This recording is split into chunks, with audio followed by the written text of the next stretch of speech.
Am I the meanest? Punch drunk. Am I the prettiest? Punch drunk. Am I the baddest mofo low down around this time? Punch drunk. Well, who am I? Punch drunk. Who am I? Punch drunk. I can't hear you. Punch drunk. AKA Mr. Moonshine himself. Of Harlem.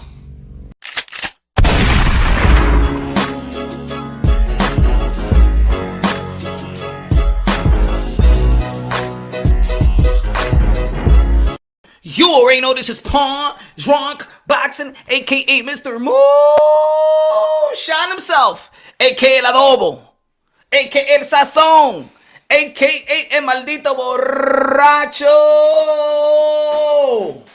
Good morning, good afternoon, good evening, wherever you at this side of heaven. God bless you all. You already know it's Happy Hour Thursday, karaoke night. If you're going to be jumping on the panel when I send the link, you already know you got to sing me a damn tune. Hoy se bebe.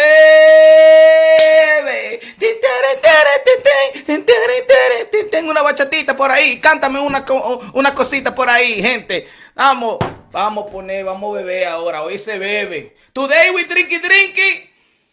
Today, we drink. Ladies and gentlemen, you already know a lot of good things going on in the sport of boxing. We got fight night this Saturday. Press conference, weigh-in tomorrow. Ubali, Nonito Donaire. Devin Haney, Jorge Linares. Media day with George Cambosa Jr. trying to prepare himself to upset Teofimo Lopez. Teofimo Lopez, the undisputed lightweight champion of the world. Undisputed lightweight motherfucking champion of the motherfucking world. Excuse my language, damn it, it's a Christian show. Sorry. Lord. Hey. Today, we drink. Okay? Conservative, you know, not going out there being drunk or nothing like that. We have to drink responsibly. You see, just like the commercial. You know? Espera, dame un traguito aquí, my friend. Alright, to start cooking. Yes, alright. Oh. Yes.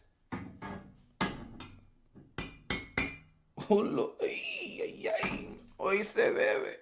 Anyway, okay. Today, good. All right. Ladies and gentlemen, shout out to everybody, man, tuning in right now. Everybody smash the like button. Let's go. Come on, my people. Smash the like button. Good looking for the people that have been showing support to the channel.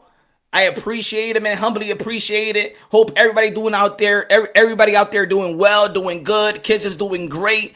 The significant other is satisfied. Satisfy your significant other. Somebody else gonna do it.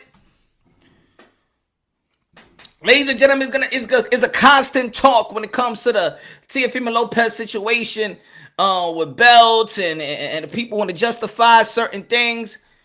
And I think I've spoken enough. I cooked it enough. You feel me? I exposed it enough. I buried people in this conversation enough. But since, you know, these fighters got these upcoming fights and it's all close to each other, and they asking Devin Haney about Teofimo Lopez, they asking Teofimo Lopez about Devin Haney, they asking George Cambosa about his fight, Jorge Linares about his fight, they even asked Gervonta Tank Davis about his fight. They're asking everybody about the lightweight division. The lightweight division is hot right now. It's hot, damn it.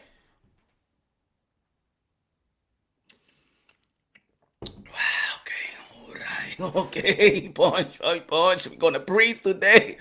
Punch is going to preach today. Let me say what's up to the people out there. Haitian, what's good? Pats, what's good? Mr. Sinister, what's good? David, what's good? Hugo, the Urge, Spotlight, Spotlight, what's good, my brother? Oscar, and HLD in the building, Ray.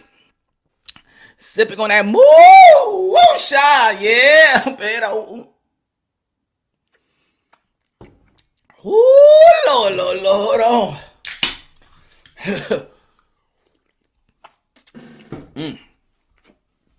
Oh, yeah. We're going to talk boxing, Like Macho Man, ooh, we gonna talk boxing today, dig it? Yeah, let me get a little drink right here. Ooh, yeah, zippity zip. Ooh, zippity zooda, zippity day. Oh my, what a wonderful day. Oh man, where's fake? The Moonific? I don't know. Sipping on peanut butter whiskey, waiting for the moonshine to kick in. Oh man, oh Lord, Danny was good. EA Luke was good. Darius, Dim, VMG was good. Tycho TV in the building. That's what I'm talking about. El Borracho, Dragon Leg. Hey, what's good? I thought you'd be in Vegas and the guest of honor, media member of Haney. Come on, man. You know it. Hey, soon. Very, very, very soon. Very, very, very soon. Ladies and gentlemen, see the title, see the thumbnail? Teofimo Lopez on a rampage right now. Teofimo Lopez ain't happy. And I'm going to say it like this. When Teofimo Lopez ain't happy, he's about to knock somebody out. A guy like this that has achieved beating Vasily Lomachenko October 17, 2020. And even after the press conference, even after the fight and the post-fight interview, in the post-fight conference, he still ain't seemed like all happy. Nah. He felt disrespected. Because the people that were supposed to stay and enjoy his win, that was supposed to be on his side, didn't actually enjoy the win. Let's keep it real, let's keep it honest. Teofimo Lopez did what it was not expected for him to do. And ever since that win, there's more hate going on Teofimo Lopez because he outboxed the Matrix. He outboxed the guy that was supposed to be the best technical fighter. The guy that was pound for pound, 1, 2, 3. You can flip it around. Teofimo Lopez surprised you. Not that he beat not that he beat Vasily Lomachenko, but that he outboxed the Matrix. See, there's people out there again. I'm going to keep on saying that. Yeah, I did go for Teofimo Lopez to beat Lomachenko. You went for Teofimo Lopez to beat him by knockout or by TKO because you didn't think that he could outbox the Matrix. Except yours truly. I say you better watch him in the amateurs. You better watch him in the Olympic trial. You better watch him in the Olympics. I'm telling you like this. He's more of a complete boxer than you think. He got more in his arsenal than you think. He got more in the toolbox. Watch who got better footwork, who's more athleticism, when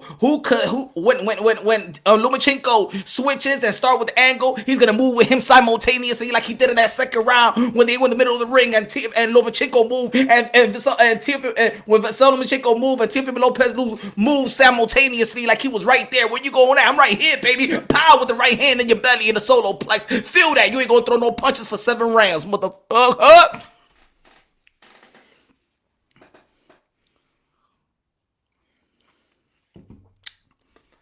And as soon as he beat Vasily Lomachenko,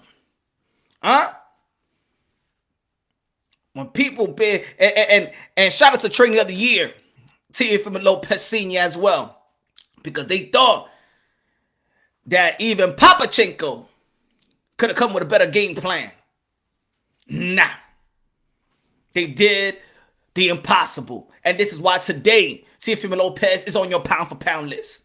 Because he beat a pound for pound fighter. Now there's a lot of people on the pound for pound list that haven't beat a pound for pound fighter. There's a lot of people on the pound for pound list that haven't beat a pound for pound fighter. Canelo has 4th division world champion. Walking Hall of Famer. He did. Teofimo Lopez did. Earl Spence beat Michael Garcia, but you already know Michael Garcia was 2 weight class below Earl Spence when he came up and fought him. He was no underdog. Not even by a bit. He was the dude was a way underdog.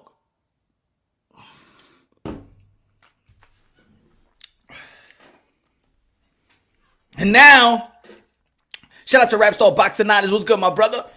Now, y'all gonna let yourself get duped once again. Y'all gonna believe the narrative, not only from other people, but from boxers themselves. Lou Good looking out, my brother Medina. Was good, my brother. Keep spitting in facts, bro. I'm going to do it like I need to do it, like I have to do it, like Jesus told me to do it. Good looking out. I appreciate it, my brother. God bless you, my brother. Put this right here. I got no time. I mean, I got all the time in the world right now. This is Happy Hour Thursday. Karaoke night, baby. Who is the man that will risk his life for his brother, man? Punch! Yeah, can you dig it?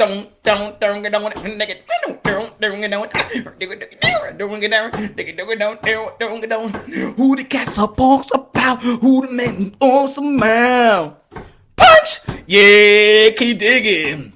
This punch is a bad mother. Shut your mouth. But you know it's punch, but we can dig it. He's a complicated man, but no one understands him but his woman. A punch. Hey,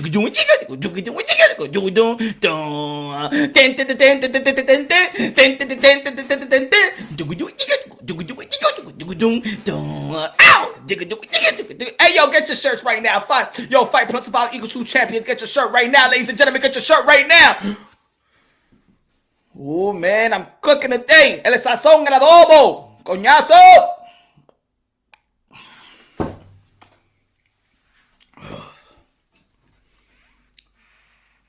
We're going to break it down nice and smooth and slow.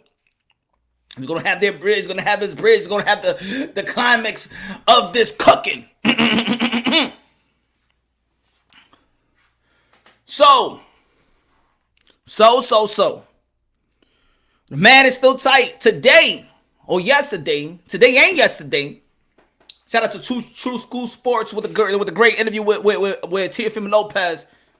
Shout out to all the media people that was out there. Teofimo Lopez going at it. Teofimo Lopez said that he's only carrying the IBF and the lineal belt. That those are the only belts that matters to him right now. He said Mauricio Sudamo, the WBC, ain't doing it right. He ain't sharing light to the WBO, the WBA. Teofimo Lopez said that he's tired of the corruption in the sport of boxing. And the takeover is not only the takeover in the ring, but to take over and to bring light and to expose the corruption in the sport of boxing. You already know how promoters are working nowadays, and shout out to the great promoters. Shout out to the good people in the sport of boxing. Put it that way. Shout out to the great people, the genuine people, the humble people in the sport of boxing that respect these men and women that put their life on the line for pure entertainment. Shout out to those hands in the cookie jar that do not try to take advantage of those fighters, because at the end of the day, you can see it as you want it. But these are the facts. The facts is that these fighters are modern day warriors, modern day gladiators. They put their life on the line for pure entertainment. They put their life on the line. They put their life on the line. They put the life on the line. So when you fucking with these fighters, you fucking with blood money. Oh, yeah. We could talk and we could just, you know what I'm saying, and people could crack jokes on fighters, and people could crack jokes and be like, you got to do this and you got to do that. And there's fans that contradict themselves, that you only cater to whatever talking point you want. You only give a damn about mandatories when your fighter that you want them to get a crack at the chip. That's the only time you care about mandatories, but in landscape, you don't care. You don't really care about these fighters. But when there's a fighter out there that he's trying to fight for himself, there is not a full support system out there. Yeah, we understand that this is a life or death type of sport. So when you earn something, knowing that you went out there and risked your life in earning it, you want your 100% just due. Because this ain't a basketball game. This ain't Russell Westbrook twisting his ankle. No. This is one blow away, 1 inch away, 1 hit away to becoming paralyzed or dead in the mother effing ring. But y'all don't see it like that.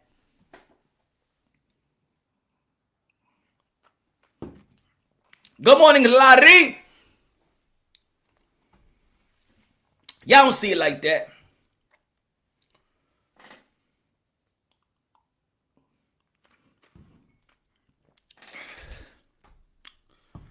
You know what I'm tired of hearing? People that knows the sport of boxing can't recognize the real shit.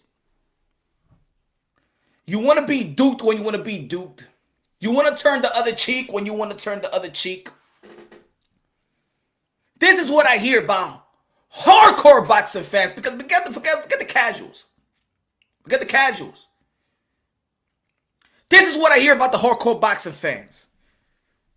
When it comes to trying to dispute the undisputed, the WBA, the IBF, and the WBO don't recognize Teofimo Lopez as undisputed.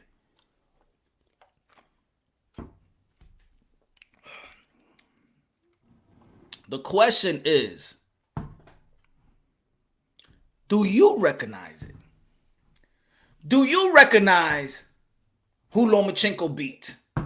Do you recognize how Teofimo Lopez went on October 17th and beat Lomachenko? Did you see it? I mean, when you see something, you recognize something. I recognized something. I saw it. I recognized it. Yeah, I peeped that. There's a doorknob. I recognize the doorknob. I recognize the door. I recognize this light. I recognize the people in the chat right now. I recognize Guido, what's good? I recognize Ring Gabble IQ. I recognize Oscar. I recognize people. I recognize the laptop. I recognize the drink. No. Did I just drink? I just recognized that I just drunk, that I took a sip out of this whiskey moonshine. Did you recognize? Hold on.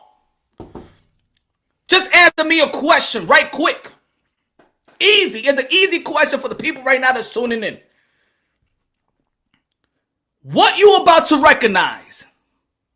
I'm about to take a sip of the moonshine.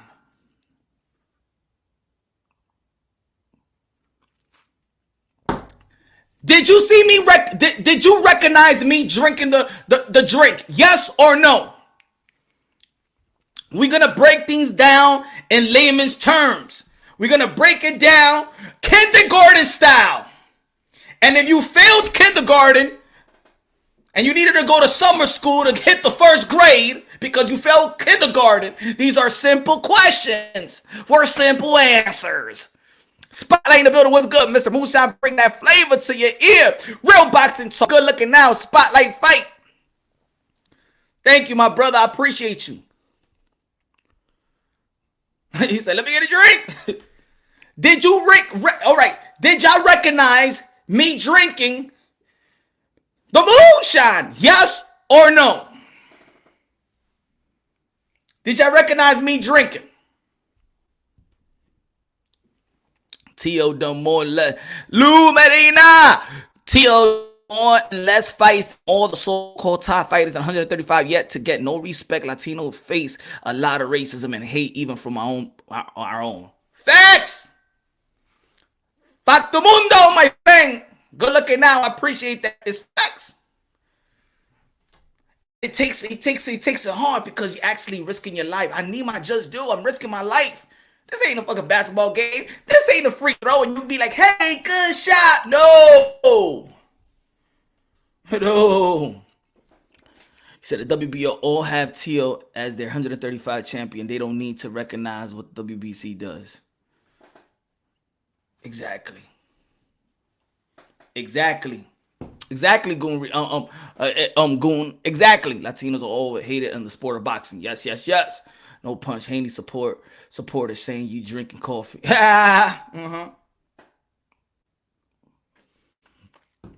See, you recognize me drinking, right? Just like you recognize what Teofimo Lopez did October 17th versus Vasily Lomachenko. Did you recognize Vasily Lomachenko beating Luke Campbell? Did you recognize that the WBC elevated Vasily Lomachenko? Did you recognize that? So common sense should tell you, or you yourself should take it upon yourself to recognize shit and don't let people recognize shit for you. Thus, Teofimo Lopez, undisputed. I don't wait for the WBA to tell me. I don't wait for the IBF to tell me. I don't wait for the WBO to tell me what they recognize for the WBC when the WBC tells me that their supreme champion is Teofimo Lopez. I don't wait on nobody to tell me about somebody if I have direct connections and the source. I'm talking to it right there, right here, right now. If you're recognizing me drink something, are you going to go to my neighbor and be like, hey, neighbor, Punch Drunk wanted me to recognize him drinking. Was he drinking? And the neighbor says no, but yet you here looking at me drinking. Did you recognize me drink? Yes. Did you recognize me just speak? Yes. Did you recognize October 17th when Teofimo Lopez outboxed Lomachenko's ass? Yes. Do you know that boxing is corrupted? Are you a fool? Yes or no?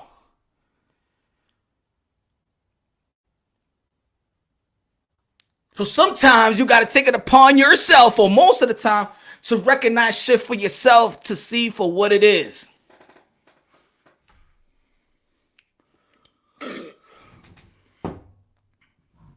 This is not about shitting on anybody. This is not about praising somebody. This is common sense shit.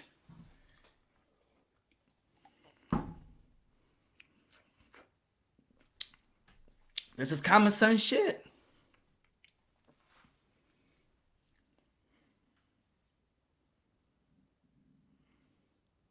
This is not about Teofimo Lopez wanted to fight Devin Haney to clear or to clarify his stance as undisputed.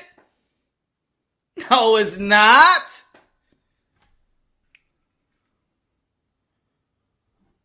So you want them to go fight to fix the problem that probably the WBC has created? No, damn it. The problem is not really so much the WBC, because if the WBC wants to elevate shit, that's on them. It's not about us liking it or not. That's their own private business. That's their own business. If you want to elevate something in your life, who am I to tell you not to elevate it? If you want to elevate your wife, your girlfriend into a wife, and the side chick into a mistress, that's on you. I might not like how you live in your life. Like, damn, bro, that's effed up. And at the end of the day, you're going to be like, yo, my man, yo, Punch, this is my wife, and this is my mistress. She went from my girlfriend to my wife, and my side chick went from my side chick to an official mistress. Yeah, you're going to be like, no, I don't want to recognize your wife. I got to ask your neighbor about who your wife is. Nah, motherfucker, this is my wife and this is my mistress. You feel me? This is my wife, this is my mistress, and these are my little girl right here. This is my girl right here. You feel me? Nope. Sorry, Punch. Nope. I am going to go to your neighbor and ask them if they recognize this woman, and these women right here.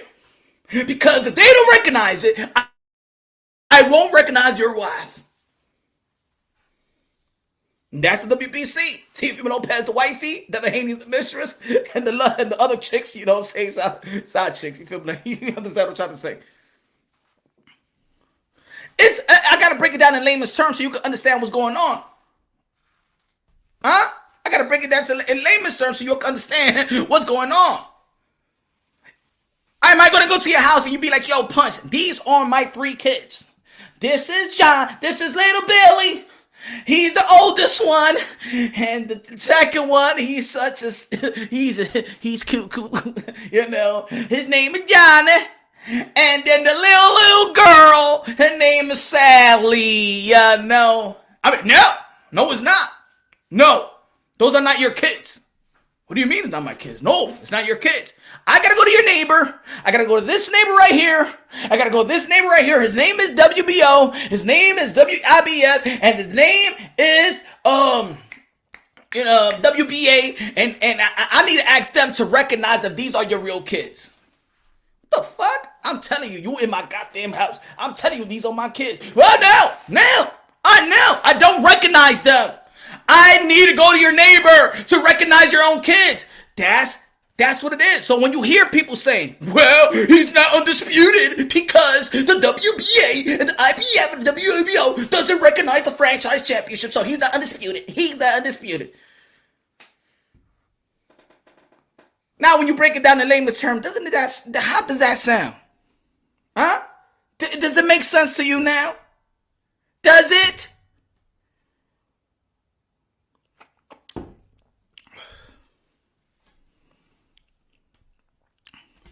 So the weekend Haney gets his first loss, then there will be no discussion. Not even a discussion. I'm gonna tell you like this. Shout out to Jorge Linares, Devin Haney. They're gonna be having a good fight. We're gonna be talking about that just in a bit. Didn't people forget? So think about this.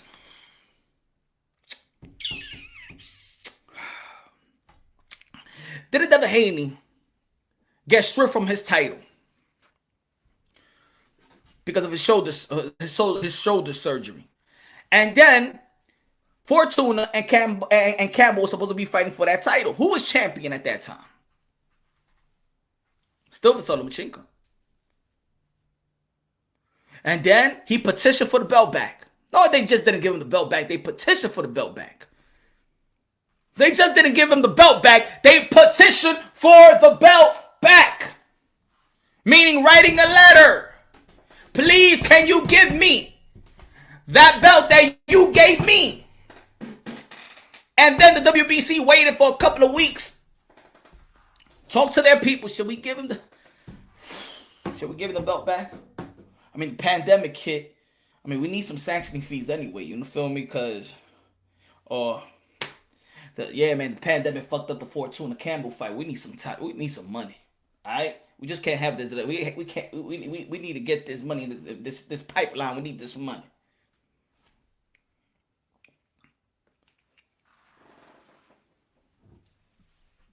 We all know in real life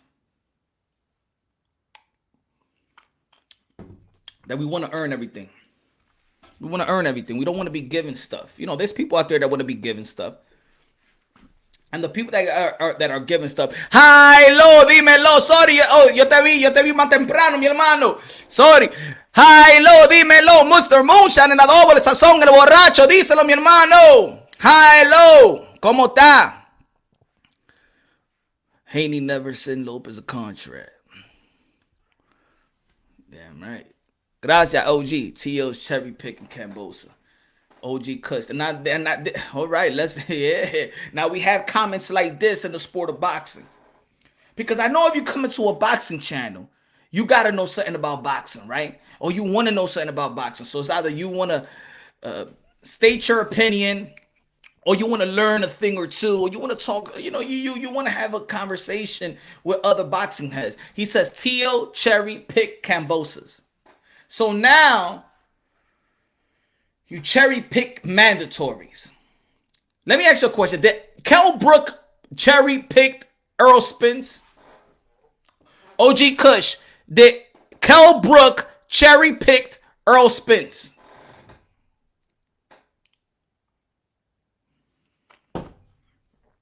I'll wait for your answer. Did Kell Brook cherry picked Earl Spence?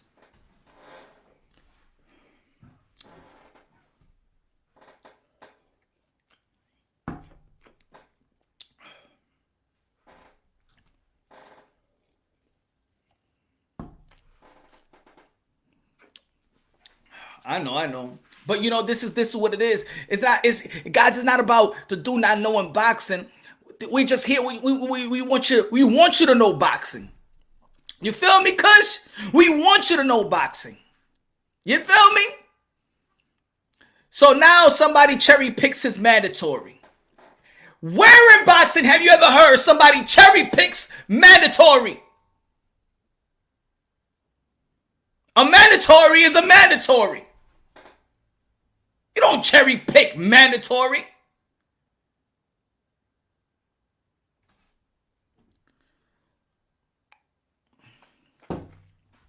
My goodness.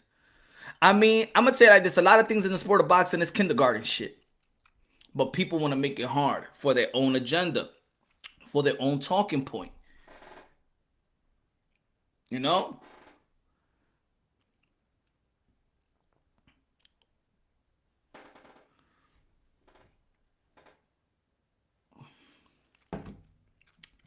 We want to blame fighters when it's really belt federations, or we want to blame fighters for their promoters not doing what they're supposed to do, or their managers and advisors.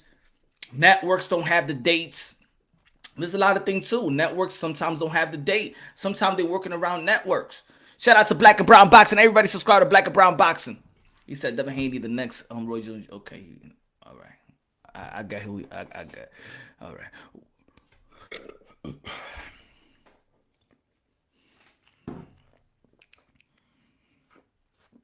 Teofimo Lopez on the Rampage. He tweeted, I gotta get the tweet right so I could tell y'all exactly what Teofimo Lopez said. Look at my damn phone.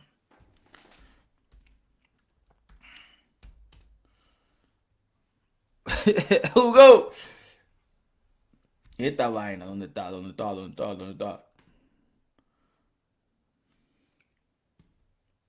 Coño, esta vaina, man.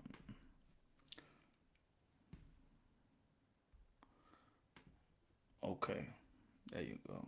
Shout out, man. I'm gonna give you what Teofimo actually stated. All right.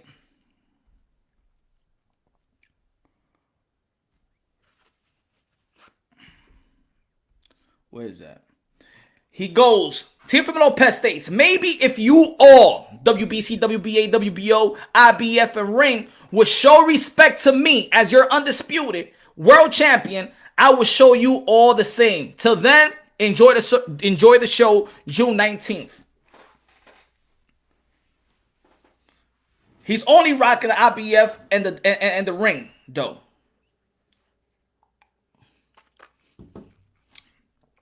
And he's putting pressure. Just like we got to give him credit for what he did, taking his fight to purse bid and knowing his value, even when his promoter, Bob Arum, a.k.a. Dinosaur, a.k.a. Jurassic Park, a.k.a. he got 5 more years to live. When Bob Arum didn't value Teofimo Lopez before the Vasily Lomachenko fight and after the Vasily Lomachenko fight. Took the fight to purse bid and then got the money that he got, right?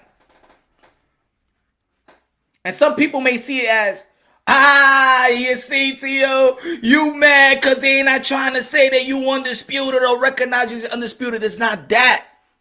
It's that you're fighting for your life. You're fighting to earn. You're fighting to accomplish what you have earned. Teofimo Lopez is not want you to tell him he's undisputed. He earned the right to be called undisputed because you and I have recognized what we saw. We saw him beat the guy that was elevated in the WBC. They got the rest of the titles. We see it. We witnessed it. We recognized it. You also recognize that Haney never beat anybody for his world title. That's what you recognize. That's what I recognize.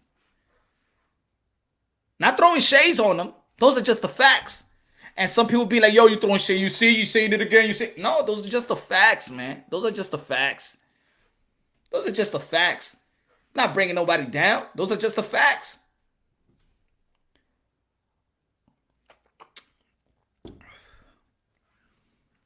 It's funny that people want to say, we want to see the best fight in the best.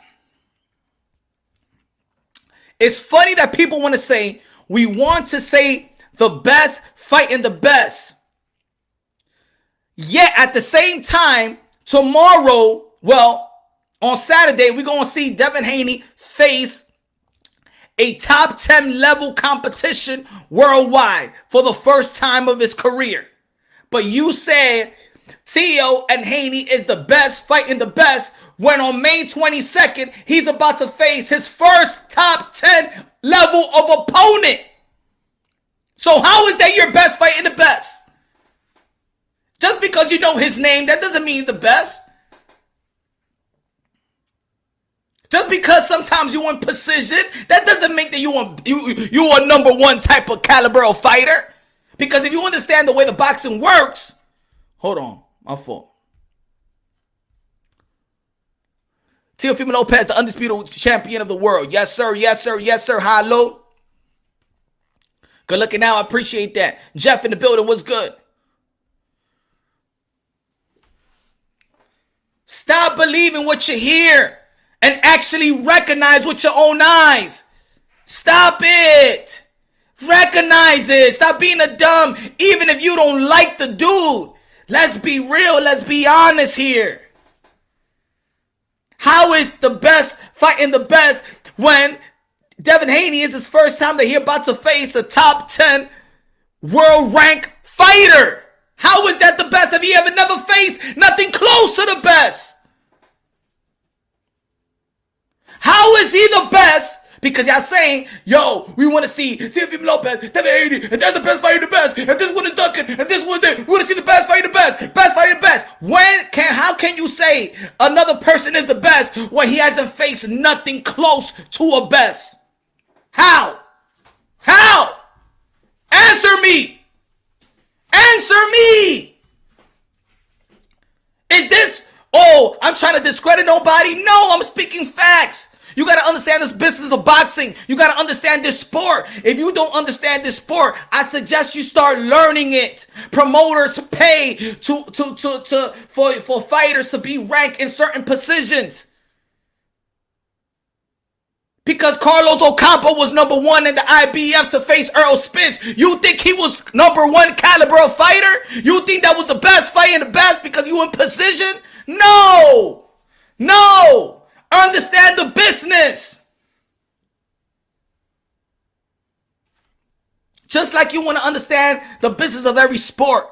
The problem with people is that they don't want to understand the business. You looking at trinket belts, you looking at franchise, you looking at super world titles. Look at the fucking rankings.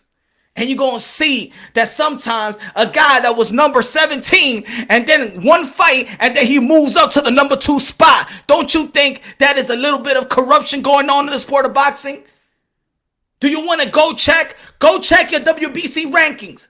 Go check your WBC rankings 2018 and then follow a couple fights there and you're going to see people move up or show up out of nowhere. Why?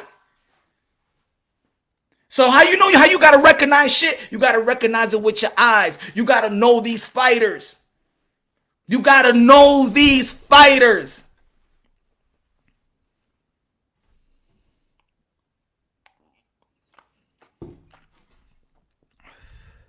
My fault. Oh, hold on. Ray.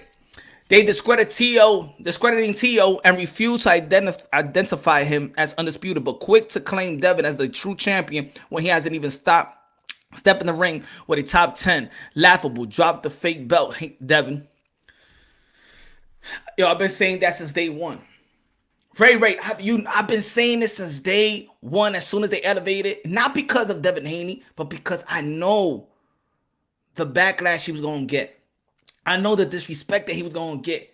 I know how people was going to look at him. I know what people was going to say about him. Email, paper champion. He's young. He didn't need that. But being in that position to get money. But it's all. But hey, you got to hustle your way just in life, right? I get it.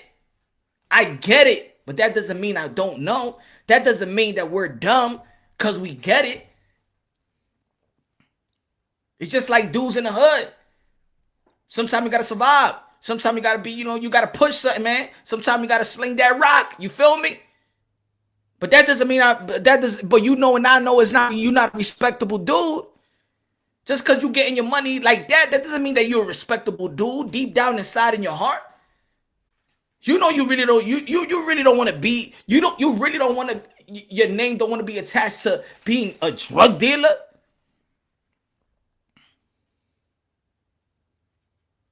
Feel me? So I understand you got to do what you got to do. But let's be real about it though. Ain't nothing to be proud of.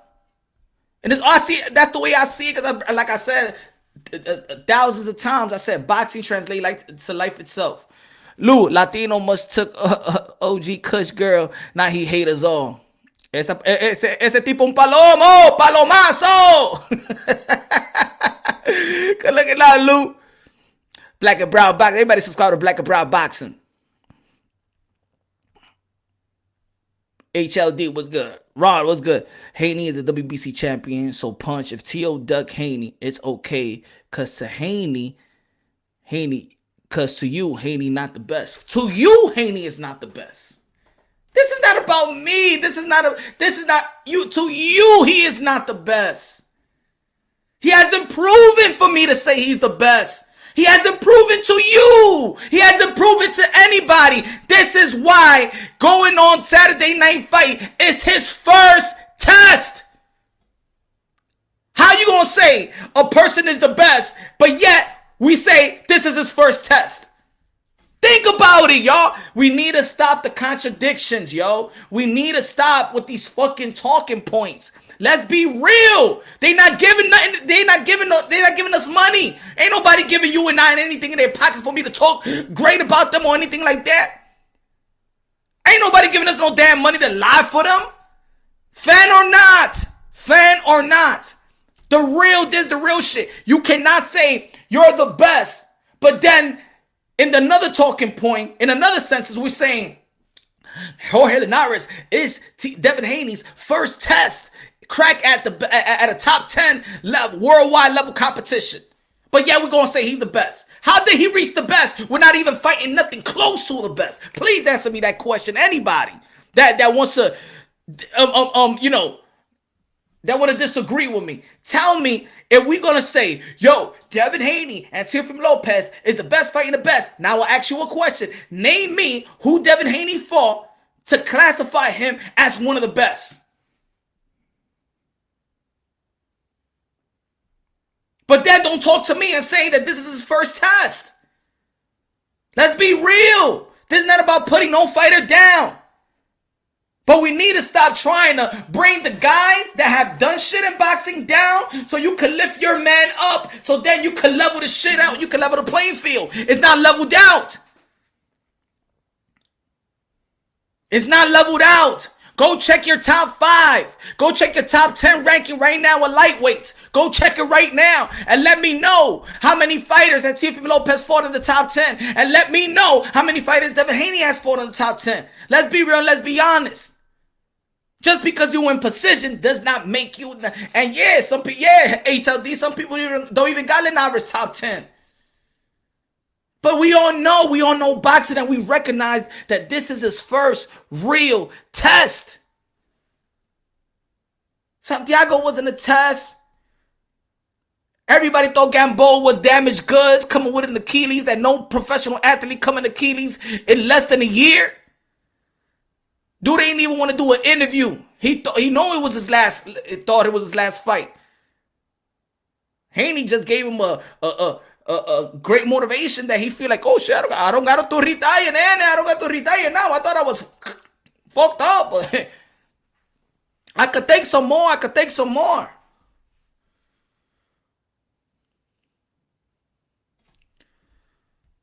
He said, you didn't answer my question. You said Haney isn't the best. I'm saying it is okay for two to duck Haney. Yes or no? Nobody is ducking Haney. Nobody is ducking Haney, man.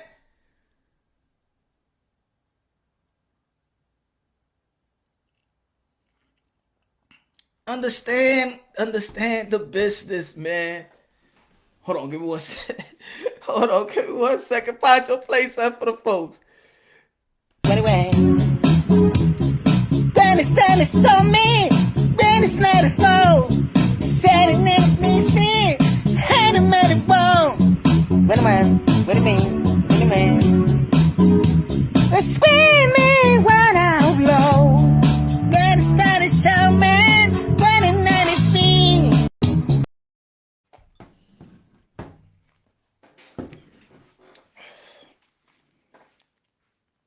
So,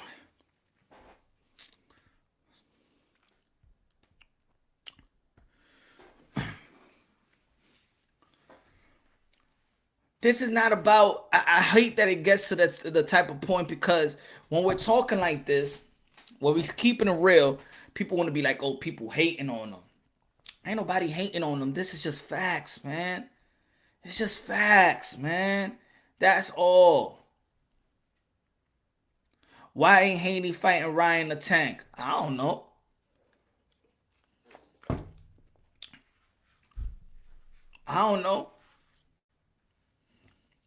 Sometimes business doesn't align themselves. Highway man, good looking out, my brother. Good looking out. I appreciate that. Fuck that top 10 fighter shit. Haney hasn't faced a champion or a mandatory, but he a champ.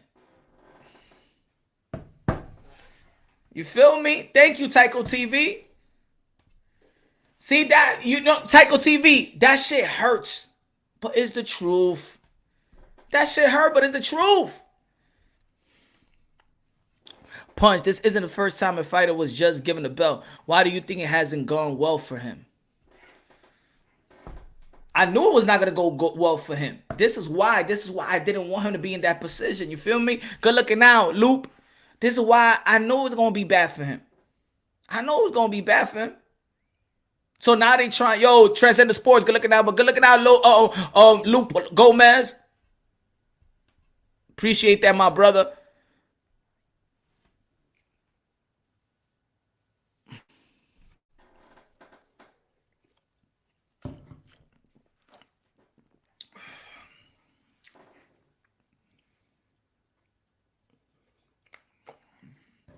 It's funny. It's funny. And it's true with the Fortuna. It's funny that when when Devin Haney was in position, there was people out there that said Lomachenko ducked his mandatory. But Fortuna been mandatory, and they ducked Fortuna. But nobody gives a damn about Fortuna. This is what I was saying earlier. That people just want to... People don't care. People don't care. People just want to have an argument, want to win an argument for bragging rights, but they don't care. They don't give a fuck about mandatories. Let's be honest. Let's be real. You don't fight for... You fans don't be like, yo, you gotta fight mandatory. Unless if you like a fan, a personal, like you just like that particular fighter that's gonna get his chance. Point. Why you never had this energy when Bill Haney was on? Ladies and gentlemen, I guess this man do not know me, huh?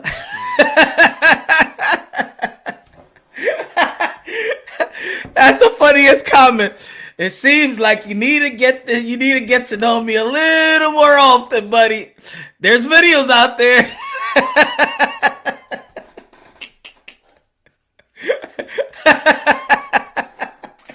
That's a funny comment.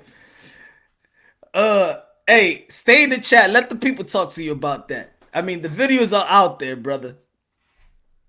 He doesn't watch enough lives. I get it. He hasn't watched enough live.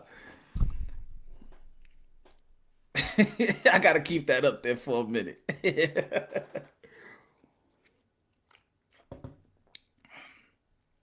But it's all right. It's okay. It's okay. You getting to know me, but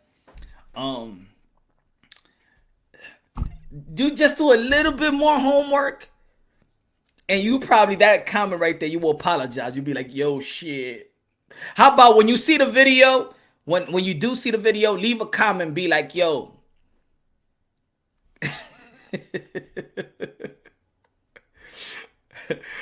Look at up. He said he fue.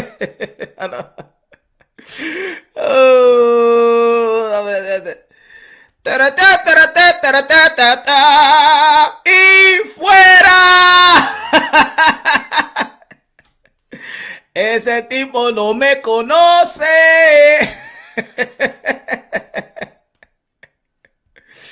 Oh, man.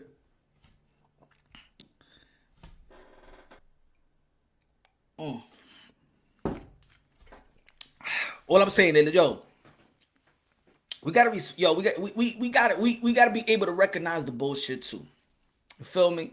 We gotta be able to recognize the bullshit when it comes to the sport of boxing as boxing fans. You feel me? That's all I'm saying. There's a lot of things in the sport of boxing that is good, is great. Some things are corrupted. Some things doesn't make sense. Does the franchise title make sense when it came to fruition? No. Did the Super WBA came to belt when it came to fruition? Did it make sense? Does all these belt sanctioning fees make sense? Does 100+ champions in the sport of boxing that's listed as champions make sense? No. So let's recognize the real. Let's recognize the journey. And this is why when you're watching the sport of boxing, just don't tune into the sport of boxing when there's a fight on Saturday. Or just pay attention to fight week. Learn your sport. Learn the sport. Learn the fighters. Learn the skill set. Learn, that this guy right here is only here to be a stepping stone for good fighters. Just like when you see resumes and you see that guy that's two wins, 50 losses, those guys are used for the resumes. They're paid. They're paid to get effed up. They're paid for the other guy, the guy that's highly invested, to look good, stack up the resume. So you got to understand the sport of boxing.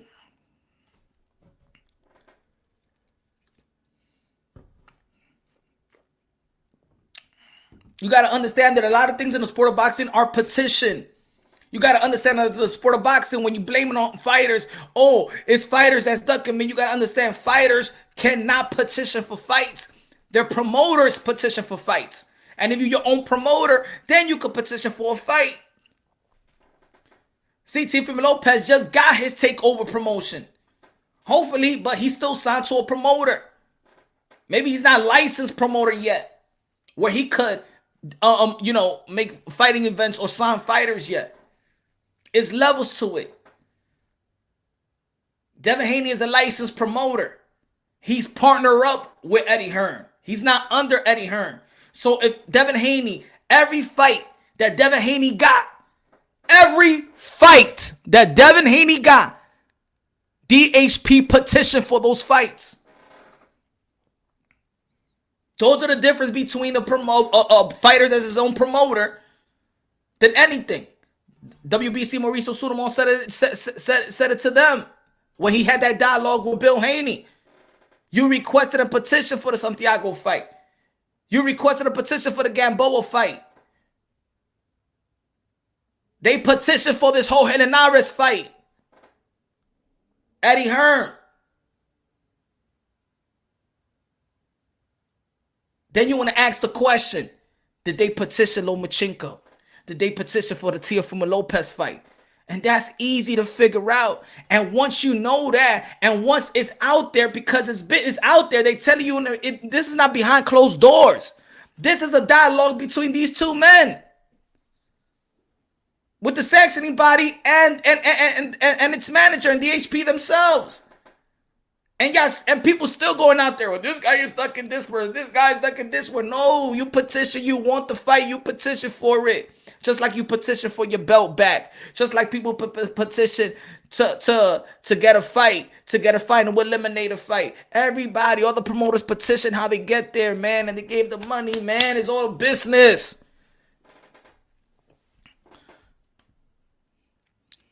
Tito, no cap. Haney admitted to fighting recycled fighters in Mexico that changed their name constantly. More than half the wins are these type of fights. Tito, good looking out. Man, I'm going to tell you like this, y'all. Only if you knew. Only if you knew. Only if you knew how, behind the scenes work, you might discredit everybody. Fuck it, put it on everybody. If you see how shit works, ooh, man.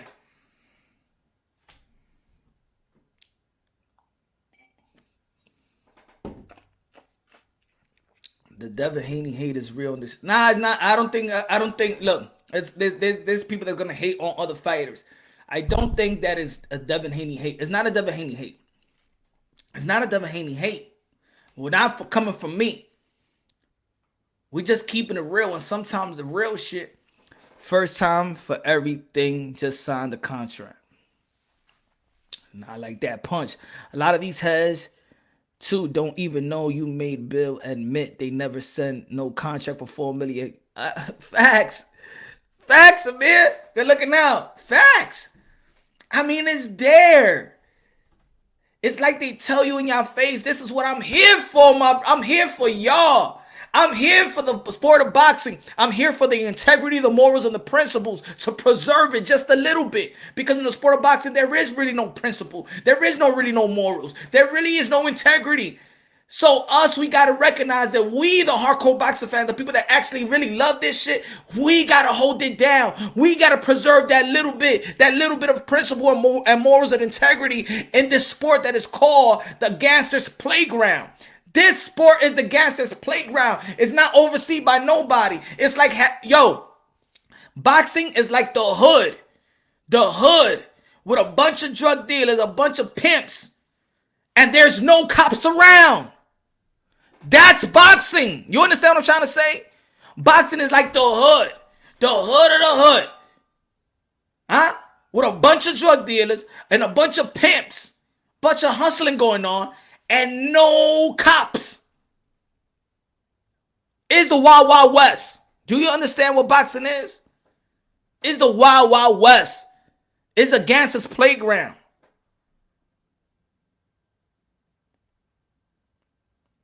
Saludo, Prime Fighting Champions. What's good, my brother? Thank you, Samir. Thank you. I appreciate that.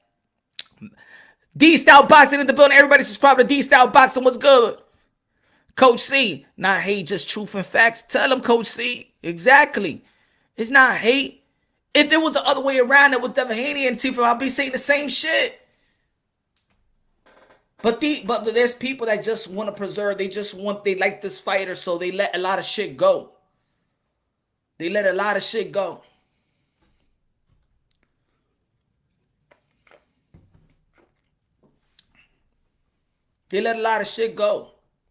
You know? It's almost like the past week. You know what I'm saying? Heavyweight Undisputed. We had the heavyweight Undisputed in our hands, folks. We had the heavyweight Undisputed fight in our hands, folks. And then there's other people that celebrated that the fight ain't gonna happen. That's because they don't care about the sport of boxing. They only care about this one fighter. But who wouldn't want to see a heavyweight Undisputed? Who? If you call yourself a boxing fan, who wouldn't want to see that? So there's things in boxing that people just let shit go just because it's their favorite fighter or whatever. Nah, man. That's when people be like, yo, but Demetrius Andre don't deserve a Canelo fight. Not right now. Not about deserving, but Canelo Alvarez right now is super middleweight. He's about to go for undisputed. So right now, no, Demetrius Andre fight. Nah, I won't take care of Canelo Alvarez. I won't even look Demetrius Andre way. I won't even look that way. But we cannot neglect that Demetrius Andre and Canelo Alvarez was in position to have a undisputed bout at 160. So you understanding that, you can understand Demetrius Andre and his frustration. I was one fight away. It was right there. I could have fought Canelo Alvarez for undisputed at 160. So now you understand why Demetrius Andre is the way he is with Canelo Alvarez. And even if you're a Canelo Alvarez fan, you'd be like, yo, I could understand the Andre. Even if you don't feel like he's gonna compete with him or it's a big challenge or nothing like that. But yet you could understand that. You understand what I'm trying to say, y'all? Oh shit, let me upload right here my new pound for pound list. We gotta talk about that too as well. Hold on.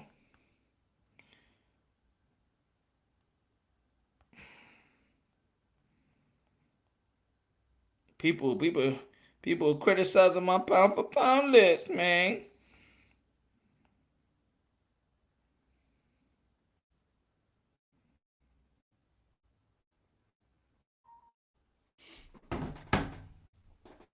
My pound for pounds, they download.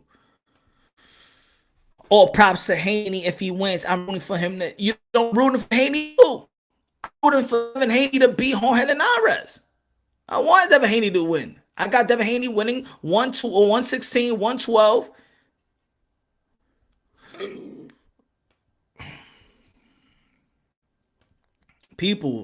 Those people that respected my pound for pound, my new pound for pound list. There was other people that critique my pound for pound list. Well, we could talk about that shit too. You know? We could talk about that shit too. Hold on, let me load this up.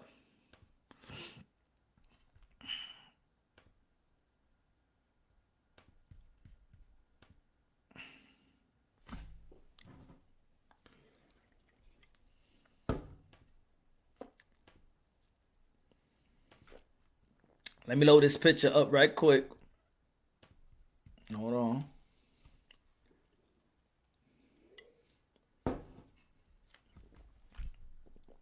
My new pound for pound list, y'all. Yeah, I know. There's people mad. Let's talk about this a little bit as well. My new pound for pound list. Number 1, Canelo Alvarez. Number 2, Naoya Inoue. Number 3, Bud Crawford. Number 4, Alexander Usyk. Number 5, Teofimo Lopez. Number 6, Josh Taylor. Number 7, Jamel Charlo. Number 8, Kazuto Ioka. Number 9, Earl the Truth Spence. And number 10, Juan Estrada. Manny Pacquiao not on my list because he's not been active. If he was, of course, he'll be on the list. Punch, you love Inoue. Inoue. Now, let me break it down. Like I said in my video, my pound for pound list, it's up for criticism. It does. I don't mind. I don't mind tweaking it a little bit. I'm not here to say I know everything and this is a pound for pound and everything out there is shit. No. I'm not about this. This is a boxing channel. This is for us. This is a community for us. If we be like, yo, let's reconstruct this pound for pound, maybe tweak it a little bit, I'm all for it. I'm not ego driven, baby. I'm for y'all. We're all family out here. So this is my pound for pound list right now. So Canelo Alvarez, 4-division world champion. You know what I'm saying? Resume up to par. About to go for undisputed. So he's a multiple division world champion and is fought rank after rank fighters as well. Naoya Inoue, 3-division world champion, got 20 wins, I think 17 knockouts, unified Super Series. Canelo Alvarez is lineal. Naoya Inoue is lineal. Bud Crawford, 3-division world champion, was undisputed at 140. I understand a lot of people don't like his opponent, his recent opponent. Me too as well. Toby in the building. What's good, my brother?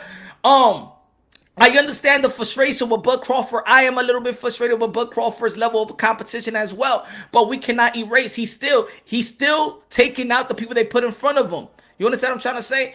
In the end of the day, undisputed holds dear to my heart. You know, 3-division world champion. His performances is great. And he's still on top. I was even thinking about putting him lower on the list. You got Alexander Usyk, undisputed. So Bud Crawford's been a lineal. Now Inoue, a lineal. Canelo Alvarez, lineal. Alexander Usyk in the cruiserweight division, lineal, undisputed. We got Teofimo Lopez, undisputed, lineal. So even the number 1, 2, 3, 4, 5 is lineal champions, meeting the best, fighting the best. Yes, Paul. Yes, Paul. I'm gonna open it up. It's a long intro. 6-6, Josh Taylor, newly undisputed, beating Jose Ramirez. Good, decent resume. Undisputed, lineal. Jamel Charlo. People want to criticize on Jamel Charlo. How you gonna have Jamel Charlo up on Earl Spence and stuff like that? Well, Earl Spence only fought one in one division and only have 2 belts. Jamel Charlo have 3 belts and a lineal. And the loss that he got, you know what I'm saying? He avenged that loss with Tony Harrison. Kazuto Ioka, 4 division world champion. Beat Tanaka. Top level competition. 4 division world champion. Earl Spence, you got Juan Estrada. People don't even like that guy Estrada below Earl Spence. So I know people going to critique the Estrada putting him too low. The Earl Spence putting it too low. But anyway, look at this pound for pound. Let the guys in this list are highly accomplished anyway.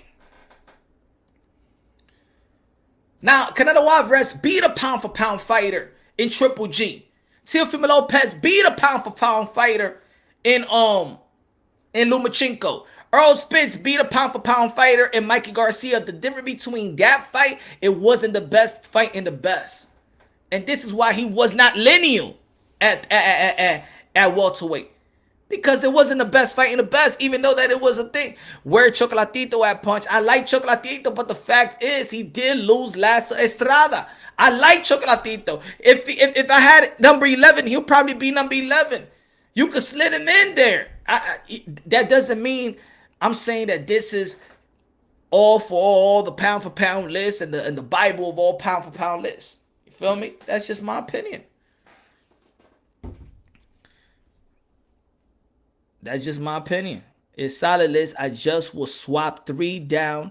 He ain't done shit in years. I understand that. I felt like that, Tycho TV. I did feel like that. You know? I'm going to give it to you to the year's end. Klitschko was undisputed champ, undefeated in 10 years, and Fury beat him.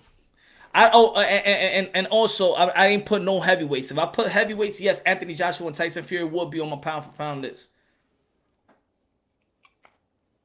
If I didn't put no heavyweights, but if I added heavyweights, yes, Tyson Fury and Anthony Joshua will be on my pound for pound list. Some people may not like that I have Teofimo Lopez above Josh Taylor. The only thing difference between Teofimo Lopez and Josh Taylor, in my opinion, is that Teofimo Lopez actually beat a pound for pound guy that was ranked number 1, 2, or 3 around the world.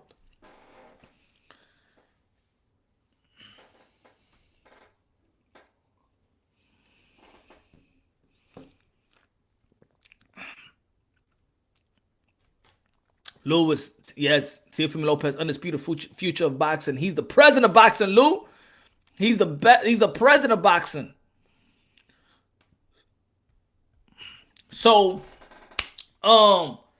again, this Saturday we got Ubali versus Nonito Donaire. That's gonna be a good fight. That's boxing is compromising the fans again, but yo, hey, they do it in the NBA. Sometimes we gotta choose what fight we want to see. And to be honest, I don't know. I do want to see that Ubali and Nonito Donaire. I do want to see the Devin Haney and Javier and Jorge Linares. I keep on saying Javier Fortuna. Jorge Linares. I don't like the leaving off thing. Let's be real out here. Keep it. Charlo's trash. Not Jamel Charlo, though.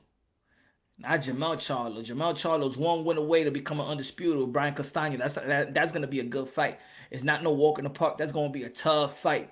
That's going to be a tough fight, ladies and gentlemen. Watch.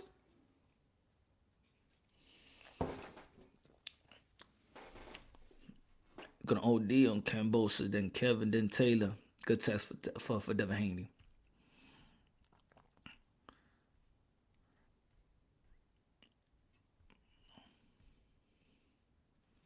But y'all already know it's Happy Hour Thursday, karaoke night. I'm going to open it up, man. I haven't opened it up in a while. Hey, if you want to jump on the panel, you got to show your face on the back on backstage. If I don't know you, I don't know you, and you never been on the panel, you got to show your face on the back on the backstage before I let you on the panel. There's a lot of haters. There's a lot of people that's trying to shut me down. There's a lot of people that's trying to trying to show some dick pics and shit like that. I'm not gonna let that rock. So if you want to be on the panel and you never been on the panel, I don't recognize you. You gotta show your face on backstage. I'm not gonna put it. You gotta show your face backstage so I know it's a real is somebody. You feel me? Hold on, let me put my headphones, man. It's karaoke night. And also, if you don't know the rules of karaoke night, Happy Hour Thursday, you gotta sing me a tune, baby. You gotta sing me a tune. Once you in the panel, you gotta sing me a tune. You gotta sing me a hook, a poem, or whatever, a verse, something. We lit out here. Let me get another drink. Ladies and gentlemen. We're gonna be talking about boxing. I want some energy out here. I'm opening up the panel to have some energy, or I'm going to sleep. Alright? You want to be on this is high octane boxing talk out here. I don't want to be, well, you know, that Devin Haney and Linares, I think Linares have a great, arsenal. No, I want to hear some energy, man. I want you to know, the people that jump on this panel, you better love boxing. You better be educated in boxing, or we're going to give the El Chacal. El Chacal is going to be like, y fuera, este maldito loco, y fuera, ese tipo no sabe nada de boxeo. Let's go. Vamos a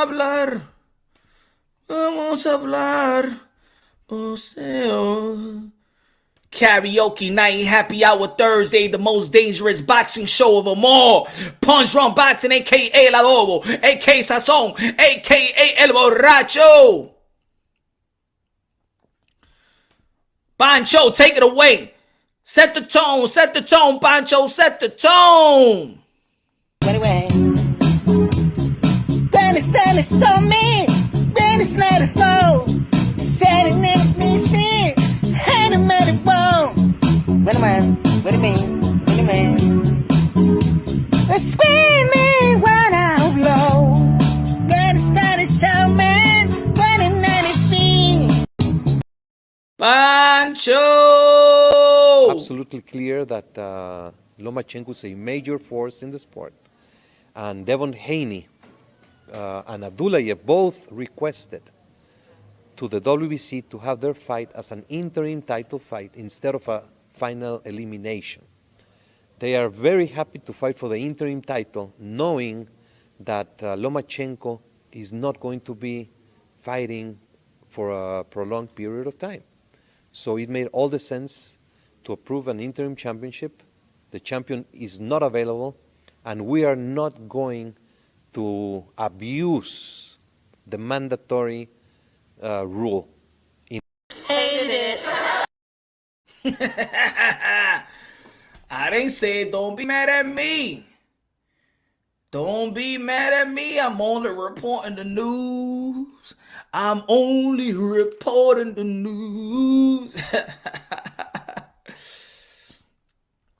Yeah, people don't want to junk. They don't want to show their face, huh? People don't want to show their face.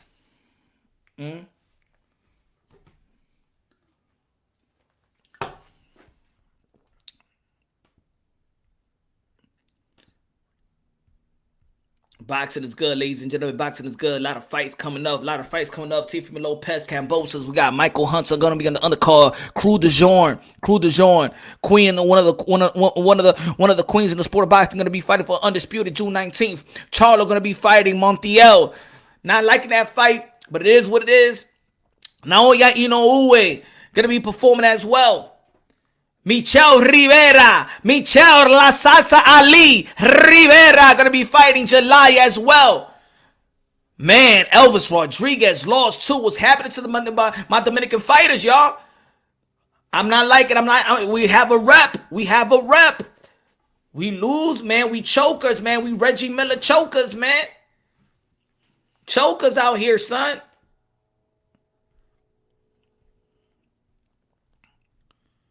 You chokers. You need a line.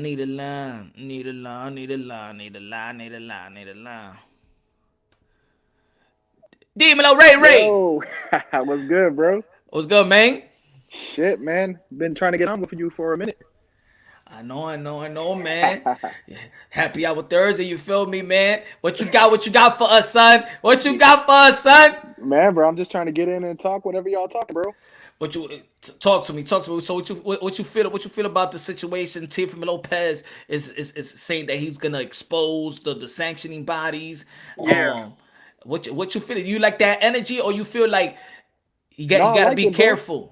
I feel like, bro, he's ready to drop the fucking belt before Devin will. It's crazy. He shouldn't even be having to do all that shit, you know? Devin should drop the fucking belt, if anything, you know? Now put it this way.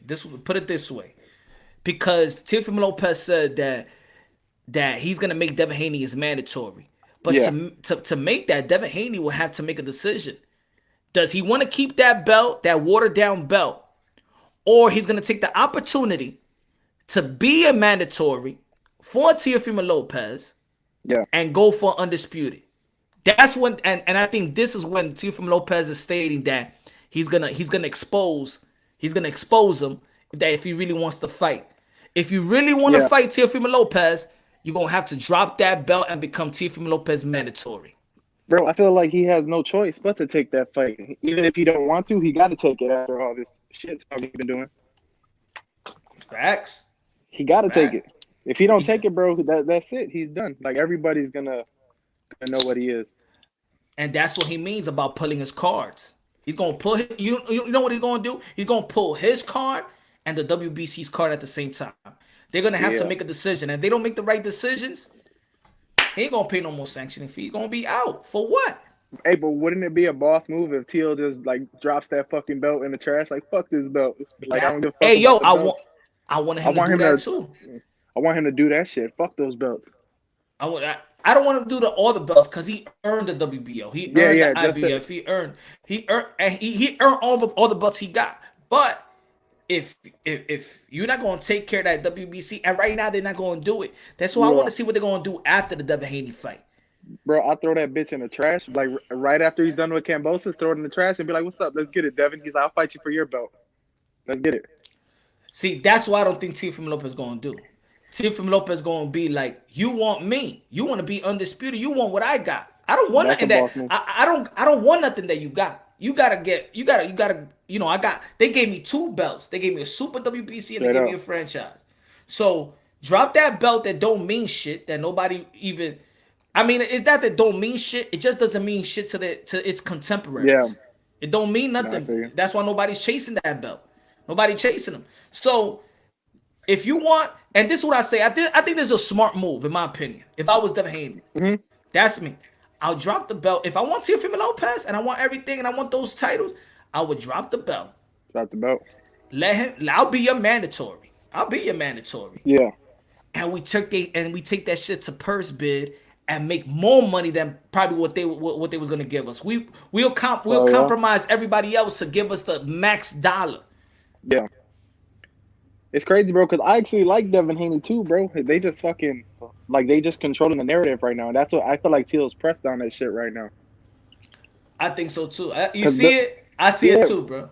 Bro, Bill's going on every channel, bro. So, like you know, him and his dad too, the way they talk, like, they put it out there. You could tell that they're a little pressed because like, I don't care what nobody says, but, bro, you got to stop talking about that shit. Everybody knows you care because you keep saying that shit, you know? Yeah, you do care. He does care what people think. Yeah, but it's crazy though. I like Devin too. Shit, like if him and Teal were to fight, like honestly, bro, like I don't even know like where to put my money at because like Dev low key his defense, it reminds me of Floyd and shit. So that scares me a little bit too, you know. Does his defense remind you of Floyd, or because you already saw that he trained with the likes of Floyd? No, yeah, I guess. Because people don't say nothing about you won't say Shakur Stevenson is like Floyd, but I bet if Shakur Stevenson worked out with Floyd, you'll be like, yo, Shakur Stevenson defense. Oh, shit. Because I think Shakur Stevenson out of both of them, I think he's I like Shakur. Shakur is nice. An Olympian too. I think he's more polished in my opinion. When he get that Valdez fight, man, that's gonna say a lot. If he could fuck up Valdez. Yeah. But too, if he can handle that power and Valdez got defense. Yeah, but even Oscar Valdez, he surprises with with his power Yeah, that shit was crazy. versus Though. Miguel Burchett, because I don't think a lot of people had that coming. I don't think a lot of not I don't I didn't have it. I had Miguel Yeah. Burchett winning, so I in watching a lot of people's predictions. Yeah. I didn't hear a lot of people saying that Oscar Valdez is going to KO. Not like that. No, I didn't think Not so like either. that. Man, I was watching I be watching like how he trains and shit, how he posts on Instagram, bro. That dude's trying to stay a champion, bro. He's doing some wild shit, running in Mexico every day, fucking 8-10 miles. Yeah, man. But boxing, yo, how you feel about the landscape of boxing right now? How you feel about boxing? Man, Boxing as a whole. I'm excited about it, especially this year. We got I like the Linares fight too for Devin shit. If Yeah. All the fights are good. This is what I say. Devin better win that fight, nigga. Even I could be so mad that the heavyweight undisputed it didn't come through fruition. Even the trilogy is a good fight still, and even Usyk versus Anthony Joshua is still a good fight. Yep. You know, even the young guy, even the young fighters that we're looking at, that's gonna be the next. They all taking their step up fights. Like Boots took his Sergey Lipinets fight. Virgil Ortiz took his Maurice Hooker fight. So even the young fighter that we're looking up to, they took their step up fight this year. Canelo Alvarez about to be undisputed. Jamal Charlo about to be undisputed. Yeah, bro. I want to see that Teofimo versus Taylor, really, man. I hope I want the Devin fight gotta happen, but shit, I'll take that fight next. But Teal and Taylor? I don't even think that's the talk that got Teofimo Lopez irritated. I think it's more the Josh Taylor talk, because Josh Taylor is undisputed. Another undisputed is trying to question his undisputed. Yeah. And I know why. All of a sudden they questioning his undisputed is because Ben Davison, who trains, you know, Josh Taylor, you know, is training. Yeah. HSP production. You got show your face. Again, I'm only throwing people that are gonna show their face. Hey, what about Tito though? Got everybody so on it with his ass like that. Like they fucking with this kid right now, bro. It's crazy. Floyd Mayweather trying to steal his date and shit. I know he got Tank or whatever, but bro, everybody's out to get this kid. It seems like. Hey, what you drinking? What you drinking? I got a little Miller. Miller, come on, man. Yeah, bro. Come on, up the volume on that. Up the volume on that. I got some tequila in the fridge, bro. Ooh. You gonna be at the fight? Which one? The Teal? Yeah. I think I'm gonna be on that. I think I'm gonna do some media work on that. Well, hopefully do some media work. I'm trying to fly out there too, shit. Yeah. Cause see, I would have. Yo, it's funny because I was in Miami when I was going to buy the other flight. Yeah. For the June 5th. That was good that I didn't book that flight. That was good that I didn't book nothing. Yeah, and they up there too, $300. I'm in Chicago right now, so from Chicago over there, $3 How's Chicago, man? Bro, it's not as bad as in the South Side and shit. You know, they be shooting over there and stuff. But I grew up here in Logan Square, which wasn't Logan Square is all yuppie now and shit. Were you at the Blue Line? Yeah, by the Blue Line. I was right down the street from the Blue Line in Logan Square. I don't know. You probably passed through there, going to the airport or some shit. But yeah, I grew up there. It was all gangs and shit growing up. Now the mayor of the city lives a block from where I grew up. You know. So I bet to this. Damn, what's that spot? What's that? Is the street called? Is it Damien? Damon. Yeah, you was probably Milwaukee and Damon over there by the bars and shit. Yeah. Yeah, Milwaukee and Damon right there. That's what. They got a nice margarita Mexican spot out there. Yeah, bro. And they got the best. Cause before I used to be vegan, so I know a couple vegan spots, and but I forgot the name. But there is a vegan spot they sell Milwaukee burgers, right there, right? Yeah. I know I forgot the name too, bro. My best friend he takes to that spot once in a while. It's fire. Yo, that burger spot, it tastes the best burger. Yeah, bro. You'll be like the black bean burger. They got the black, but they got another burger though. Another burger? They got another burger. It's not the black bean. You know what I'm It's saying? not Milwaukee though, right? Like by the blue line over there. Yeah. Yeah, Right Milwaukee. there. Yeah, I know get exactly off. what you're talking about. I get off on that stop, and then I just start walk. I walk around. Yeah, bro. Yeah, if you're ever in the city, bro, my brother got a barbershop out here and shit. Oh, for real? He cuts up like the Chicago Cubs and shit. Like not all of them, but like Wilson Contreras, the catcher, a few of the players. I'll probably go this summer. Yeah, bro. Probably hit Barber this boutique. summer. I'll probably hit this summer, man. I like Yeah, Chicago, man. Chicago got the best restaurants, man. Yeah, bro. It's not as bad as like the media painted and shit. I'm pretty sure you got the same thing going on in New York. Yeah. But yeah, bro, it's not like that. It's like all the South Side and West Side, and this place is like where we never got to go. Like kids that grew up in my neighborhood, which wasn't the best, but like we never got to go to the South Side for nothing. Was that like on the red line?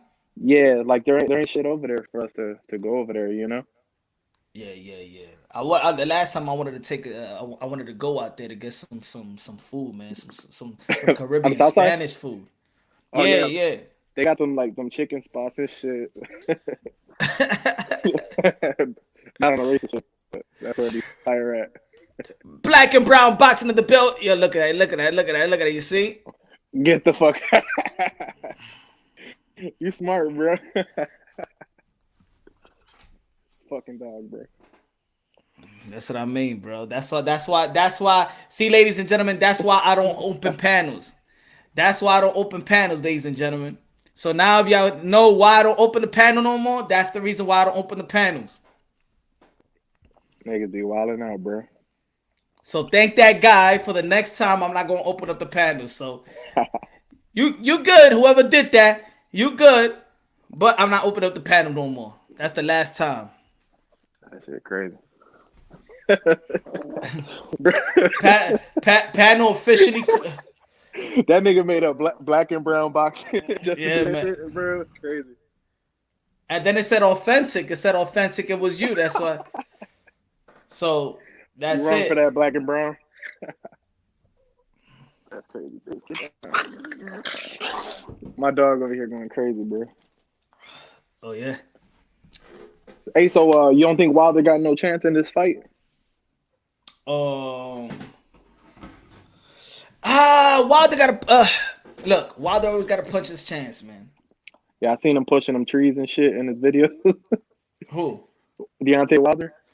I mean, yo, look. Deontay Wilder put himself in position to get this trilogy, right? He put in position to get this trilogy, and I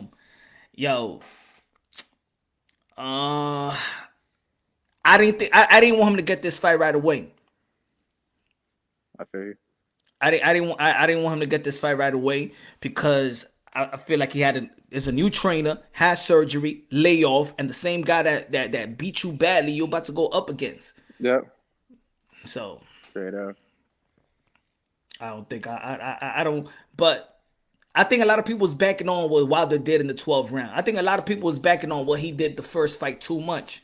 And I think they got to let the first fight go because we already saw the second fight. Yeah. We've seen the adjustments. So, but people still stuck on, well, he knocked him down all those times and blah, blah, blah, blah, blah. Nah, I feel you. Straight up. Yeah, but there's a lot of crazy shit in boxing right now that I want to see. You know, that I need Crawford to get a fight, bro. Like, that dude's just wasting his years right now and shit. If Crawford don't get Josh Taylor, and if he don't take that Sean Porter fight, who is there for him if Spence ain't gonna fight him? Yo, I'm gonna say Bud Crawford need to take a Keith Thurman or Sean Porter fight. Yeah. I mean, I don't think there's no other fight I want to see him in the ring with. Yeah, I'm gonna put it this way. I'm gonna talk shit if there's any other fight. I do not care about no other fighter. Yeah, even if it's straight up. Mikey, Mikey Garcia. No. Yep. Maybe Yeah, Danny. Maybe I'm Puerto Danny Rican, Garcia. so I was like, Danny Garcia, I watched that fight, but like I know that ain't what the people want, you know? Yeah, maybe Danny Garcia. Maybe Boots Ennis and things like that. But look, if either the two young guys, Virgil Ortiz, Boots Ennis, Thurman, Porter, That's the only fights I would have set for Bud Crawford. I think it's just too many fights already. I think it's time. It's time. It's time I watched those fights. for them to take a risk. I think they're probably holding on to that Spence, that big money fight with Spence, Yeah. and Crawford. But if it was a big money fight, that fight would have happened already. Yeah. And another fight that I never thought about till today when Danny Garcia, I don't know if he was on it live today or yesterday. I seen it on YouTube. Somebody posted it. He was talking about Danny Garcia versus Mikey Garcia. I'll watch that fight. Danny Garcia look like he gained a lot of weight. Yeah, bro.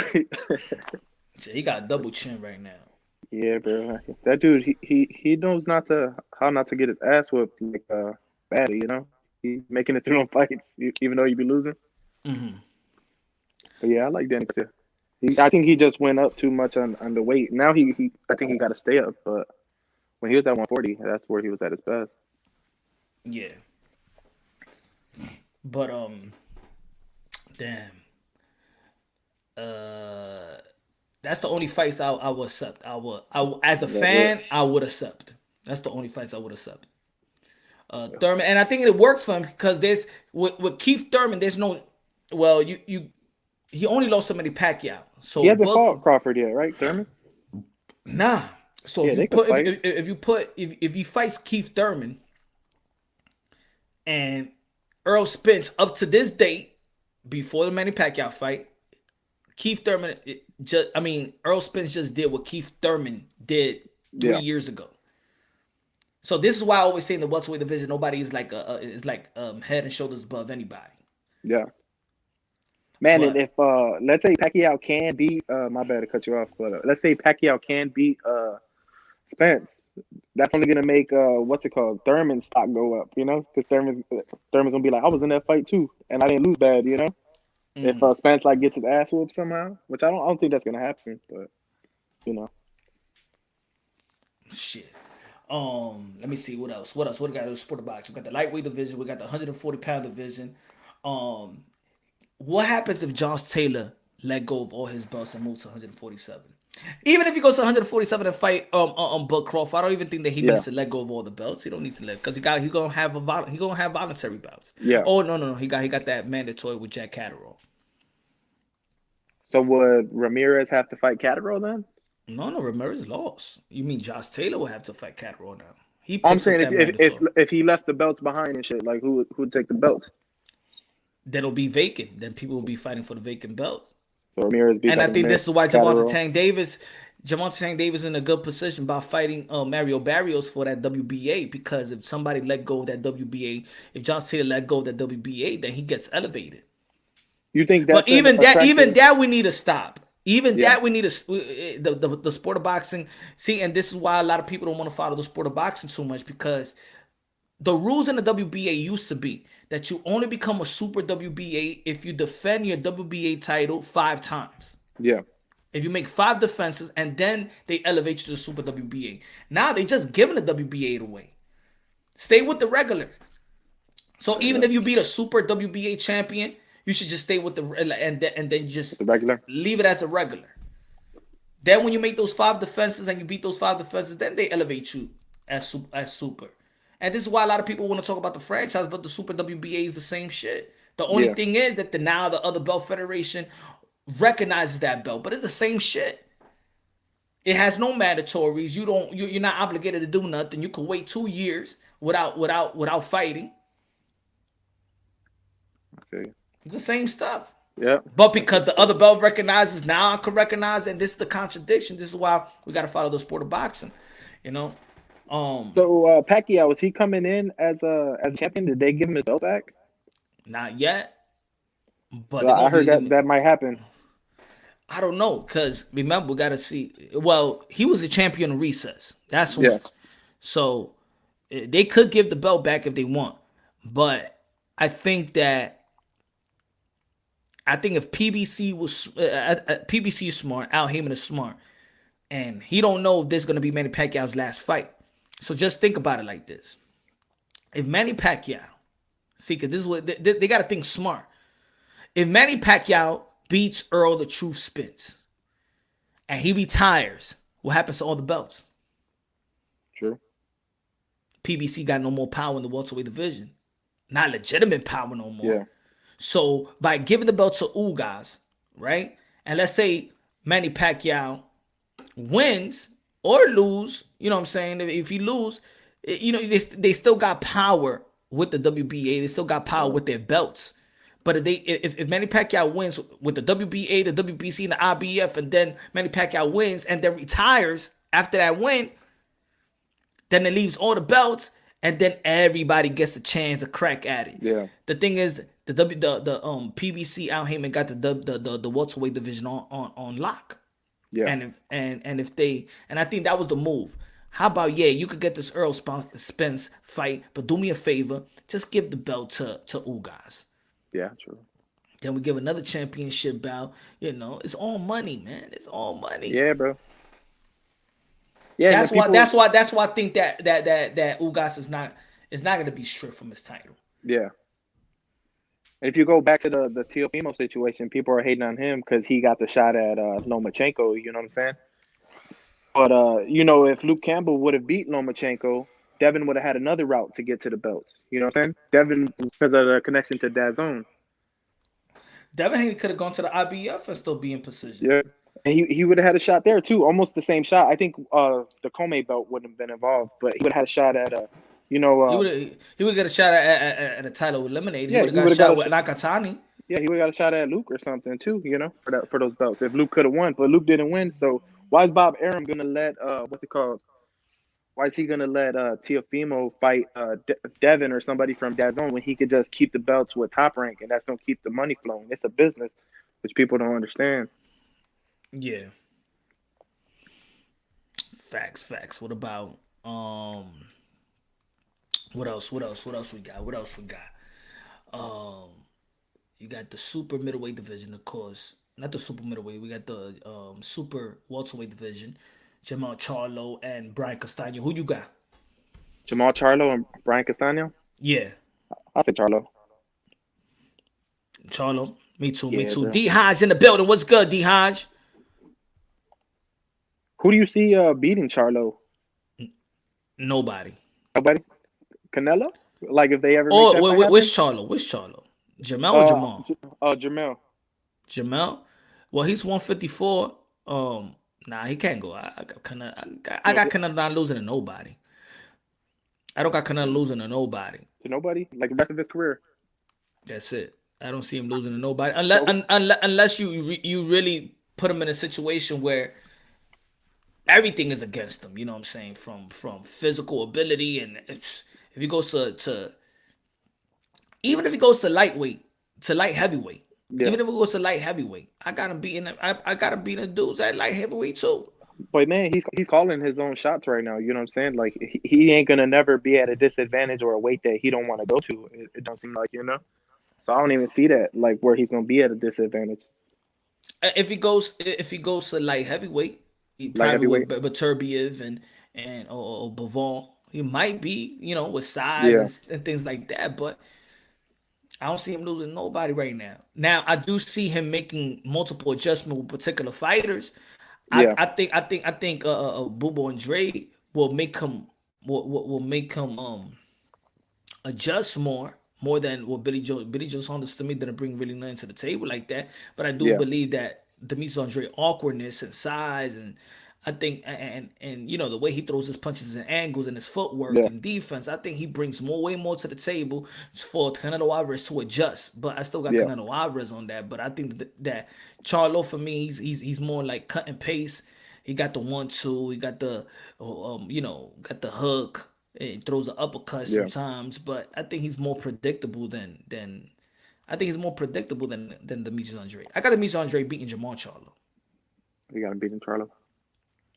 And I think that with David Benavidez, is going to bring the imagination of Canelo Alvarez getting stopped or getting knocked out. The imagination, because there's not really power punchers at 168. What are the odds on that fight, David Benavidez versus Canelo? Man, I'm like, that's going to be a mega fight because he's going to bring that aura. He's bringing that aura that I'm bigger, stronger, and I'm a knockout artist. Yeah. See, Billy Joe Saunders can't do it. Cannon Smith couldn't do it. Boo Andre can't do it. Charlo for me can't do it in my opinion. I mean, could have stopped Steve Rose. So, and he could have stopped Sergey Deverchenko. We already seen Triple G. Yeah, So the only guy that's bringing that aura and precision is David Benavidez. that's gonna be a Cinco de Mayo fight, bro. Crazy. Cinco de Mayo, They got to do that on tequila, Cinco de Mayo, bro. The Mexican brothers. Hell yeah. Yep. If you give it 2 more years, probably a year and a half. Yeah, with bro. I his be forgetting growth, about David Benavidez, man. Edgar Berlanga, if you give it a year and a half and he's still knocking people out, how he's doing it and getting better, that's gonna be a big fight too. Yeah, Berlanga, That's why I said bro, a lot of people critique me because I said those are the last mega fight, not big fight. I'm talking about mega fight in terms of, yo, maybe this is the one that Canelo Alvarez gets put, get knocked down or something like that. I think the imagination or that threat, I only think that David Benavidez or and Edgar Berlanga, if he keeps doing what he's doing, is going to bring to the Edgar table. Berlanga. I feel you. What do you think Berlanga needs to improve the most in his game? Did you see anything? 'Cause, he went to 12 rounds last fight. I think with a young It was fighter, 12 or 10. I think you improve on everything. I think you improve on everything. You improve on your speed, on your punch resistance, nutritionist. I think his body should look more tighter. Should be more cut. In my opinion, He got that fan base too, man. He got Lil Wayne rocking with him right now. He's gonna have a lot of fans. This is why that fight is gonna be big because he's adopting that Puerto Rican fan base that's been probably abandoned, you could say. That island Puerto Rican fan base, not the Danny Silva Garcia Puerto Rican fan base. I'm talking that island, that Tito Trinidad, Macho Camacho, Miguel Cotto fan base. That is a very loyal fan base in the sport of boxing. I think that Edgar Berlanga is tapping into that, and he's also tapping into the hip hop culture, the hip hop fans, and he's going to bring that to the table. It's going to be a mega fight with him and Canelo in a year and a half. It is. Regardless, people want to like it or not. He already calling out Canelo. It's gonna be a big because he's bringing something to the table that the other guys ain't bringing to the table. The same way David Benavidez, he's bringing that imagination that he could stop Canelo Alvarez. I'm not gonna say he is, but he's bringing that aura to the table. Because after Canelo Alvarez, if Canelo Alvarez beats Caden Planner, which I'm very very sure he will, and he becomes undisputed, that's it. Canelo Alvarez is gonna pick. We don't even know Canelo Alvarez just retire if he wants. Yeah. Because then what? I don't think he's trying to be undisputed at light heavyweight. Yeah. So right now he's just gonna pick the big fights. Straight up. So let me see. Yeah, I had another question. I forgot. Man, I was hoping it. I kind of forgot what it was. Oh, Edgar Berlanga is like, do you think he got let's say once Canelo's gone, do you think he could be the cash cow with the fan base he got going right now? Edgar Berlanga, I think he could talk, and he could talk Spanish too. He got the fan base. He's gonna create that fan base is gonna be bigger and bigger. Watch when Edgar Berlanga performs. I'm gonna put it this way. I want to see Edgar Berlanga perform June in New York City. When I see him perform June, open up for June in New York City, and he's headline, and he does good numbers. I just want to see how New York will be buzzing, and he's from Brooklyn too. If I see that type of hype that I've seen with the Miguel Cotto, I'll be like, that's it. That's gonna be a star. Yeah, to be honest, he's not even a star yet, but they're already gravitating to him. Yeah, straight up. I feel like the way Bill Haney's out here promoting his son and shit. Like, I think if he keeps doing that like consistently, Devin Haney's fan base is gonna get massive. Especially if he could win and back up all this shit he's saying. I think Devin Haney's gonna have a big fan base too because Bill's out here promoting more than anybody.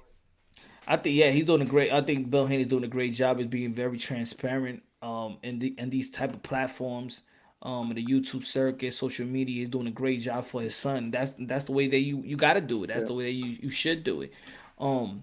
Yep. I think that Devin Haney. Teo's pops too, man. Because Of course. Both of these pops doing a great Yep. job. Both of these pops is doing a great job. I think that Devin Haney's performance is now going to enhance his fan base. I think his fan base right now is on a standstill. yeah, It's on a standstill. You got to get away from in my opinion, when you think of Devin Haney, you think of the Mayweather. You think about the mic Yeah. work. You think about that, but you don't really think about performance, except that knockout that he did a couple of years ago, right? yeah. But you don't. When he got tatted on his leg and shit. You don't see a lot of. He don't have moments. You know what I'm saying? He don't got a lot of moments where it's just his name, it's just his training, it's just what he puts out. This is a statement fight. I'm saying that he's gonna take a decision. He's gonna go to a decision. I think it's gonna be 116, 112. But if he gets a knockout, if he gets a stoppage, if he makes a statement, I know that he need to make a statement. Bring some weight into that belt. Carry that type of. I'm gonna say it like this: if he goes to a decision, I'm gonna be happy because I said this is the way it was gonna go. But if he does not make a statement, it's almost like Boo Boo Andre. People know that Boo Boo Andre is good. Even the haters, they can hate him on it. They know that he's good. They know he got pedigree, but they be like, he's boring. He hasn't make a statement. He hasn't made a statement. Liam Williams, he knocked him down, but he could have made a statement. He didn't make a statement. So when people see him calling out Canelo Alvarez, they be like, what the fuck is this guy calling Canelo Alvarez? But if Boo Boo Andre was knocking people out, then they'll be like, yo, yeah, fight him. But because he's not even, he's not getting the fans excited, then when he's asking for a big fight, people are not excited about it. The thing is, the same thing's gonna happen to Devin Haney.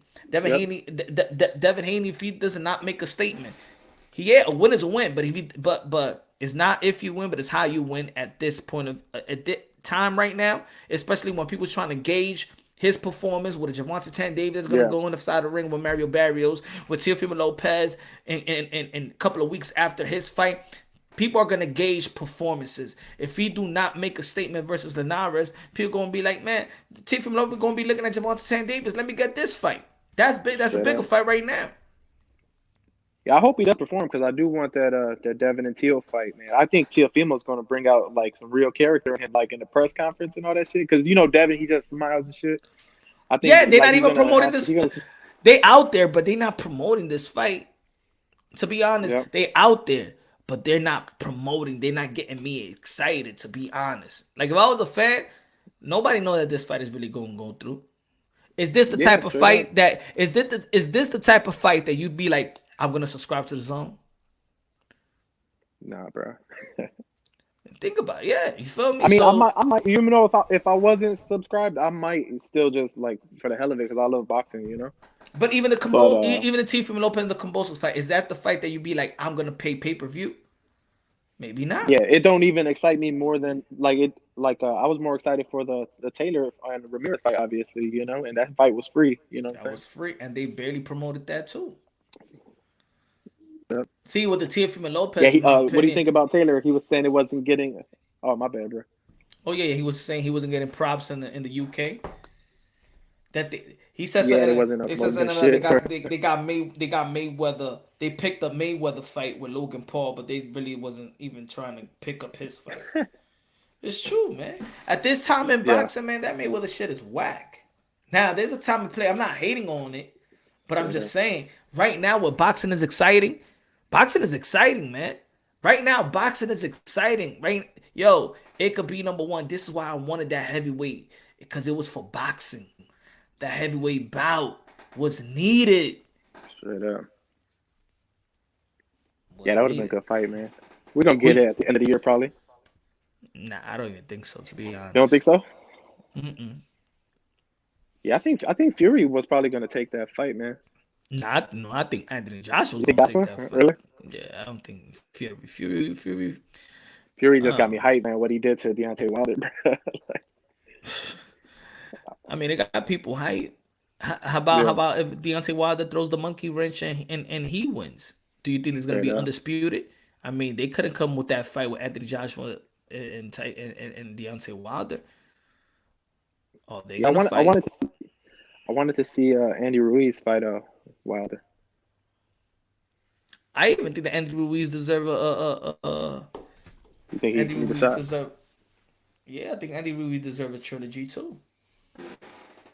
Straight up. I mean, if you look at the performance, he stopped AJ. Yeah, he looked decent his last fight, buddy. I forget his name. He came to fight that dude. What's buddy's name again? That Ruiz Ariola. fought? Ariola. That dude was funny as hell in the press conference afterwards, bro. I wasn't even up for that fight, to be honest. I wasn't Nah. up for that, man. Yeah, that was pay-per-view. That was crazy, bro. Yeah, but then I understand that's the way they make their money. And it's So, up to y'all. what do you think about like Top Rank with the free fights and stuff? Like, you think it's just Bob like pocketing the money for himself and not giving these guys their fair cut? You think it benefits him more than doing pay-per-view? I think it benefits the promoter not to let the fighter know how much they're really worth. Yeah, that's what I've been thinking. And that's what it is now. That these fighters are getting smart. These fighters are asking the right questions. They talking to the right people, and the right people's in their ear. And you can see that the promoters are getting tight. Oh, Bob Arum is kind of fickle. That Cambosa's people and Teofimo Lopez people was working on this fight behind his back. Oh yeah. They locked down that Triller deal. Yeah, Oh, you ain't like it? The purse bid. They try to play Teo on the purse bid. Yeah. Yeah, they worked on that deal. So what? You should have worked on the deal like that. You should have given Teofimo Lopez the type of money that he deserved, especially after beating one of your golden goose, Lomachenko. This is why you mad. See, the problem in the boxing is that, the promoters are mad that these fighters are understanding and figure out their value. They're asking the right question, and there's good people in their ear. They're good people around the business of boxing that's telling these fighters the truth. And then when they start saying, "Oh, I'm worth this, I'm worth that," then the promoter's looking at them like, "You ain't worth that. Yeah, I can't make that fight happen." Yes, you can make that fight happen. yeah, bro. Because look at Taylor versus Ramirez. I would rather pay for that fight than the Areola versus Ruiz fight. You know what I'm saying? Like, I'd rather pay pay-per-view for that shit. That's the only problem when it comes to the fighters. The fighters do not know their worth, and this is what you got to tell young fighters. Understand your worth. Understand this business. And the people that you put, look, and I think this is what happens too, that a lot of people, they come up with trainers, right? But they're not world level trainers. They haven't been in this type of level to even understand the business. You know? So they don't understand the business like that. So they can't teach their kid the business, or they can't teach their young fighter the business when you never even got into that championship, that big money level. You know, how many times you hear that the trainer be like, when this guy's fighting? Well, I don't know, man. It's him and his management. Yeah. Straight up. You know, not everybody is Bo Mack that's manager and trainer. Derrick James is just the trainer of Errol Spence. He don't know what the hell is going on behind Chloe. I mean, whatever Errol Spence tell him, but he doesn't make decisions on who's going to be on, you know, how much money this and that. Yeah, bro, that's crazy. So fighters got to understand their value before you sign a deal, and then you understand your value after that, and then you fight in your promoter. Or you fight your manager. Oh, I deserve this, I deserve that. Yeah. Well, you ain't say that shit before you sign. So now you worth all of this. So at the end of the day, you got to be accountable for what you signed to. It's just like the Locks and Bad Boys when they signed a P. Diddy. Straight up. And you seen Bob Arum's interview the other day? He was like, the fighters get greedy. He was talking about Crawford and Taylor, I think. Man, he get greedy. Yeah, he never says it's not even his money. Yeah, he never says like, "Oh, we couldn't come to an agreement." It's always the fighters get greedy. You know what I'm saying? It's never we. You know what I'm saying?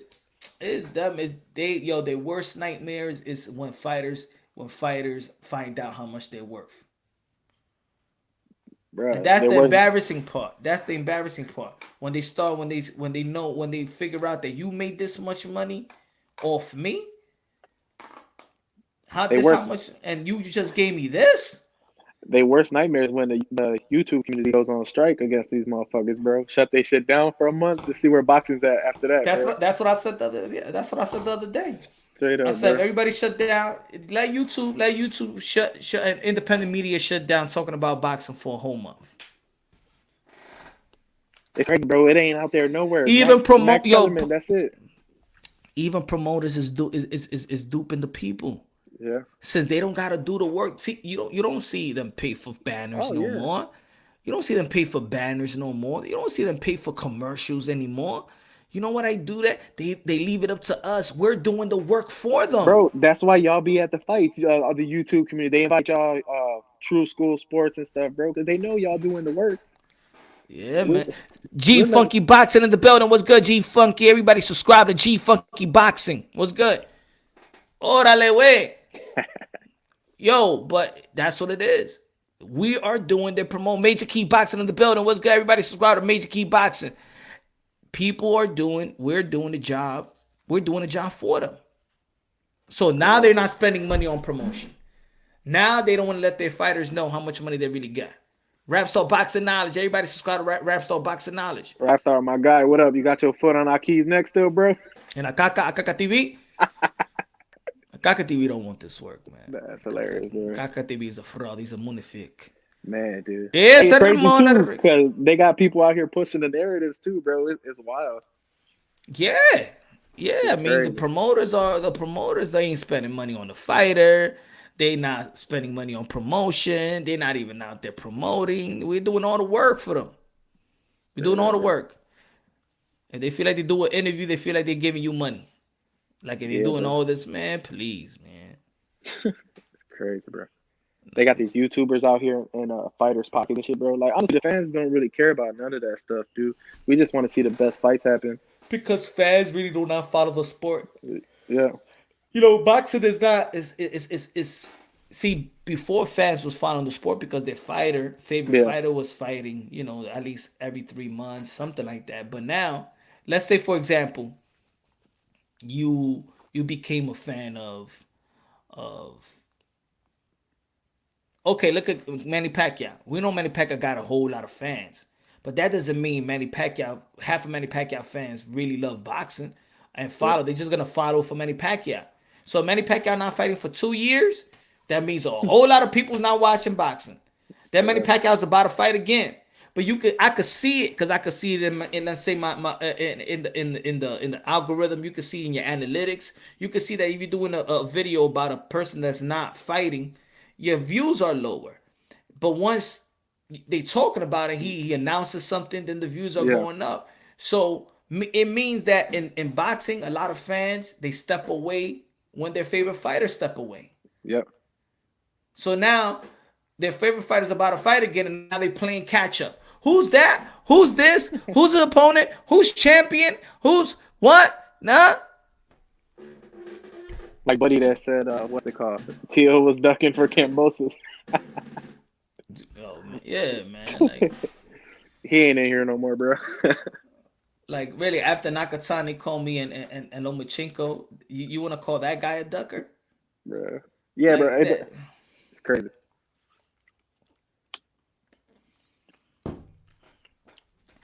Yeah, it's stupid, man. That's what kills me, bro. It's like they won't even answer the question, like who he fought. You know, I like Devin Haney. I want him to be good, but like, bro, like it's you got to be slow not to see who Tio fought and who this guy fought. You know what I'm saying? Drop the belts and shit. It take all the belts away. We all know who the real champ is. You know what I'm saying? Yeah. Dev could have all the belts and Tio just dump his shit in the trash, and we know Tio's still the true champ, like real boxing fans, you know. I mean, but it's not even to just drop it on the trash. Is that Teofimo Lopez said that he's gonna make you a mandatory, so you're gonna have to make a decision. Let's say if that decision is that you got to drop that belt, You better drop that shit. are you gonna do it? I would. To get Teofimo Lopez, I would. Yeah, he gotta drop it, bro. I would. If it's not, then all I want is to hold on to this precious little belt that I have. Yeah. And then I'll be a mandatory. And then me and you, Teofimo Lopez, let's take this shit to purse bid. Let it be a mandatory. Let's work that out. Yeah, I'll be your mandatory. Let's take it a purse bid. We get the most of our dollars. We don't know who's going to buy it, Triller or nothing like that. And Yeah. then Eddie Hearn says, "Hey, Sazon Theo got the leverage to be Mando at 140 for the WBC because franchise or WBO. Theo finally make all fight Mando to go to purse bid." Exactly, Drew. Yeah. He got all the belts to go. He got all the belts to just go to purse bid after purse bid. Good looking out, Drew. Good looking now. I appreciate it, my brother. Great point. You think if Devin and Teal like apply that pressure to the WBC together, that they'll actually like restructure it and be like, yeah, you know what, this shit is Yeah, they cap or got whatever. to. We're gonna. They got They to. need to. They need to do that. Did Teofimo Lopez do that for Lomachenko? Yeah. Straight They up. changed the franchise rule. Or it's transferable now. Now he'd be like, nah, if because Teofimo Lopez, because this is what it is. People feel like Teofimo Lopez just be like, oh, he petitioned for the fight because he liked the franchise. No. It's not because of that. He didn't petition for the transferable of a franchise. Just Yeah. to transfer the franchise. No, it was because he's listening to the WBC. The WBC said that this belt is their supreme belt at lightweight. So if I'm gonna be Lomachenko, then put that belt on the line as well. That's what he's saying.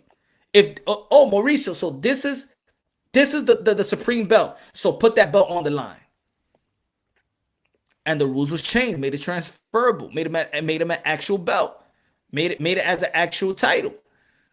That's why people mad. But this is why I said that this what I was explaining to Bill Haney a couple of weeks ago. That's how they got. That's how it looked like I got fucked over to the public. Yeah.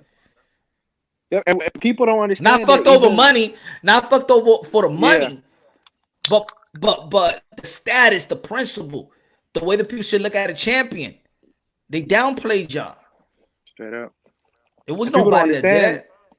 We agree that it's some funny shit going on with the WBC, but you know what I'm saying? They're trying to like minimize the word of the WBC, saying that this is the supreme belt. The rules change, and people don't understand. The rules are the rules. Like I'm gonna go by the rules, not by what you believe. You know what I'm saying? I mean, they all accepted though. Yep. They accepted it. You know, just like they accept the franchise, you accept being holding a watered down belt. Especially if Devin and Bill won't say no funny shit's going on. You know what I'm saying? Like, why are you gonna keep pushing this narrative that Teal's not undisputed, he's ducking, but y'all won't challenge the WBC?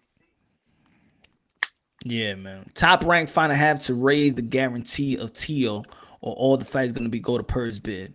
Yeah, and he ain't gonna do it. Drew, this old man is not gonna do it because for him a contract is a contract. And this is what I mean about people. They gotta know their value before they sign contracts. You see how he's talking? He's talking like if he's a slave. Well, he's still signed to us, and he got 3 more years to go. So you better take this 1.2 mil. Why would you even walk up to a guy and be like, here's your minimum? Here's what you signed for after being Lomachenko, and I got 4 sanctioning fees I have to pay for. That's a slap in the face. Bob Arum should know better. And then when you go to purse bid, $2 million, my man, he got 4 belts, meaning he pays 4 sanctioning fees. He can't get that cheap money. That's why God is good, man. And he played his cards right. He did it the business way. And he got Bob Arum.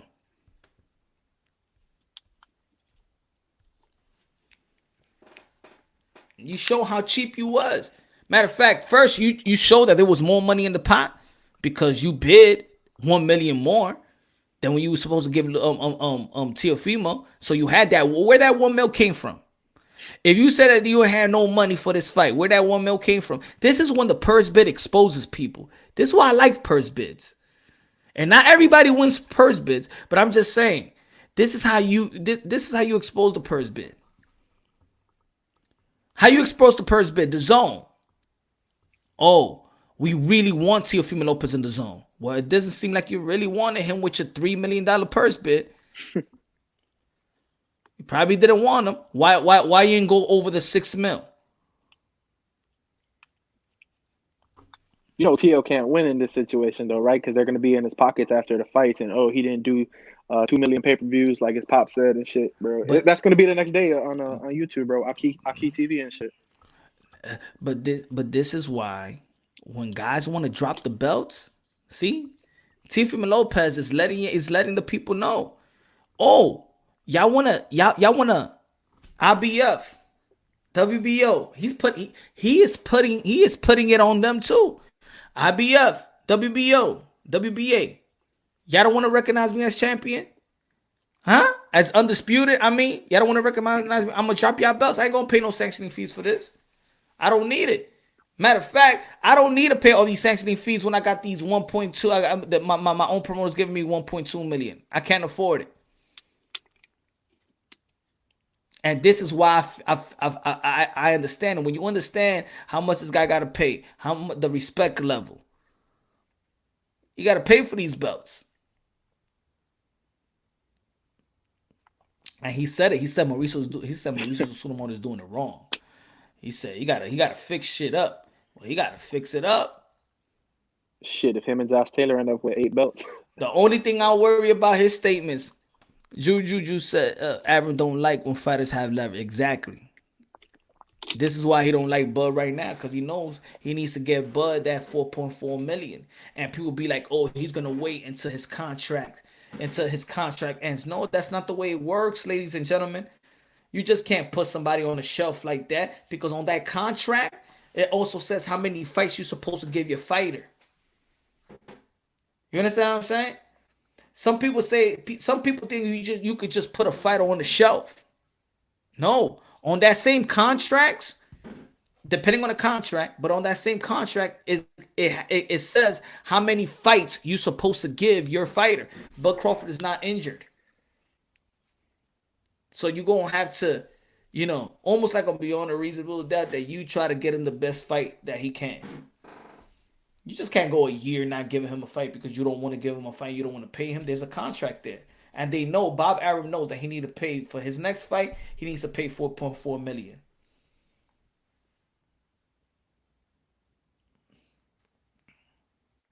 So you're right, Drew, about Aaron don't like when fighters have leverage. No promoters does. You think a lot of like young up and coming fighters that like they got aspirations of being professional boxers, that they're like watching right now, taking note, and they're like, man, I ain't messing with Bob Arum if I make it. You know what I'm saying? The way he's like doing his fighters right now. I mean, he's getting them that exposure though, so I'm sure he's always gonna have fighters as long as he's around. Look, Bob Arum, man, he creates loopholes, man. Bob Arum, you overall, you really ain't never gonna fuck over Bob Arum. You can do it for the moment. But remember, even Teofimo Lopez winning the purse bid, Bob Arum gets 20%. So it's like you still can't fuck me over. It may look like that. I may be mad at you, but I'm still getting something out of you. That's the difference.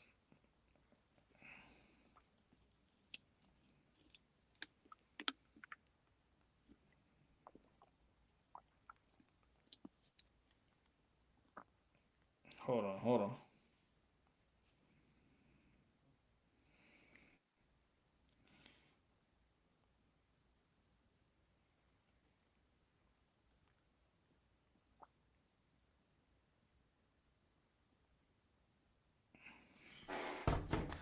But yeah, man.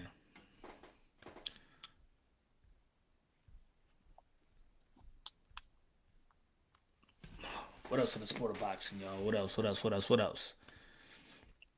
How you see this fight going? How you see that fight going? Linares. Man, I think it's gonna be a good fight. How you see it going? I like Linares. I think that fight might go 12. I think Linares probably gonna have to try to put his head down and hit. What's something new? What's something new to the table? You think Devin Haney is gonna come? What do you think he's gonna bring new to the table? I don't think he's gonna be as defensive as he was with Gambo. I think he's gonna try to make a statement. You really think he's gonna try to make a statement? I think so, bro. Like that's been the talk that he's a boring fighter and stuff. I think he's trying to make some noise right now. And man, after the fight, like he's definitely gonna call out Teofimo. I think like right after that fight, he gonna call out one of those proclaimed three kings. Okay. Who's this? Rap Star Boxing Knowledge. Yeah, man, this is rap star boxing, but I'm a half asleep. But you seem like you guys are talking and cooking, so I had to come here, man. What's going on, Ray Ray? What How up, you rap feeling star? out there, Ray Ray? Good, my dude. How you been? I'm good, bro. I'm good, man. Good. I'm chilling out here. So yeah, man, you guys are coming into some topics out here, man. What we cooking, Punch? What we cooking out here? Hey, real quick, what y'all think about Stephen Fulton right now? Oh, I like Stephen. I rock with Stephen Fulton, bro. That fight against Angelo Leo, they was in there, bro, getting it. I like Angelo Leo too, still. What you like about the performance with Brandon Figueroa and Neri? Oh, that was a good fight too, man. Well, we talking about Rap Star. We talking about Teofimo Lopez is having a fit right now, man. He's not liking how things is going with the sanctioning bodies. He said that he's only representing right now the IBF and the ring right now. He's not even showing the other belts that they needed. That he's basically he's not trying to be taken advantage anymore. You know. Yeah, but I also think, right, that he won't be able to do that, right, because it breaches the contract. Yeah, if he does that, it breaches the contract for all the sanctioning bodies. But that's what he said. He said he don't give a damn if he gets fined. But he's not only gonna get fined, he's gonna have to pay that money anyway, right? He's gonna have to pay every single sanctioning body. But also, I think if he doesn't want the belts, then he needs to make a statement about that. But we need to recognize something. Teofimo Lopez, and I'm sure Ray, you've been watching. He ready to fight everybody. Lately, he's been calling out everyone. You know what I mean? And he wants Josh Taylor. So the only way he can get Josh Taylor, he needs to keep that franchise belt, and he needs to keep that WBC belt in his hand, and he needs to get himself in position to get to 140. The only way Josh Taylor will fight him is if he's got nowhere to go. And far as I'm concerned, Punch, the franchise means that Teofimo Lopez can go put himself in prime position at 140. So, I mean, at the same time, that's the power. If he needs to use it, why not? You know, if he's going to pay him, use it. I think I do think that he's probably mad, or I think he's just irritated about the talks. Especially, I think that when now that Josh Taylor is trying to devalue his undisputed, now that he's undisputed, he's trying to devalue his undisputed. It's like he's becoming a mouthpiece. He's becoming this the mouthpiece that is helping the Devin Haney narrative, you could say. That's stupid though. Why would he want to fight for undisputed sense. though? That shit don't make no sense. Yeah, what don't make sense to me is that if you look at the franchise title, what Mauricio Solomon said, that this is my elevated supreme champion with the franchise title. He can put himself in position to fight the greatest fights if he wants. If he doesn't want to duck anybody, now hear this properly. If Teofimo Lopez wants the biggest fights, he's got the power and the belts and the titles to put himself in that position. Nobody can't duck him. So, I don't know, man. At the same time, if he's not feeling respected by the sanctioning bodies, they've also given him a lot of power.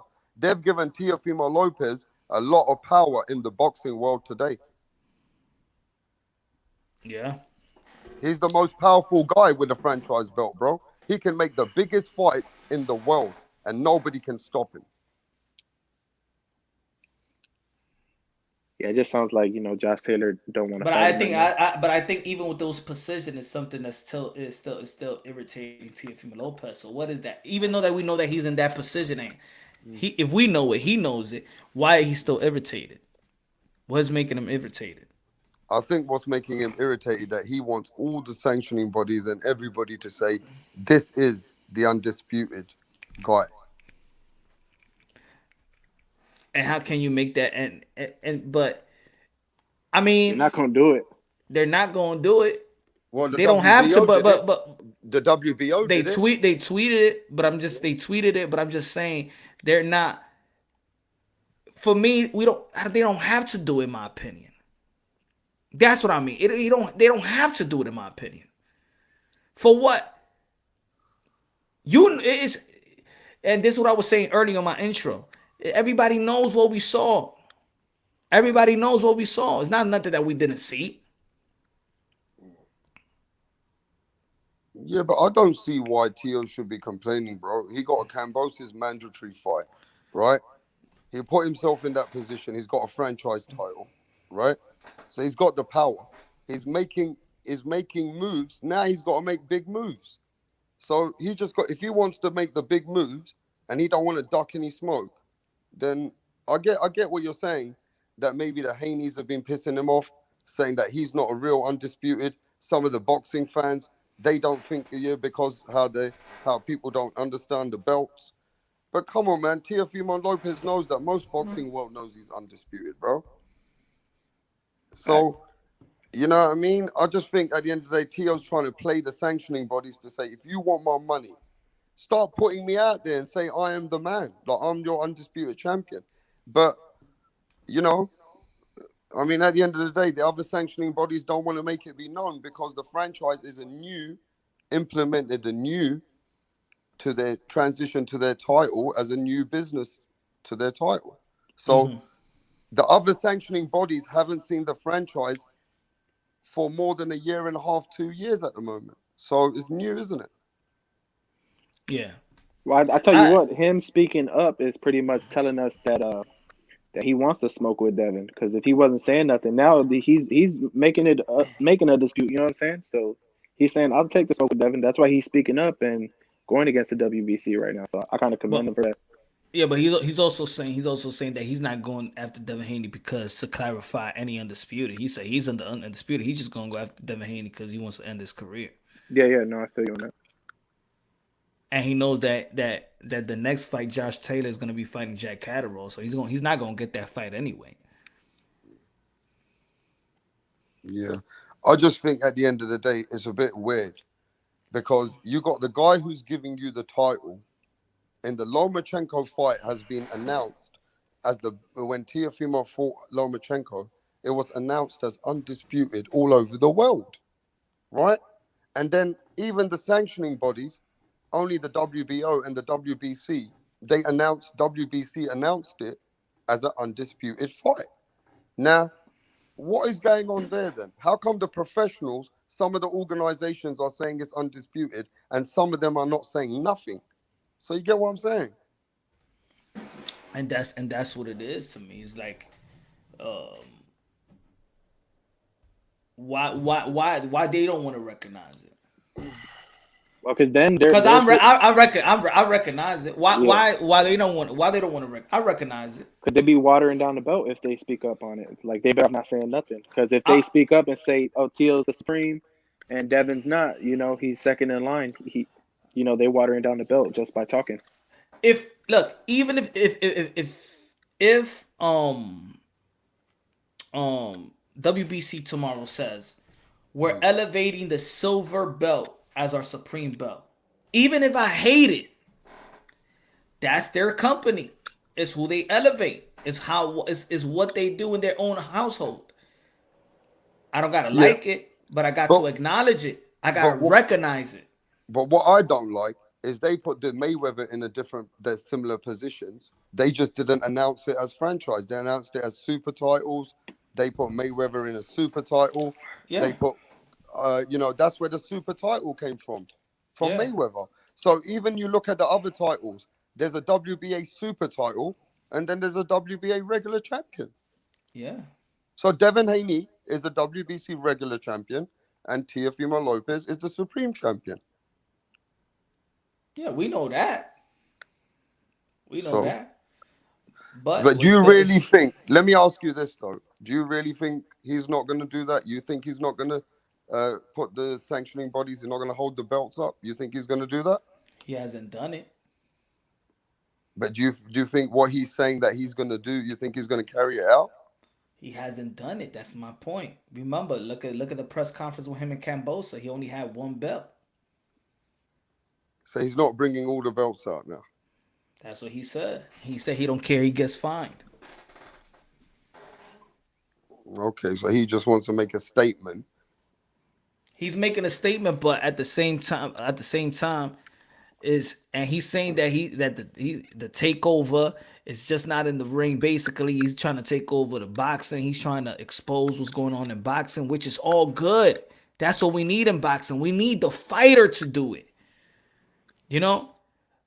But we also got to understand this game is not overseen by nobody. Again, this is like the Wild Wild West. This is like the hood. This is like pimps and drug dealers, and there's no cops around. That's boxing.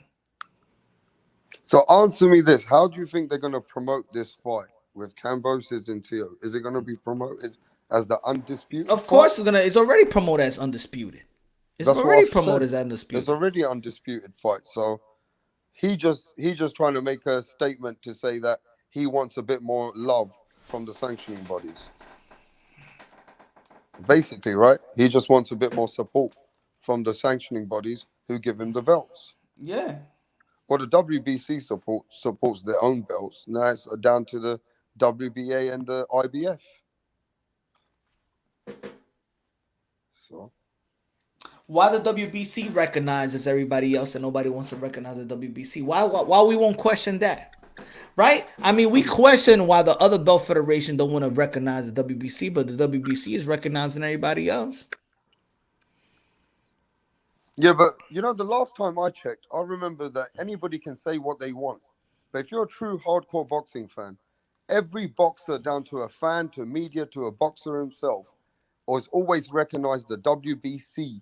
After the 60s, the WBC has been the most prestige and the most prestige belt in boxing when it comes to everybody who recognizes belts first. The WBC is that belt. Mm-hmm. They're the most prestige belts because their best champions have always wanted that belt. If they would have gave Mayweather the franchise WBC so he could face Manny Pacquiao, you think anybody would give a fuck? Nobody would give a fuck. Nobody would give a fuck. Do you think they would have given a fuck if tomorrow there was some issues with a fight with, let's say, Josh Taylor and Ramirez, and you say that, okay, fuck that, Jack Catterall can't get the fight, Ramirez becomes a franchise? You think anybody would have given a fuck? No. Exactly. Same thing. You know, everybody out here in the chat, you know for damn sure when if they elevated, because nobody give a damn when they elevated Floyd Mayweather as Super WBA. Nobody cared. And when the franchise does something great and the WBC does something great and they make Chocolito versus Estrada 3, nobody gives a fuck then, do they? Yeah, nobody gonna give a damn about that. Nobody gives a fuck then. Because there's good and bad sides to everything, bro. So it's the same with the WBA super title and the WBA regular champion. I just think the problem is here. Teofimo Lopez wants the full stamp, and he wants the full undisputed stamp by all the boxing governing bodies. Exactly. If he's gonna pay him the money, he wants that he wants them to speak out to say this is our undisputed. But could champion. he have got that fight before the Kambosos fight if he really wanted it? Huh? Could he have got that fight before the Kambosos fight if he really wanted it to fight What, Devin? the Devin Haney fight? Yeah, or did he have to take Kambosos right now? Well, they could have petitioned for that fight. yeah, he got a petition. He got the franchise. Remember? Yeah, that's what I'm saying. Like, why he ain't just go? Because the promoter. Yeah. Remember, Bob Arum and Teofimo are not getting along, right? So the promoter needs to be with the fighter. Like, they need to be on the same page. Okay. You know, so obviously Teofimo knows that Bob Arum's not paying him over $1 million something for Kambosos. So he thought, fuck Bob Arum, he's not going to pay me nothing for nobody. Might as well do it myself. Yo, Major, let me see your face, Major. Let me see your face on Backstage, Major. That is major, isn't it? Why you trying to show my face when you say backstage and you put me on, motherfucker? God damn, nigga. Hey, I'm trying to relax over here, bro. man. Yo, they got me with the black and brown. They show a dick pic. Oh shit, man. Look. Look, I'll show y'all right now. Look, I'm over here fucking like tired. Hey, Punch, if you Hey man, like don't put me on a show like that, like Punch. Come on, man. Did you send the link to the chat already? Yeah, I did that in the beginning. My bad. No, So yeah, man, what we talking about though? Because I was just on another panel cooking somebody like really good, man. That was a fish fry over there, bro. We did some Southern style cooking over there, man. Oh yeah, but whatever, man. I'm not even gonna talk about that right now. You was giving out that fish grease. Cooking Hell out there. yeah, Cooking. and we did it with sazon. We did it we did like the coconut oil to make it sound like to make it feel real Southern and Caribbean. You know what I'm saying? Like that sazon, you know, con azafran, you know, and all that shit, bro. Like we cooked that shit up real good, man. Oh, you know, yeah. I got the pilon. I got the pilon. I put the fucking ajo in there, bro, with some olive oil, bro. I cooked them up real good, dog. Like straight up, man. You would have been proud of me, Punch. Oh yeah, who you cooking? It was man. It was some food. Just put it like that. I don't even know who. Nah, man, we gotta say the name. This is Punch on Box. We gotta know. We gotta see. We gotta tune in. I literally don't even know his name, bro. It was on H Money's channel though. I went over there to talk about a subject, and this fucking fool was there, and he didn't let me talk. And I just told him, yo, when Major Key's talking, you shut the fuck up. that was that. You know what I'm saying? He didn't understand who the fuck I was apparently. You know what I'm saying? So I had to cook him real quick, but it was all good. You know? And I said, now I got some bigger fish to fry because I just got a text message. So fuck out of here. And then I bounced and I came over here. You know what I'm saying? That's you what should we have do. told him, innit? You got Benavidez waiting for you. Get the fuck out of here. Yo, I ain't trying to fucking waste my time with them motherfuckers. But anyway, so Black and Brown, what you think about Teofimo Lopez and his frustration, saying that he's gonna expose the corruption with the sanctioning bodies and everything else? What do you feel about that?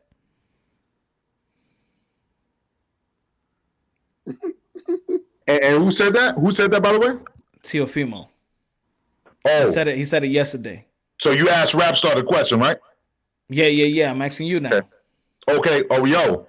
That would be lovely, man. I think that especially somebody with his I'm a big fan of these guys like branching out. I think that like I heard Showbiz and Matt's mad love for Showbiz and all that, the way he carries his show and all that. But he said, "Oh, I hope he signs up to the BBC." Why do you want somebody to sign up to the BBC? Why don't you want them to be entrepreneurs and run their own future and do deals? You know what I'm saying? Like whenever they want to deal with somebody, why don't you want them to just not have these promoters, especially when these promoters are not promoting? You feel me? I want them to be independent. I want them to be like straight up, like this is how we created unions and things like this across the United States. Why not? Especially they're not giving health care. They're not thinking about your best interest. All they're thinking about is their sum, their percentage. And as soon as you're not working for them, fuck out of here. So why can't they work for themselves? Yeah, he's heading that, and I think a lot of fighters is heading that route. A lot of fighters is heading that route. They're gonna work with a promoter. They're gonna be partners up with a promoter, just like Canelo Alvarez, Triple G. They're learning it old, right? They're learning this old. But the young fighters, Teofimo Lopez is in a good position already. You got Devin Haney already that have learned it at a young age already. So, I think everybody need to follow suit. The same thing that Devin Haney has done. You know what I'm saying? And then they doing it right now. You go, Teofimo Lopez got Takeover Promotions now, but he's still signed to a promotion company. Yeah, man. All I want is for these people to get credit. They're putting their lives on the line, like you always say all the time, man, for our pure entertainment. And they do need to get some benefits. And if they're not working on that, as far as sanctioning bodies or anything like that, then don't get mad at them. Especially now they're not even promoting the way they used to promote. You know what I'm saying? Also, we got to look at it this way. We're looking at it from fighters' point of view because we're fans. But as a media channel, we need to look at it from both sides of the point of view. Let's just say Punch Drunk and Major Key, you've owned businesses before. So is Ray, I'm sure. As a business, these fighters are nothing without our belts. So when they take our belts, now they want to shit on us? Let's keep the shit real. Now, look, every fighter that wants to come out, like Teofimo Lopez, he did everything to want to be a world champion. He did everything to want to be a world champion. But now he's got that status and he's built a name. Some fighters, they can carry on. But let's be honest, some fighters cannot carry on without a belt or federation on their side. Yeah. They like Devin Haney. He ain't. I don't want to sound bad, but Devin Haney ain't shit without the belt. He ain't shit without a belt. Nobody's gonna put him in position to make those big fights. So as much as Teofimo wants to shit on the hand that feeds him, he's got to remember this: is those belts is what made him. That's all I'm saying. What you feel about the contradiction of when they say, but we want to see the best fight the best at lightweight, meaning we want to see Devin Haney versus Teofimo Lopez. But if that's the best, then why do people contradict themselves and say that this is Devin Haney's first test with Jorge Linares? Then he shouldn't. Then he wouldn't be the best. If we saying that this is his first test, what do you feel about that? That's a good point, bro.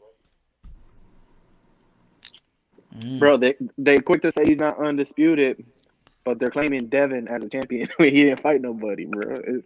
That's contradicting themselves. I already got my how you say it? Not my skit, but my, when somebody's ducking, when somebody's ducking, you gonna get this. You better not duck me, son.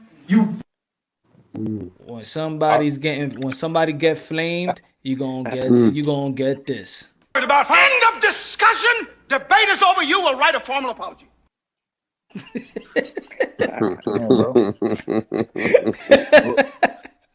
tell you, hated it.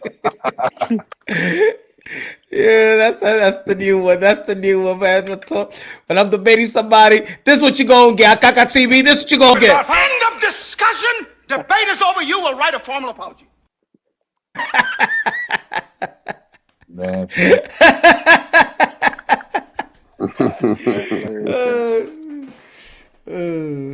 Not Marlon point.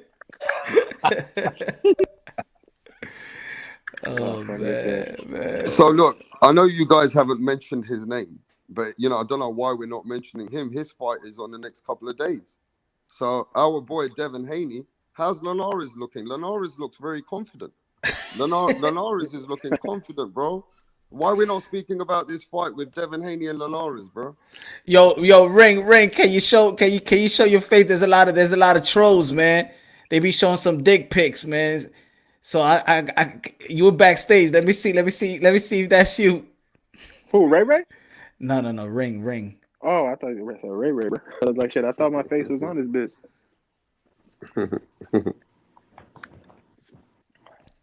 Oh, text me. A ver si es de verdad usted. Yeah, so is anybody pero tú eres dominicano, ¿no? I could see like this. Look, easy. Let me do it rap star style. Hold on. Yo. Yeah, man. Hold on. Boom. Yo, but for real though, yeah, man. We were talking actually about the Devin Haney fight, and that's why somebody got mad at me, because I was actually telling them, yo, we need to see him do something, but all I want him to, I would just like to see him try. I'm not saying to knock him out if you can't, but I would like to see him try. And if it doesn't happen, then go resort to your skills and get it out of there. But at least we'll know that we can see what you're doing, and we can see that you tried, but you couldn't make it you're still young. You can work on those things. That's fine. And this motherfucker like just flipped the script and just like, why you want him to go out there and knock somebody out? Well, you know what I'm saying? All he has to do is beat him. I'm like, I didn't say that he couldn't knock him out or he couldn't beat him. I said that the opposite. I said I would like to see him knock him out, but he should beat him by outboxing him. It's not, if he doesn't beat him, then that's a problem. You know what I'm saying? Because we're promoting this guy and we're looking at his future. Like, I feel like he's going to be a great champion. I want him to be a great champion. You know what I'm saying? Especially as a young guy. You know what I'm saying? I'm looking forward to Devin Haney's career. But, I would like to see him knock the fuck out of Linares when he's 35 years old. You know what I mean? I didn't get to see him knock out Gamboa, so I would like to see him knock out Linares. I'm not saying to put your career on the line and try to knock him out when you can't, but try. And if you can't do it, then fucking resort back to the boxing. And then we'll know that, hey, he's not at that point yet. Right? That's all I'm trying to say. I'm not saying risk your whole career for a knockout. I'm just saying try it, and if you can't, then back up and just do what you do best. You know what I mean? I think he's gonna try. I mean, you never know. He might put Haney's him gonna to sleep. crack. You never know. No, I might think he's put gonna him try sleep. to knock him out. Yeah, I hope so. I really do. You know what I mean? And this motherfucker got his fucking panties in a bunch. He got all mad at me. Man, shut the fuck up. Major Gee's talking right now, bro. You know what I'm saying? Ain't nobody know you. You know what I'm saying? I mean, to be very honest, if he did stop him, I mean, it's not a big deal. 5 people have already put Linares to fucking stopped him. Already stopped him. Linares has already been put to sleep a few times. Exactly. So it's not a big deal if Devin Haney did do that. You know what I mean?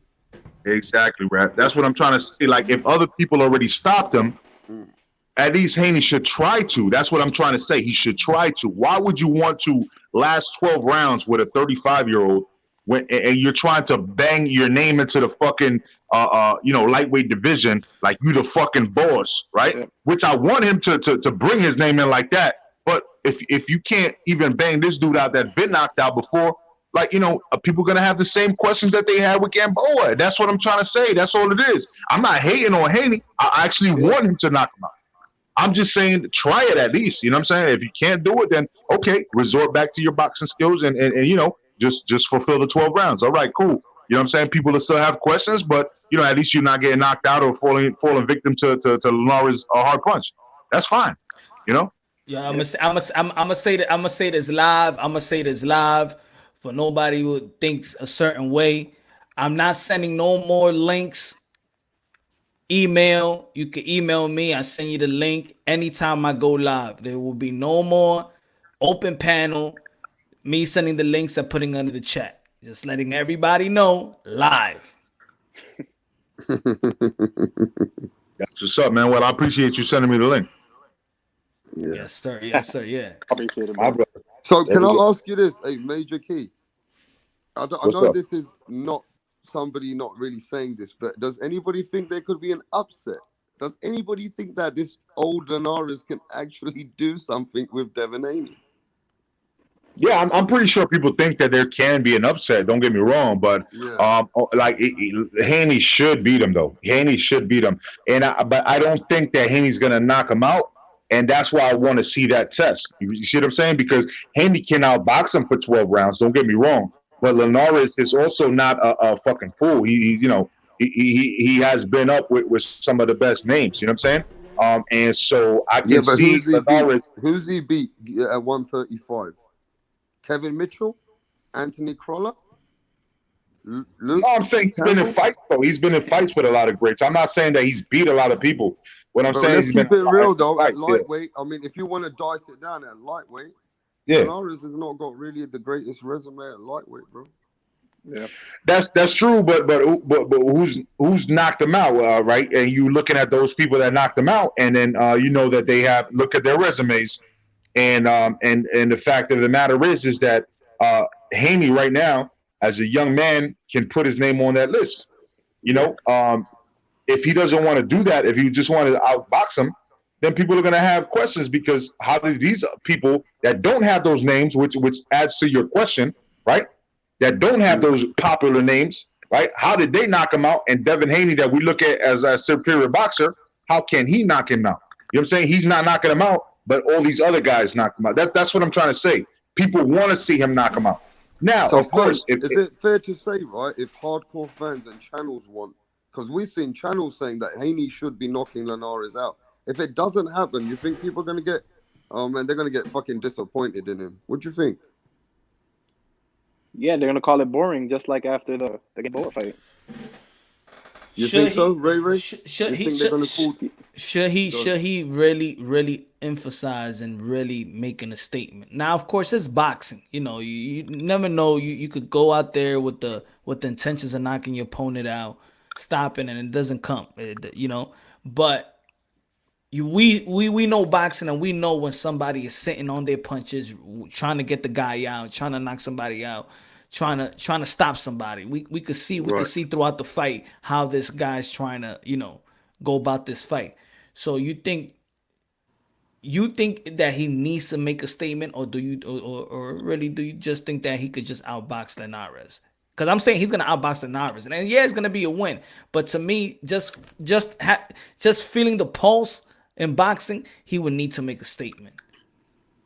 Yeah, I mean he can't win either way because if he knocks him out, then be like, oh, old Linares, you know what I'm saying? And then if he doesn't knock him out, then be like, oh, he's boring. So he can't win either way, honestly. Nah, I think if he knocks him out, I think it'll be fair. It'll be fair. Think so? Yeah, it'll be fair. Because I mean, for me, it's also stopping him, but because we know the landscape of how they're gauging these fighters, everything that Devin Haney is gonna do is gonna be compared to what Gervonta Tank Davis, Ryan Garcia, and Teofimo Lopez gonna do. That's it.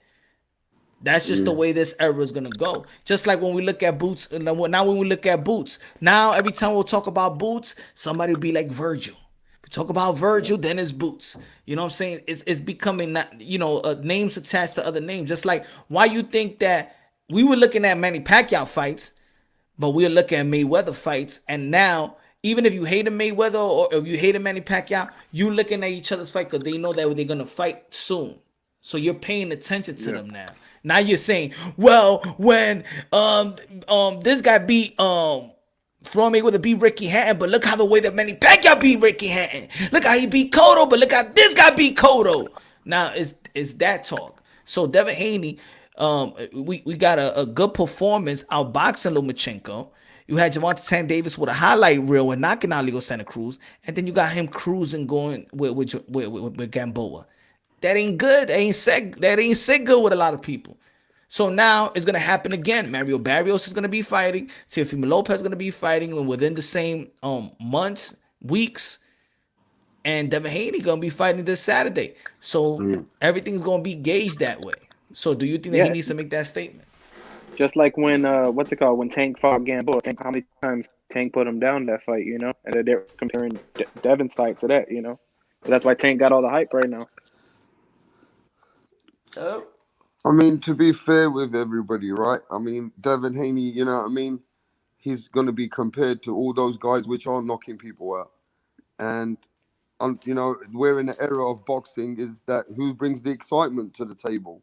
Who's bringing every excitement to the table? Now, are the fighters who are not knocking people out, are they still doing a lot of things in boxing? Well, there's not many people which haven't got that kind of style anymore. But you look at the people which had that Devin Haney thinks that he had that style. Sugar Ray Leonard was knocking people out. Floyd Mayweather was knocking the fuck out of people like Gatti, Diego Corrales, Hernandez, Deep Jesus Chavez. These were people way better than the opponents what Devin Haney's fighting. So even those fighters which had that style of boxing, they still had a lot more power. I just don't know how far Devin Haney can go if he doesn't generate power. He does. I believe in what Major Key's saying. He needs to make a statement because power is what's going to bring him to 140. He needs power. That style of boxing, that's an amateur style of boxing. That can only take you so far. Look what happened to Josh Kelly. He was one of the best skilled boxers. But look what happened to him. That's Punch Drunk's one of his good friends. You know what I mean? He got fucked up, bro. You know what I mean? He didn't even come on the show. He was booked to come and speak to us. But after that, man, with the way he got beat, he canceled the fucking show, bro. Yeah, he did, man. Yeah. Why are you putting him on blast like that, man? I ain't even putting on blast like that. Rap star always taking short punches, bro. He's hitting in the clinch and shit. You know what I'm saying? No, but look, even Paul. That's your UK. That's your UK, bruv. That's UK. No, you see how UK people treating me? So Ray, let me ask Ray a question. Ray, give me a fighter with the style of Devin Haney, who always outboxed people but never knocked them out. Give me a fighter who achieved the greatness like a outboxed people but never knocked them out. Yeah. Paul Spandafora. I knew that you were going to say that. Paul Spandafora. Anyway, respect to Paul. He's a good boxer, but he was a good boxer in the 90s. Okay. Yeah, right, but nobody remembers him, bro. But all right, Paulie Malignaggi. Paulie Malignaggi. Yeah, I think Paulie Malignaggi. He doesn't have the power, but he achieved some greatness. Two-weight world champion. Yeah.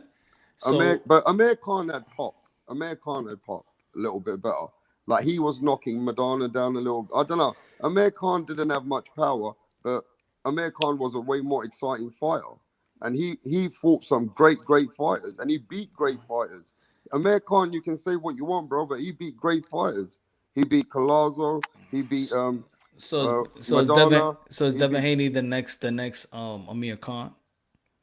No, Amir Khan done a lot for boxing, bro. He's like a 2-weight world champion. Yeah, I mean, look, I'm asking you guys, Major Key, give me a boxer which reminds you of Devin Haney. Where's he gone? Where did Major Key run away? I think he timed out. Okay, is that him? Yeah, he's there. Yeah, but yo, Major Key, I hope you didn't run away from the question. Motherfucker, you see, you keep putting me on the spot. You doing that shit on purpose, Punch. Nah, I just did. Yo, nobody trusts Punch, bro. He's a grimy ass motherfucker, man. Hey, Major Key, give me a boxer that reminds you of Devin Haney from the past. Remember at the beginning of Mike Tyson's Punch Out, there was a dude called Glass Joe. You remember him? Nah, I'm playing. Nah. I'm not gonna disrespect this young man like that. No. I think, I can't really gauge him. I like him a lot. I do like him. I understand. Yeah, no, I'm sorry. I just want to see more of him. And that's what I'm trying to say. I'm literally like challenging Bill and Devin just to put them out there a little bit more. It's not like I'm disrespecting them. I actually like Devin Haney a lot, bro. I just want to see more of him. I want to see him put himself out there. I don't want to see him just win. You're just another, being fucking nice. round Bill decision. Haney's coming to your channel soon on Coach's Corner. Just keep it real, bro. Did you just drop a gem that I didn't even drop yet? I'm gonna try. You already dropped that. Shit, I think I'm talking to you too much, bro. If you dropping gems that I didn't even drop yet. Damn, bro. He's over here inside information, bro. No, keep it real. Now you can't buy the IPO, bro. You can't even do that because you just what boxer reminds you of Devin Haney, bro? No, I'm just saying, like, honestly speaking, I'm trying to be as honest as possible. What I'm trying to say is that I haven't seen enough of him yet. How about Devin Alexander? To compare him. How about Devin Alexander? Okay, I was only joking a bit though, but I'm sure you can give me a boxer. How about Devin Alexander? But look, Devin Alexander actually held his shit down, right? He did do that. He beat he gave what's his name? The fucking the guy that the guy was that was at 147 that Amir Khan lost to because they fucking cheated him out of it for pushing him. What's my man's name? He was homeless. What's his name, man? He got a brother that boxes. Lamont Peterson. Lamont Peterson? Yeah, Lamont Peterson. Okay, Devin Alexander beat him, and he beat somebody else. I forgot. Junior Witter. Huh? He beat Junior Witter for the title. Junior Witter. Yeah. But there was another big name at that time. There were 3 undefeated fighters, and then he lost to Timothy. Tim Bradley was in the same division, but they never fought. It was at 140. Lost to Bradley. Yeah. And Devin Alexander pretty much cleaned him out except for Tim Bradley, and Tim Bradley ended up moving up. You know what I mean? But no, I could see the style, but actually the thing is that he put himself across the Lamont Petersons and the man, I can't remember this guy's name, man. There was somebody else that was really good in that division at that time, and he was undefeated until he fought Devin Alexander. That's what I'm trying to get June to the Diaz? point. Was it June? Huh? No, it wasn't June Diaz. No. It was a black dude too, man. It was Lamont Peterson and somebody else. I can't remember his name though. But anyway, so Devin Alexander actually did what he had to do to wipe out that division, but he did it against people that were actually undefeated champions in their prime. You know, so I can't compare the same thing to a Devin to Devin Haney right now because of the fact that Devin Haney he's fighting out washed out champions. And trust me, again, I'm not hating on him. I just want to see him fight better opposition. And if he fights this opposition, then he needs to knock him out. Period. See what I'm saying? Like you can't fight these dudes that should be knocked out by somebody else and then you're gonna go ahead and try to say, "Oh, but I'm crafty. I beat him for 12 rounds." I don't want to see that. Nobody wants to see that. You're not selling yourself when you do that. You know, that's all I'm trying to say. Everybody wants to see either a knockout or fight some better competition. So basically, what you're saying is, if he fights the top guys, people won't complain no matter how he fights, as long as he tries to win. What I'm saying is that when he fights the top guys, it's okay if you outbox him for 12 rounds. But when you fighting somebody that's pretty much out the door, you need to knock him out. Yeah. How about you think Chris Colbert is gonna stop Gamboa? If he stops Gamboa, I bet, yeah, I'm brother. really gonna. Great question, because I said that. Remember that shit? I said that too. Yeah, that's a great question, bro. If Devin Haney goes distance with Linares and Chris Colbert knocks out Gamboa, that's when I think the power of Devin Haney is really gonna be in question. And I don't think he'll be. I don't think he'll survive at 140. What you got to say about that, Rapstar? Because that's facts, man. That's facts right there. I posed that same question earlier, like a month ago, and that's a fucking great fucking point that you brought up, Punch. Chris Colbert is going to fight Gamboa. So we have Gervonta Davis that fought him. We have Devin Haney that fought him. Now we got Chris Colbert. If Chris Colbert knocks him out in the second round, what you going to say? Yeah, it looks bad on Devin Haney then. It looks bad. I mean, I don't know, man. I mean, it just looks bad. But at the same time, we got to remember this, that Devin Haney, he sold and promoted that fight like he was going to knock the fuck out of Gamboa. He's the one who sold it, and their whole team sold it like they were going to damage Gamboa and give him his retirement check. It bounced back to them. You know what I'm saying? I don't know why the fuck did they sell it like that. Did they really believe they were going to do it? Because at some point, I think Devin Haney went for it, but he couldn't do it. Yeah, of course. He you know, I watched that fight not long ago, Major Key and Punch and Ray Ray. He did try a few times, but I think he was a bit hesitant. Like, he felt some of Gamboa's shots on his arms or something. And then every time he came in, he was getting a little bit, I don't know, he just gets a little bit, I'm not saying scared, Punch, but he don't want to get into the trenches. You know what I mean? He doesn't want to get in there. He don't want to get into the trenches. It's like he's hesitant. So he feels comfortable in the way that he fights. But, you know, at the end of the day, like Glenn said, Major Key said, as you go up and you fight top opponents, how the fuck is that going to help you if you can't keep them at bay? I mean, we don't know. We don't know. But, I mean, at the end of the day, though, I mean, does it mean that he doesn't knock Linares out? People are going to have questions? I don't know. I mean, they're not going to.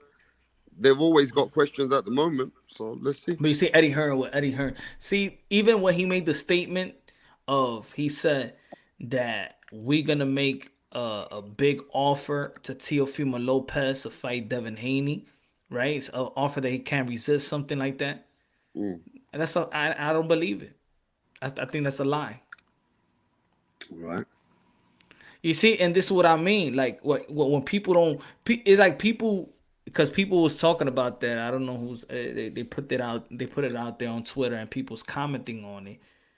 But then why it wasn't a question to Eddie Hearn to do that before IBF ordered the mandatory? Why did Eddie Hearn didn't call Bob when Bob Arum said that on the interview that Eddie Hearn should call him?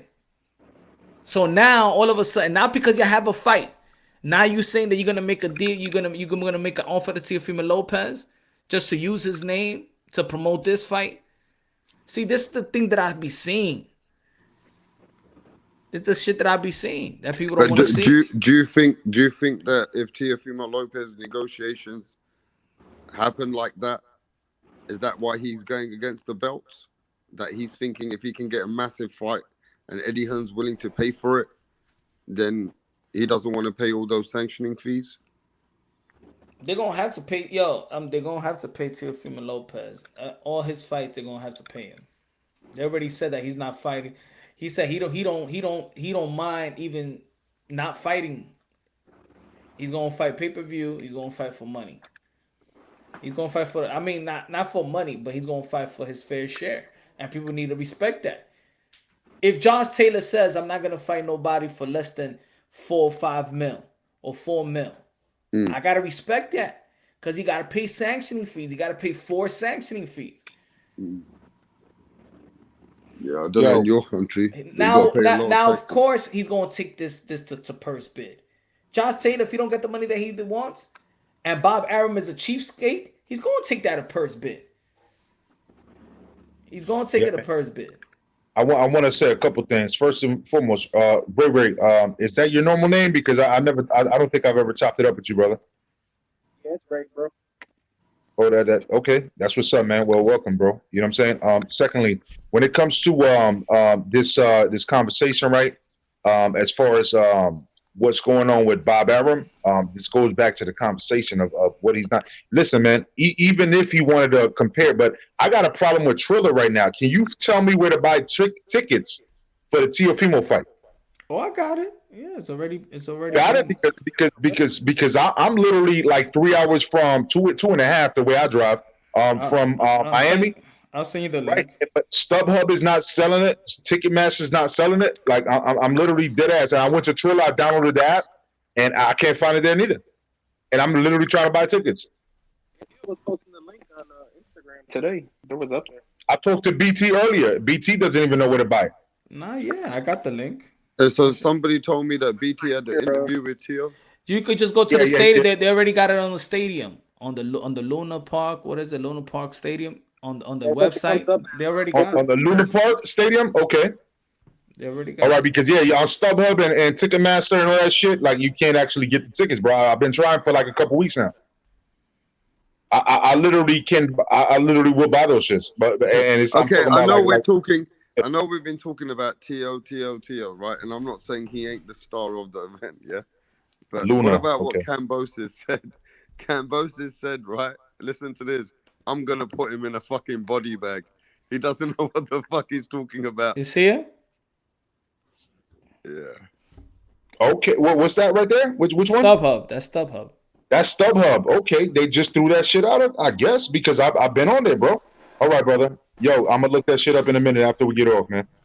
You know what I'm saying? But that's what's up, man. Like literally, I've been checking, bro. Like for the last couple weeks. Yeah. Hey, did you hear what I said, Punch? That Kambosos said he's gonna put your boy in a body bag. He goes, I'm gonna put Teofimo in a body bag. That's what he said, bro. Come on, that's what I like the way he's talking, though. I like trash talk, but come on, man, make it like realistic. Come on, man. Yeah, but you know, Kambosos comes on the channel too. I mean, I know, but I like trash talk. But make it realistic. That's like. Yeah, but look, he's saying, look. Okay, this is what Kambosos is saying, right? He makes some kind of sense. Kambosos is saying, right, that Teofimo Lopez is a little bit overhyped. And he goes, let me explain to you why. That fight with Lomachenko, he said Lomachenko came in injured with one arm. And he's saying that, look, if he couldn't make a big statement on a Lomachenko, which wasn't at his best, after 402 days layoff, he was 402 days out the ring, bro. So I'm only reporting to you what Kambosos is saying. Yeah? So Kambosos is saying, look, are we not overhyping Teo a little bit? That, look, yeah, he beat Lomachenko. But this was Lomachenko with one arm and over a year out the ring. Now, what do you want to say to Kambosos, Punch? I think that people should, these fighters need to stop watering down their own opponent. They need to stop taking things away from from other people. You know what I'm saying? I think that shit is weak. I mean, okay, Ray, is there any truth to what Kambosos is saying? I don't think so, bro. No? I can't hear you, brother. Can you hear me? I can hear you now. Yeah, Lomachenko's a different animal, bro. I don't know. Like, that's hard to say. Lomachenko was not a pound for pound. So even if he wasn't at his best, Lomachenko should be able to go in there and still give a good fight, you know?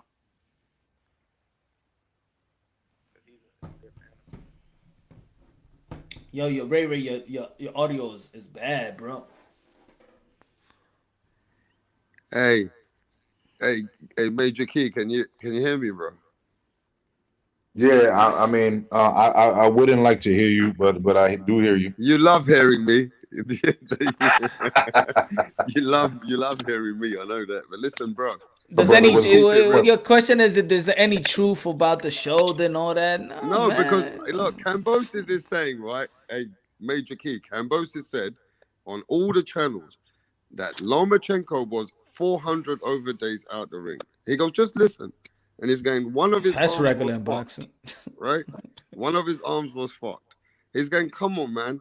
Are we not overhyping Tio? Now, do you think Cambosis is just getting back at Tio? He's selling the fight. He's selling the fight. He's making his money. That's what he's doing. You know what I'm saying? There's no He, truth to that. There's no he, truth to that, yeah? listen, There's no truth listen, to brother. that. Listen, brother. Like, do you think that Cambosos is going to beat Teofimo? No, but I'm saying, is there any truth Right. to So what that's what I'm trying to Cambosis say. is saying, bro? I like the guy. He seems to be a tough guy at heart and stuff like that. But he just picked the wrong one. You know what I'm saying? Okay. And Teofimo's going to fuck him up. I So mean, I if don't, that's yeah, that's all. You if know? that's if that's what he's trying to come up with, I think that's wag is weak. I'm like, I don't mean, I don't. You find Yeah. it You know, interesting? Black, we're just reporting what he's saying. We're not saying that. We're just But saying you, he's you saying. find it? I mean, he didn't You say that. reporting that shit, rap star. I ain't reporting that shit. What do Exactly. you mean? You got to report everything, bro. That's boxing. Not that shit. He didn't say that in when I interview him. Did he say that shit? Or he But gave he- him well, or, you're or, not- or, he, or he but gave bro, him bro, or bro, he gave bro. him or he gave him all the credit. Yeah, but bro, look, it's fight hype. I don't want to mention too much. The fight's coming up. That's what Cambosis is saying, bro. He's coming straight at Tio hard. That's not, but real for hard. me, that's not even hard. No, but he's coming at him like even He's- telling him I'm gonna put you in a body bag. Well, that's good. I mean, you're training for him. He gotta hype himself up. Yeah, but Got nobody you. thought this Australian boy Cambosis was gonna come and talk like this, bro. Come on. Nobody thought he was gonna give it. When that I look much. when I interviewed the dude, when I interviewed Cambosa, I said, "All right, this guy could talk." You know what I'm saying? Yeah. He could talk. Like there are other fighters that just can't talk and they can't promote themselves. Cambosa, if you put the camera on him, he knows he know how to talk and he could promote himself. The only thing it was with Cambosa is from Australia and people really didn't want to really pay mind to him. That's true, man. Yo, I've been to a lot of food trucks that tell me that they got the best Puerto Rican food. And you know what I'm saying? Sometimes I leave like, what the fuck did I waste my money on right now? You know what I'm saying? But you know, it is what it is, man. Cambosos is talking hard. That's what he's supposed to do to earn his money for that fight. You know what I'm saying? Especially if the promoters are not doing what they're supposed to be doing. So I ain't mad at him. You know what I'm saying? Like, and he looked like a tough dude. Don't get me wrong. He looked like he'll try to fight at least. He's not gonna try to go out there and lose. But it's Teofimo, bro. I don't have him winning. You know, not even close, bro. Like the same reason that people said How about stuck in other people to fight Cambosos, which is mandatory, is the same reason why they said that. Is because he's gonna fuck him up. You know what I'm saying? That's it. Let's not forget that. Now I would say this. Now this is a story off of what he was saying. Was that I spoke to Manny Pacquiao.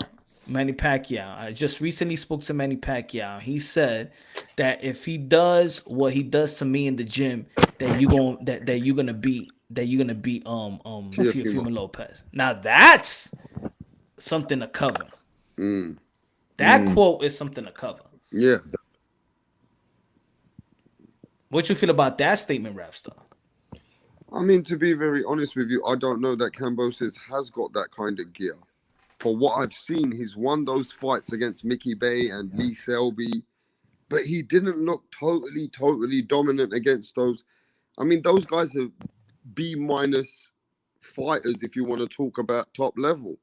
Now, we know Teofimo's another breed, but as Cambosis got that gear that can give Teofimo look, I want to know. See, nobody's giving Cambosis a chance to even give a couple of good rounds. I'm giving him a chance to take it into deep rounds. But you think, okay, do you think he can give, okay, does Cambosis win any rounds in there when you're live or whatever it is? Do you think he can win any rounds?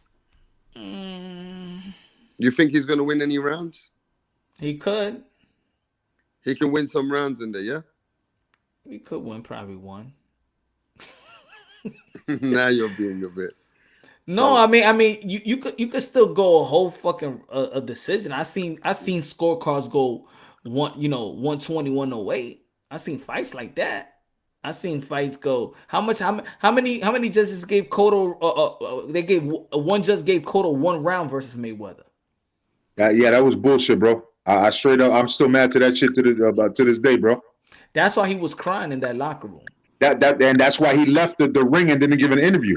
Yeah, he was Because he tight, was not pissed because off. of the He loss, was but pissed because off. of the Yeah. because of the scorecard. Exactly. They never gave him a chance. That's facts. Not But even yo, an ounce of damn, chance. yo, I can't go to that fight though. My fucking girl heard me talking to y'all, and she texted me the prices, and yo, that shit is $333 a ticket now. Yeah. They Hell, 175 bro. on the Triller side, I think. Yo, Father's Day is the day afterward, bro. I gotta chill with my children, man. Like, what the fuck is going on here? $333, man. I should get a father's discount or something.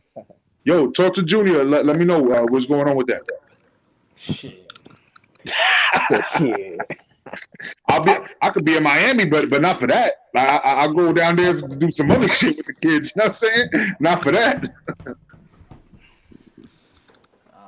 I want to do some media work, man. I want to do some media work over there. Y'all do that shit side, not $33. So what's on the undercards, Punch? Can you tell everybody what's going on the Triller event? DeJarn, she's gonna be fighting for Undisputed, and Michael Hunter gonna be fighting. Who he say is gonna be fighting? I forgot. Wilson, something. Jack Wilson, something like that.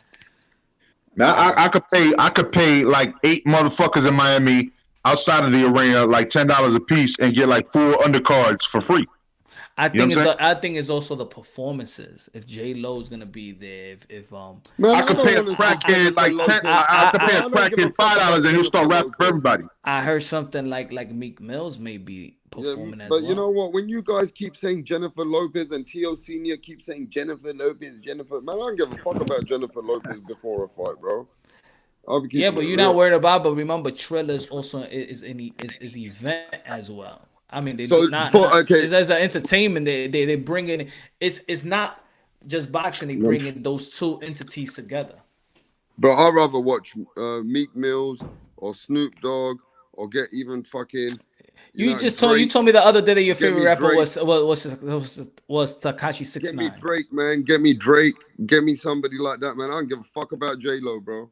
Nah, his favorite rapper's not Tekashi 6ix9ine. He said the Spice Girls. That was his favorite. But group. what about from the UK? What about Kano? I'm gonna send them there if you want. But fucking J-Lo. Okay, what about the UK rappers? What about them? Yeah, I mean, your heart is not in the UK. Your heart is not in the UK. You don't show no love to the hip hop out there in the UK rap star. So why don't you get Skepta? Get Skepta over there. You know what I mean? Come on, man. Name me your top 5 UK rappers right now. Man, UK rappers are all, you know what I mean? I listen to Skepta. I don't even really listen to much UK rap, really. I'm listening to American come on, rap. man. I'm an American. Listen, I keep it real. When it comes to rap, I listen to American rap. Nobody can do it better than our fucking Americans rappers, bro. Man, give me Kano. Give me Kano. Man, Kano's okay. He's all right. He's good. I like Kano. He's all right. Kano's okay, bro. But you know what I mean? When it comes to you don't rap, show bro, no love for the UK. You can't fuck with what Drake's doing right now. You can't fuck with what's out there in the United Tim States. Westbrook, you don't listen to Tim Westbrook. When you used to have them freestyle, the underground rap stuff. No, we got a lot of they're past my age group, bro. You got a lot of grime artists. You got a lot of these grime artists. That's UK rap is grime artists, bro. You know what I mean? These are kids that do it, which are trying to be rappers in England. Now, some of them are good. Some of them have got good beats. Some of them are doing good out there, but I'm not really into grime like that. I'm more into American hip hop. Even though I'm British, I'm into American hip hop. Why? If in the UK, the essence of hip hop is way better over there. The essence of hip hop, they cater to the essence of hip hop way more than us right now. Bro, hip hop is more appreciated from what United States brings exactly to the table. You know what I'm saying? From the days of Tupac, from the days of NWA, from the days of Eazy-E and all those people like Ice Cube, what they bring to the scene of hip Damn, hop. how old are you? 49? 50? Man, come on, I gotta follow hip hop. I might not be 49, you know what I mean, but I can follow hip hop. Who doesn't listen to fucking? So name me your 5 UK rappers right now. Well, UK rappers are not really my thing. I told you, bro. I'm not really listening to UK rappers like that, bro. I might be from UK, but I don't really listen to UK rap. Did you buy the Nicki Minaj album? Man, fuck Nicki.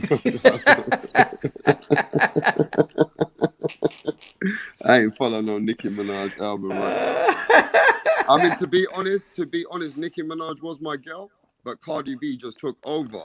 Cardi B just left her behind, bro. She got too much going on. Cardi B came with another flavor. She was too raw. You know what I'm saying? So it's time for the new cats. I actually got what's her name? What's the dyke's name? The black chick. What's her name, man? She's mad smooth with the mic. What fuck, man? I can't remember her name right now. Megan Thee You know what I'm Stallion. talking about? Huh? Megan Thee Stallion. No. The black rapper. Like she's been. She came out a couple years ago, like on some Cassidy beats, on some dope shit. Well, that's ironic. He says the black rapper. They all, Man, most of them. You saying Cardi B and nigga Stallion, you know what I'm saying? Like, I'm just trying to I'm trying to direct them back to the platform, you know what I'm saying? Like, Hey, motherfuckers really think I'm 49, 50. I don't listen to the Beatles, bitch.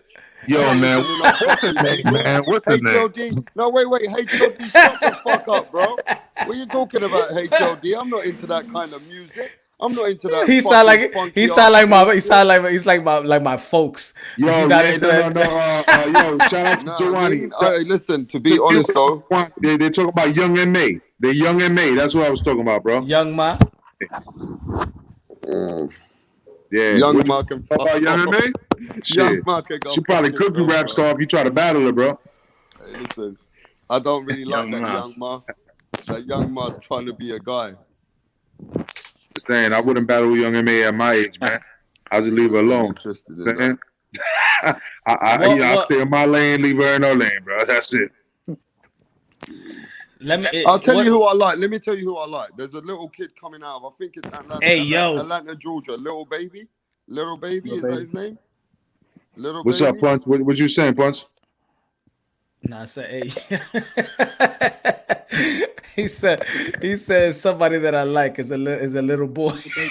No, what's that rapper's name? Little baby? I don't know, man. I said, he sounded like. Damn, right? Yeah. Hey, man. So. You been chilling with another channel, man. No, man. There's a rapper out there called The Baby, Little Baby. I don't know what the fuck it's called, man. But he all right. That's how you can tell everybody tired when they start ranking on each other for no reason, bro. But you could tell. Look at rap star. He says somebody like little baby, dirt baby, and so whatever. What the fuck, the motherfucker called? But he's called. Yo, you still listening to Ice-T? Baby at the end of his name. You know what I'm saying? He got some baby at the end of that fucking name. you got Onyx, your favorite hits.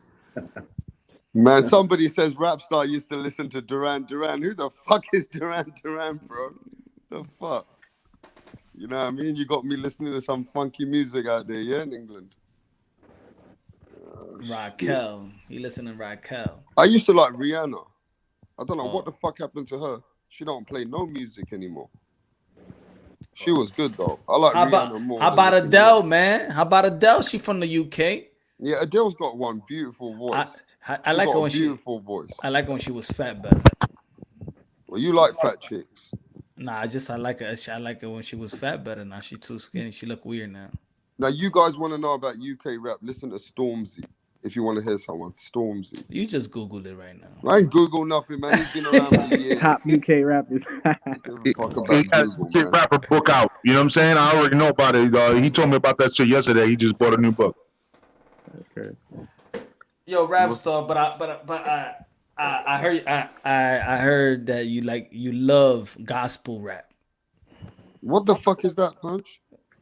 Gospel rap. What's wrong with that? Give me an artist who does gospel rap. Give me an artist. I don't know. Huh? I don't know. So why are you telling me about some gospel? Because you told rap, me man? about it. You say you used to you used to love listening to Kirk Franklin and stuff like that. I thought you believe in God. Now you're lying. Kirk Franklin is what's up. Oh shit, man! You Hey, funny, what did bro. y'all think about the ESPN pound for pound that came out the other day with Lomachenko on number 9? Oh, guys, in that I never look at to be honest, I never look at ESPN pound for pound. Like I never go to the website to go pound for pound. The only time I see ESPN pound for pound if I'm on Twitter and somebody just post that up. Yeah. But I never really respected their pound for pound because I know it's way biased. I forgot who was on your list.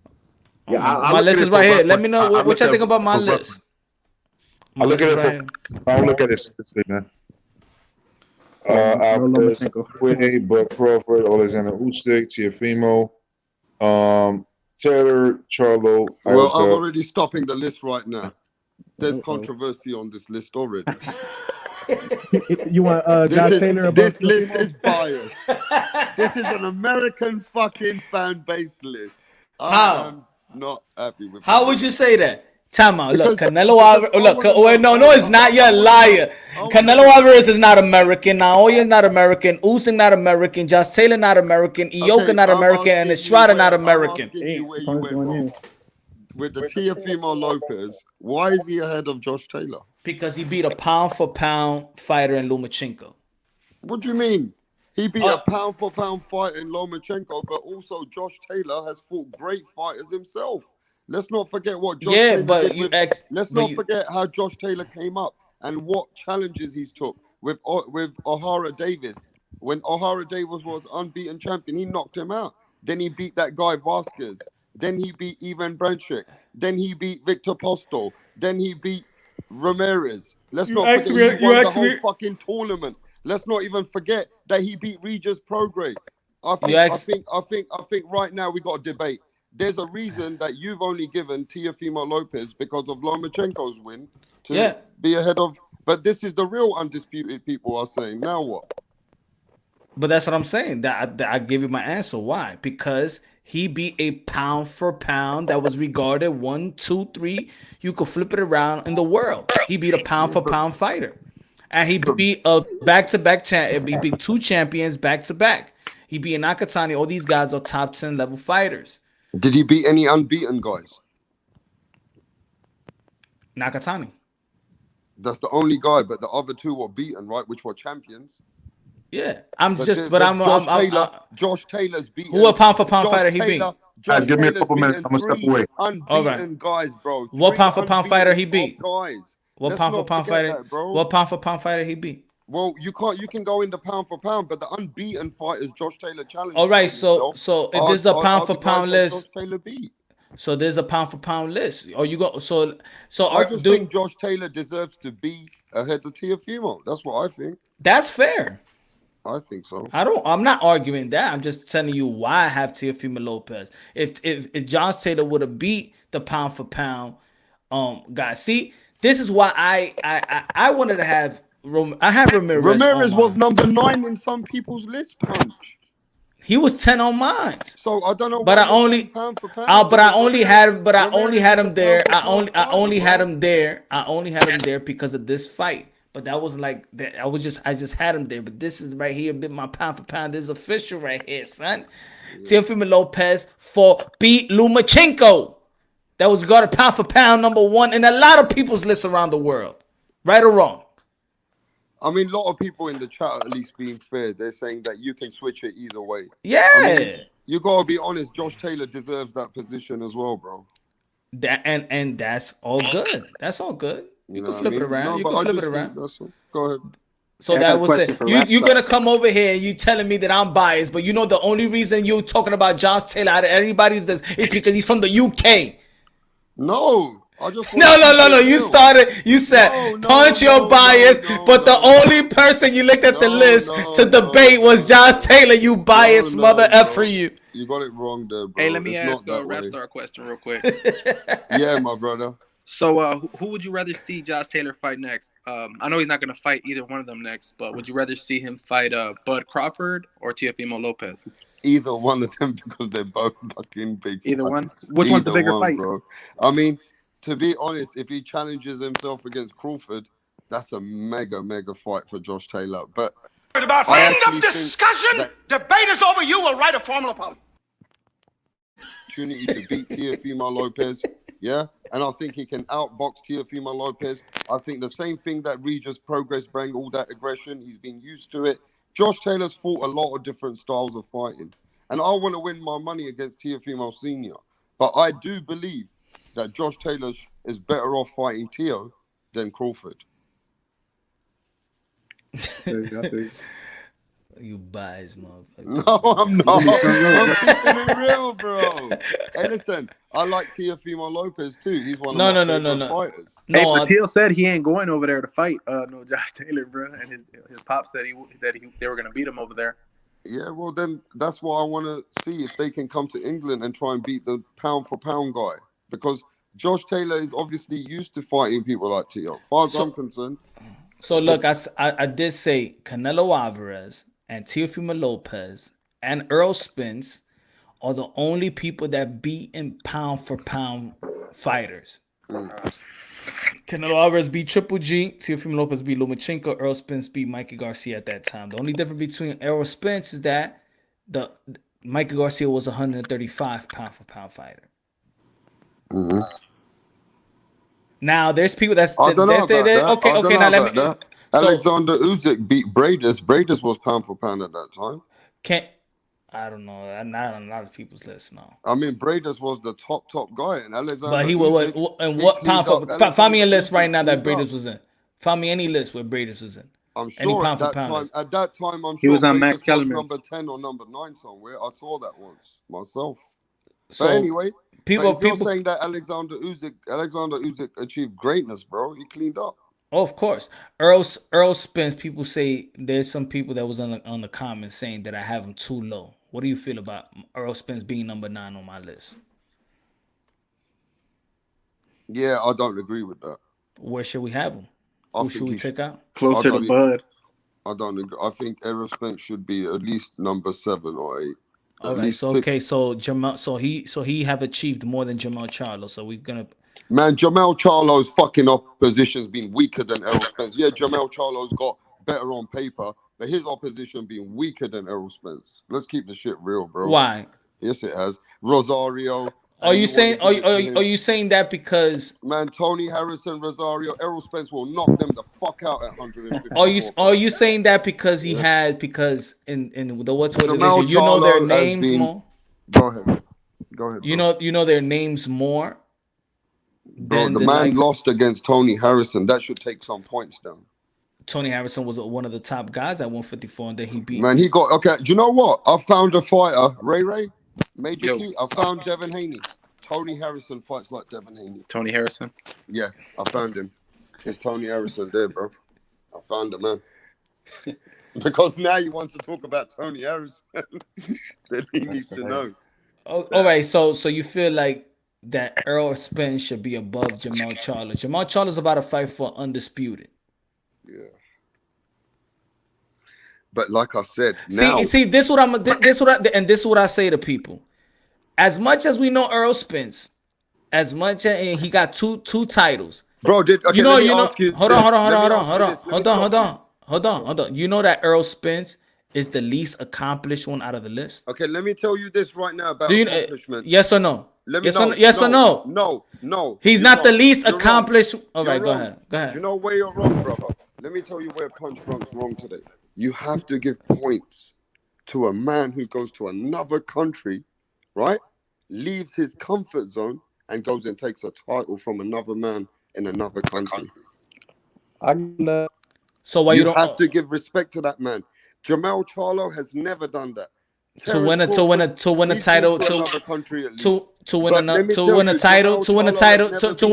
abroad. Yes, you get points for that.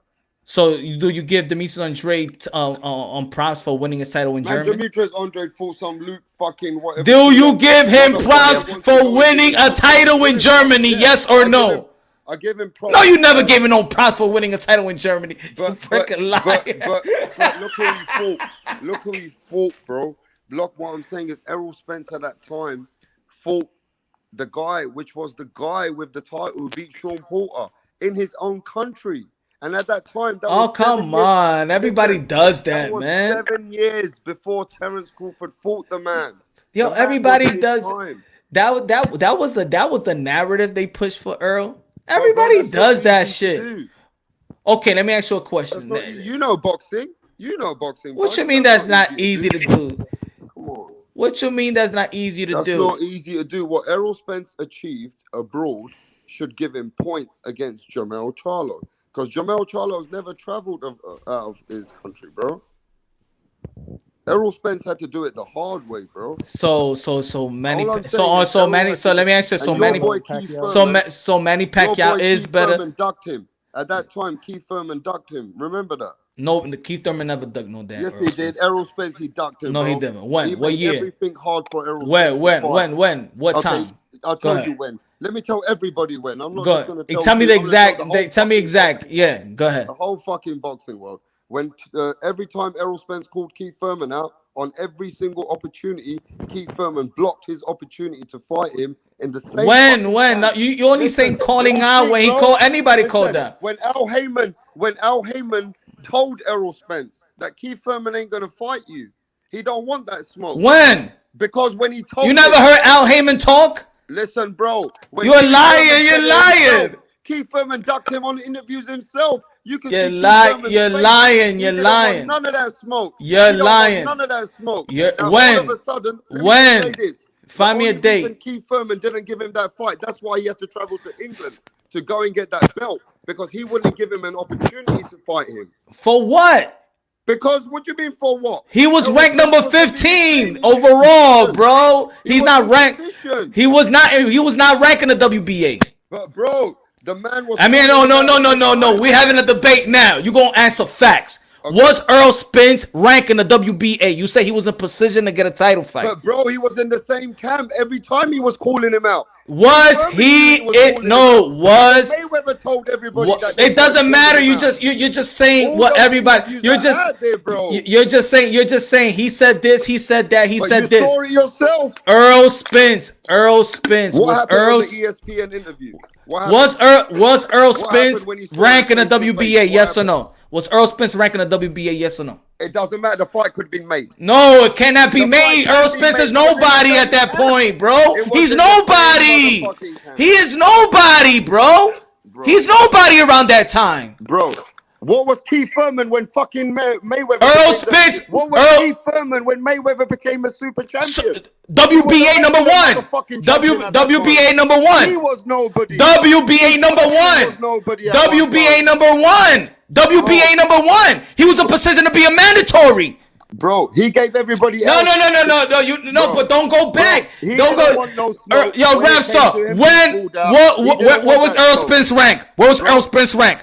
What was Earl Spence rank Al when? Heyman could have put that fight together. No, He you just ducked no, it. that's you. Errol Just, Spence no, told where was everyone that this guy don't Earl want no smoke. Spence rank? Answer the question, Rap Star. Where was Earl Spence rank when Mayweather told him that go fight Earl Spence? Yeah, but Where was he? No, where was he ranked? Where was he ranked? Where was he ranked? Where was he ranked, Rap Star? Oh, Where was he ranked? But it was in the Where was he same ranked though? No, you say he was in position. bro. I'm not Where into was he the ranked? rankings. I'm not Where was he into the ranked? rankings. Where was he ranked? It doesn't matter. The fight Oh, could have so been you made see, for he was not in Al Heyman. position to get that fight. He was not in position to get that fight. So Who what- did he so fight? let me ask Who you did he this. fight? Let me ask Name you me. this. 2015. Go ahead. I'll let you Google right now. Who I don't Earl need to Spence Google. fought in two? I don't need to Google. But Who? let me ask you this though. How come he went all the way to England to get his title, right? Because he's a mandatory in the IBF. You gotta go. Yeah, but he had to go. So what? You're a But when he was mandatory. calling You out- don't get no cookies Okay, for that. Let me ask you this. The same way Devin Haney is calling out Teofimo, and Teofimo said, I will fight him. So why couldn't he do that when Errol Spence was calling him out? What do you mean? When He's Errol a Spence kept he's calling a him out against there was everywhere, and dude. then he said to him, let me tell you what. He said, go get a belt. And then he went and Dude. got a belt. And then when he got a belt, he fucking challenged him in front of everybody. Dude, I'm saying, give me the facts. Give me the facts. You're not answering none of my questions. You're not answering none of my questions. You said that Earl Spence was in position to get the fight. He was not in position. You was not in position to get that fight. Come on, Punch. So the Earl Spence and the Earl Spence and the contract to Keith Thurman. Keep the same energy. You bring in the Devin Haney analogy. You bring in the Devin energy. Is Earl Spence a promoter? Is Earl Spence a promoter? No, he didn't run away. He was injured and had surgery. Okay. He was injured and had surgery. Now, if you don't care that he's injured and has surgery, then that's on you. But bro, so I'm asking you, when was the date? When was the time and date where you could be like, these guys needed a fight right there that is fair? Why the hell is Keith Thurman paying attention to Earl Spence when he's paying attention to and he's one fight away to get a Floyd Mayweather fight? Did he get Floyd Mayweather? It doesn't matter about getting Floyd Mayweather. You're talking about Earl Spence. Earl Spence is not in position to get that fight. So this is what I'm saying. Just because Earl Spence called, so just because Earl Spence called out somebody, he's automatically ducking. Says to you, go get a belt. The man gets the belt, and the first thing he does is calls out Keith Thurman. All right, when he got that belt? In England. When he got that belt, rap star. He got it with Kell Brook. I think it was 2016. No. When? 2017. Okay, so 2017 he got the belt. When? You know the month. I'm sure you checked. But you debating this Earl Spence, Keith Thurman. You gotta know your shit, rap star. No, but you got the month. I'm half asleep. I'm telling you. No. Fuck that half asleep. You wide awake. Look. Because every time he called him. But you all right. You say he's ducked, and I'm saying 2017. No, but what happened when he came back? Because what happened when he came back, bro? All right, So when he came back, he was 2 years later. Him. So okay, right. So let's debate that. So let's debate that. Let's debate that. You said every time he ducked Earl Spence, right? Yeah. That's what you said. That's the argument. Okay. Now, right? He's always avoided those questions. Okay. All right. He never avoided those questions. He answered those. He's got nothing to offer. He's answered those questions. He answered those questions. Now, you saying that he ducked them all the time. So let's show the people. Let's give the people facts that he ducked them all the time. All right. No. That's what you said. Energy of Errol Spence. Fuck the energy. We don't give a fuck about energy. We're talking about ducking fights. We're talking about no. We're talking about ducking fights. No, what we said about Devin Haney. Devin Haney to go out there and petition for the fight. So did Earl Spence ever petition for a motherfucking fight with Keith Thurman? Yes or no? But there's no petition. He petitioned for the fight. You gotta say the same shit. You the one that bring the Devin Haney analogy, bro. Then he petitioned for the fight. There's no petition, but Errol Spence been calling. Is he a promoter? Is he a promoter? Yes or no? But is Earl Spence a promoter? Yes or no? But you know they don't promote. I don't give it. No. Don't tell me what I know. Is he a promoter? Is he a promoter? Yes or no? Does he got man down? You know that. Does he got man down? I don't give a fuck. Does he got man down promotion? Does he got man down promotions? Yes or no? But you know that behind the Come on, Rap, so answer the question. Does he got man down promotions? Yes or no? He don't make the fight. Does he got the man down promotions? Yes or no? Doesn't matter. Does he got man down promotions? Yeah, yes or no? Yes, he does. So he's a private contractor, right? Yeah, he's not signed with nobody. He don't sign with nobody though. He don't make the fight. He's not signed to, and he's only wait. He's only Al Heyman is only a manager, just like McWaters is a manager to Teofimo Lopez. All right, so what's the promotional company of Keith Thurman? Bro, Keith Thurman's got the same deal. Doesn't matter what. No, you see, you're lying now. You're lying right now. You're lying. Am I lying, bro? All right, so what's Keith Thurman's promotional company? Everybody in motherfucking boxing knows. Was Keith Thurman? I don't give a no. What's Keith Thurman's? Everybody's a promoter for Al Heyman, isn't it? No. Everybody's a motherfucker. No. What's Keith Thurman? What's Keith Thurman? What's Keith Thurman's promotional company? We're talking about Keith Thurman and Earl Spence. But bro, Keith Thurman ain't got promotion. Oh my God. Yes. Earl Spence does got man down promotions. Keith Thurman got no promotional company. I told you he don't have a promotional company, but does man down promotion mean anything? Is a promotional company. Is a promotional company. So the only people that can petition for a fight is promoters. He is a promoter. So why he never petitioned a fight with Keith Thurman since he was ducking him? Because Keith Thurman is the one who wanted. Why he didn't petition for the fight? What he petitioned for the fight? Time out, you say he was in position. Time out, but he was in position. Let me ask you this: who he's gonna petition if he's not even ranked? Who he's gonna petition? Who he's gonna petition if he's not even ranked with the WBC and the WBA, where Keith Thurman is ranked? Yeah, but bro, At the time out, you said first. No. See, no, but you gotta be clever. You gotta be smart on what you say before you say it. You said you're stupid. You can't petition and pay $25,000 and petition when the other champion don't want to fight. Time out. Didn't you just said the other day that Devin Haney should do that, and you told Bill Haney you should put. You said Bill Haney petition for Teofimo Lopez, and if they deny it, you let the whole world know that they was ducking. Did you say that yes or no? Teofimo Lopez. Did you say that yes or no? Lopez wants to fight. That's the difference. Did you say that yes or no? No, but that's the difference. Did you say that yes or no? Teofimo Lopez wants to fight. Did you say that yet? Keith Thurman don't want the fight. Keith Thurman don't want the fight. Did you say it yes or no? Don't want to fight you. All right. Okay, so now you gave me. All right. Good rap sauce. So good rap sauce. So now you want so now when we okay. All right. Rap star. Now you contradicting your whole argument now, because just a while ago you gave the responsibility of Al Heyman making fights. So if Al Heyman is the manager of Earl Spence and Keith Thurman, that the reason they didn't fight, it was because Al Heyman. Yeah, but you're saying it was Errol Spence. No. I was saying that he could petition for the fight if you wanted Keith Thurman. Yo, wait. Let me talk. Wait, let me talk, rap star. Don't fucking fucking my train of thought. I said that if he's a promoter, he could petition for the fight as being promoter, and then he could go for the fight. So he won't say he's ducking. You said that Al Heyman is the one that makes the fight. So if you never saw Keith Thurman and Errol Spence fight, it was because their own manager and advisor never presented a contract to each other's face with their name on it so they could make a fight. All right, but look. So when you say that this person is ducking this person, if you say this person is ducking somebody, keep it consistent. You're gonna go. Is the fighter responsible or is Al Heyman responsible? I think we got to look at every time that Keith Thurman had the questions and everything time he was answered when he became a champion. He never wanted the smoke with Errol Spence. He didn't want the conversations.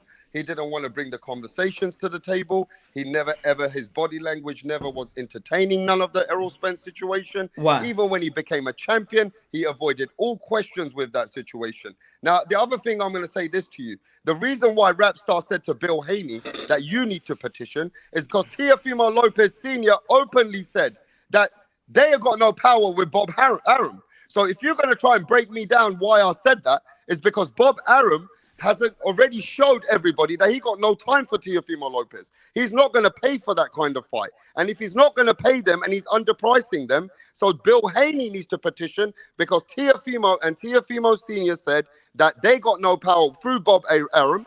So then you petition, take that fight from your table to Eddie Hearn, bring the money to the table, let Bob Arum earn his money.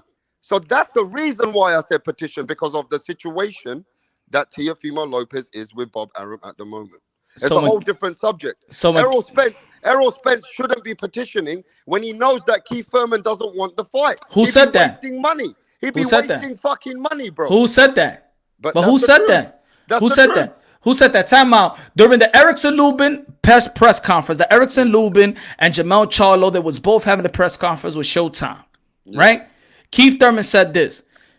Earl Spence never received a contract. I never received a contract with Earl Spence's name on it, and he never received a contract with my name on it. What did Earl Spence say after that? Well, you're gonna tell me, right? I'm asking you. Hey, I'm gonna tell you, when you debate. Hey, you said you wanted to debate this. What did he say? Told Errol Spence openly told him in his face, in Oh front my of Keith, in front of God, everybody in the world, and he said that this guy doesn't want the smoke. That's nothing, man. You talking, Yeah. you The talking, man didn't you even talking wanna high, fucking protect you his talking, you dignity talking and his public honor school, in you front of talking, everybody when a man you told him right talking, in your face. you talking public school shit. but he Talk had the title, business, business. He said you never received the contract with my name, vice versa. Al Heyman never presented that fight to us. But now, What did? Wait, hold on. What did Errol Spence say after what Keith Thurman says? Facts. Nothing. He said nothing back. He still shut the fuck up throughout the whole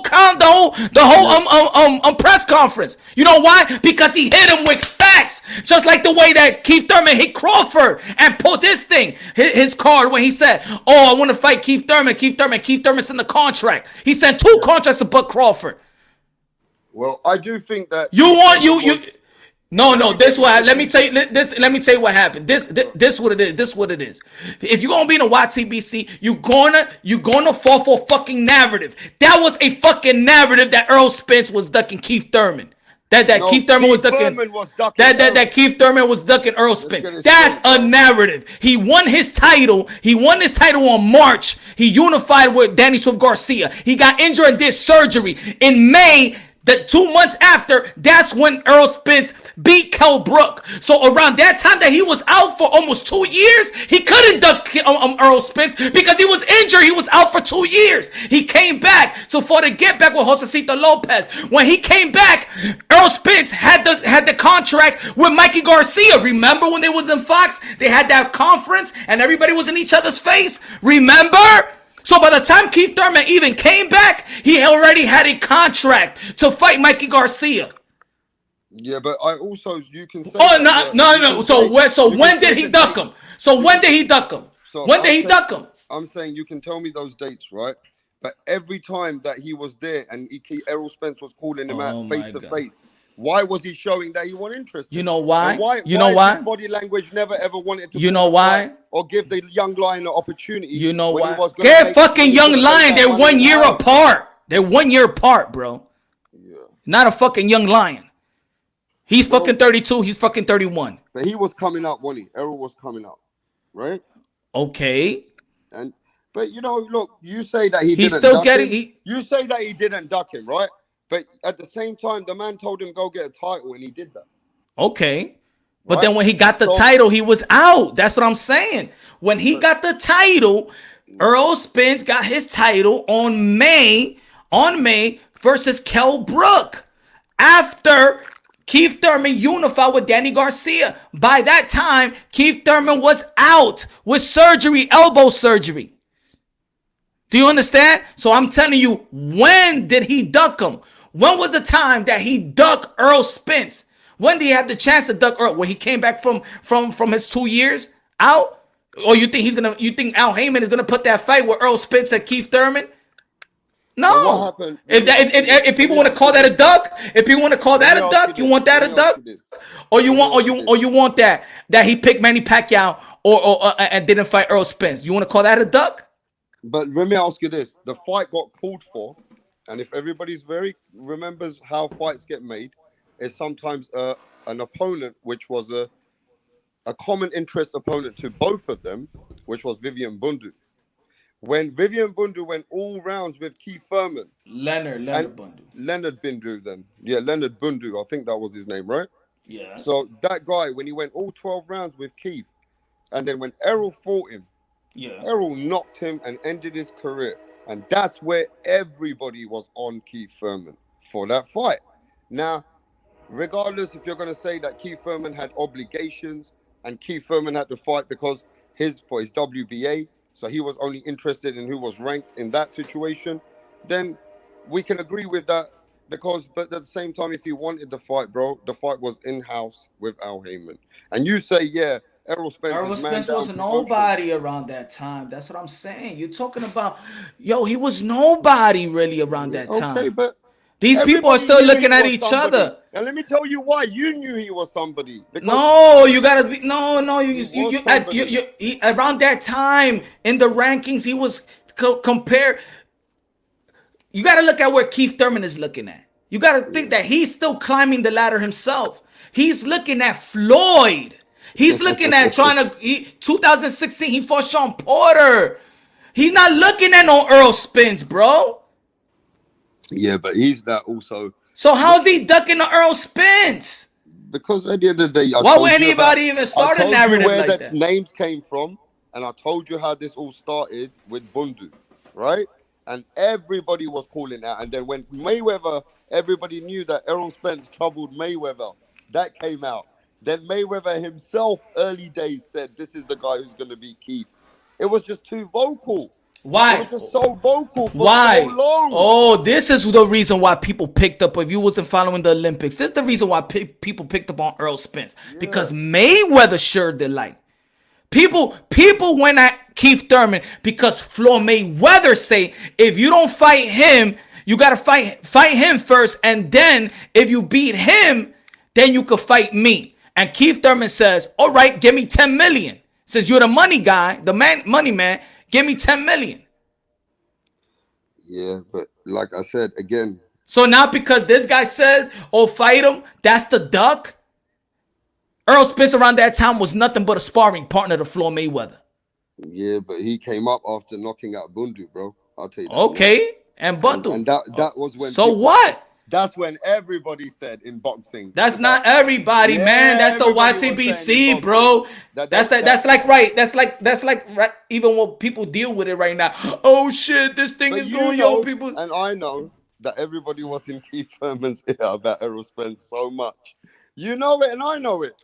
They were constantly on it, and he was avoiding it. He didn't want to talk about it. He did talk about it. I didn't like the answer. Yeah, he was talking about it. Tell me when he dismissed it. Bro, he dismissed even when he became a champion. If you dismiss, why he's getting this treatment right now. When Errol became a champion, if he dismissed it, you wouldn't be talking about it. If he dismissed it, you would have never heard Keith Thurman talk about it. Yeah, Keith Thurman dismissed a lot of things when it comes to Errol. Now he's vocal about Errol because he got nothing. Yeah, now Earl Spence is ducking Keith Thurman. Well, now Keith Thurman's got nothing whatsoever to offer. Yeah. So all right, okay. Just like Earl Spence had nothing to offer Keith Thurman. Yeah, but this time at least Errol was coming up. Keith's coming off losses. No, he came off one loss. The same guy that Earl Spence is about to fight right now, Manny Pacquiao. What I'm saying is, look at the performance against Josito Lopez as well. So what? What that has to do with him and Keith Thurman? Look at the way that Emmanuel Lardy stunned Earl Spence, and then after that they never put him with a good puncher. I just think like Keith Thurman was at the right time. Why they didn't put him with why it took them a long time to put him with a puncher? I know you always tell us Keith Thurman's got one. People don't like the thing is when it comes to Earl Spence, people don't like to be all the way real when it comes to Earl Spence. What do you mean? Tell me. You talking about Josecito. You bring up Josecito Lopez. You bring that, but when he got stunned by Emmanuel Lardy, I actually just asked you, name me another puncher that they put in front of Earl Spence after he got stunned by Emmanuel Lardy. When they got that about the fight, 15 fights ago? What are you talking about? Yeah. I'm talking about that. Yeah. Huh? Yeah. You give because look what you say because you rap star because you an Earl Spence fan. You're an Earl Spence fan, so I know why. I know where your energy comes from. Spence fan. I didn't like Keith Thurman, the body language, how he was not talking about it, how he was always avoiding it. It just kind of made him look like, you know what I mean, this guy don't want that smoke anyway. So the way that he was never vocal, and when the man became a champion, he still wasn't vocal. That kind of made me feel like, you know what, this guy just didn't want it anyway with him. It just made me feel like Keith Thurman's not like that. He's always vocal. I didn't like the body language either. Vocal. I agree. I didn't like the body language of Keith Thurman. I didn't like that body language. He was always fucking playing small against Errol. He wouldn't even come back at Errol when Errol was challenging him face to face. But you know why? Like that shit. But you know why? Why? Because they know the facts. Yeah, but man, you know you're a champion before this boy Errol. And you're letting him talk to you like this, and you're just being like, all right, whatever. But Earl Spence don't talk like that. You know he put it so on he don't entice him. He don't entice him. He don't entice him because he don't have that demeanor. Yeah, because you know before that punch, Keith Thurman never let nobody talk him down. Anyone. You saw what Keith Thurman did when Paulie was coming at him. Keith Thurman's always been vocal and vocal and vocal. But at that time, Keith Thurman had an ego. Even when Errol became a champ, he wanted to show, no, I'm not interested. This what it is. You get what I'm saying? Rapstar, if we're let's say we're brothers, right? Yeah. And we got the same parents, and we live under the same household. We got to go by the rules of mom and dad. So when the clout in boxing is when you call out people, just like we expose clouts, right? Have we exposed Clout? Have we exposed Cap? Do we know when somebody really wants to fight? So when it comes to Earl Spence and Thurman, you got to keep the same energy. Yeah, we call the cap. We call the cap. We call people that's lying about call outs. So this is what I'm saying. So maybe you're right. On paper, the fight maybe couldn't generate in place in the times when the fight needed to be put in place. Maybe you're right. The fight couldn't be put in place. If but Thurman those 8 months when he was calling him out, even before he went to Kell Brook, I think he realized he wasn't going to get that opportunity anyway. When Errol knew he wasn't going to get that opportunity, he had to move. But what I'm saying is, move where? He had to go. He had to go his route on IBF. That was the only route he had. He was always in the IBF route, bro. He never was He was never ranked in any other belt federation. That's what I'm telling you. They always had Earl Spence on the IBF route, just like they had Sean Porter. Sean Porter didn't move in the other belt federation. He was the IBF all the way. He was never WBA ranking. At the time, maybe if Keith Thurman could have avoided a mandatory and fight Errol, it would have all had to be Keith Thurman, not Errol Spence. Like you said, when it comes to Earl Spence and Keith Thurman, that if there's anything of this era, it will be Keith Thurman and Earl Spence. I'm going to talk. I could talk about it. I could talk a whole lot with pure details. I used to be like, Earl Spence, how about you leave the IBF ranking and jump into the WBA and get a position to get that Thurman fight? No, because in reality, it's all call-outs, bro. It's all call-outs. Call-outs in boxing is to the start of marinating fights. Then, if it wasn't just a call-out, because Errol had the hardest way out compared to Keith and all these rest of these guys. He had the hardest route out. He had to go. He had the easiest route. No, bro. He had to go to another country to get his belt. Shut up about this other country shit. He has the easier route. How's that the easiest route? You go to another country to go get your belt, when you know that it's not going to be easy if it goes on points. So now we go, okay, so all right, so let's keep it consistent. So going to somebody else's, so Manny Pacquiao's better than Floyd Mayweather then? Well, Manny Pacquiao's been everywhere, bro. So Manny Pacquiao's better than Floyd Mayweather? In some people's eyes, he is. I'm asking you, Rapstar. But some people's eyes, he is, isn't he? I'm asking you, not the... I'm asking you. To me, at the end of the day, if Manny Pacquiao beats Spence, I've got to debate that. Yeah, but if he hasn't, he need to beat Earl Spence to debate that. If he hasn't beaten Spence, I've got them both in a similar strategy. But Manny Pacquiao won all his world titles in another country. Manny Pacquiao's challenge. You know the difficulties. You know the difficulties of that. Rapstar. You giving a lot of credit to Earl Spence for doing it once his career. How many times did Manny Pacquiao do it in his career? Yeah, so and Floyd Mayweather stood in Vegas his whole career. So come on, Rapstar, he's way better than Floyd Mayweather, right? No, I said it on my live the other day that Manny Pacquiao has challenged himself more than Floyd Mayweather. I said it the other day. It was on my live. I told you.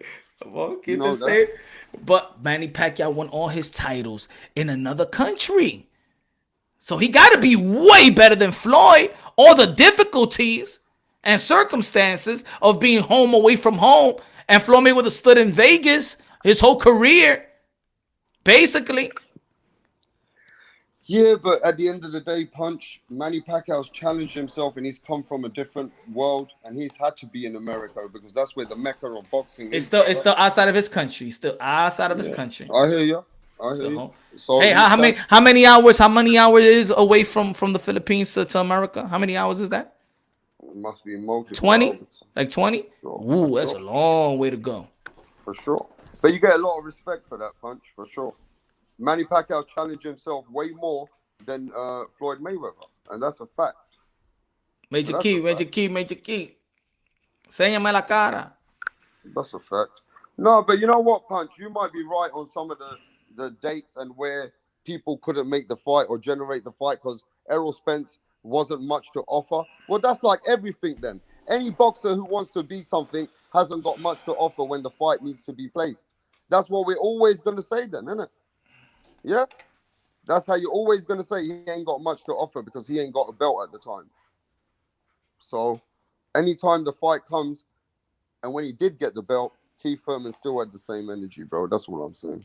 I'm saying the energy is not there. Once you understood, why am I gonna have energy when I know this fight is not gonna happen? Did you ever take that into consideration? Yeah. How am I gonna have energy if already I'm told that this fight is not gonna happen, or is not even presented to me by our manager, by our advisor? Remember, they get a sheet here, boom. They give a date, and they give a here couple of fighters where they could choose from. Yeah. Earl Spence and Keith Thurman never received that type of contract or offer from their manager. Do you understand? So when Keith Thurman is talking like the way he's talking, like, that's why in that conference he says it like that, and Earl Spence had to stay shut. The only thing that he could say, I've been calling these guys out for a while. Okay, and yeah, you're supposed to do that. That's what every boxer does. That's what it is. That's marinating a fight. That's the beginning of marinating a fight. But also Errol Spence said this though, and it was on an open platform. I'm sure you remember. He says, "I'll wait for Keith Thurman if he wants to fight me. Let him deal with his injury, and I'll wait for him." He even said that. Did he wait? Well, because at the time when Keith Thurman started choosing other fights. Yeah, Keith Thurman said himself after the injury, "I'm not ready for those." Exactly, kind of fights. and that as a boxing head, that's not ducking. That's fucking smart. That's what fighters really supposed to do. After 2 years, you take an easy fight. I just do think some of it may be name chasing, but also Keith Thurman played into the hands where, you know, I think he knew he wasn't going to fight him, and he knew that I'm not going to fight him when I come back from the energy. So he didn't want to say nothing. Like he didn't say nothing and look bad on him. You know what I mean? Remember? Okay, look at this. Remember when Earl Spence and Bud Crawford was together?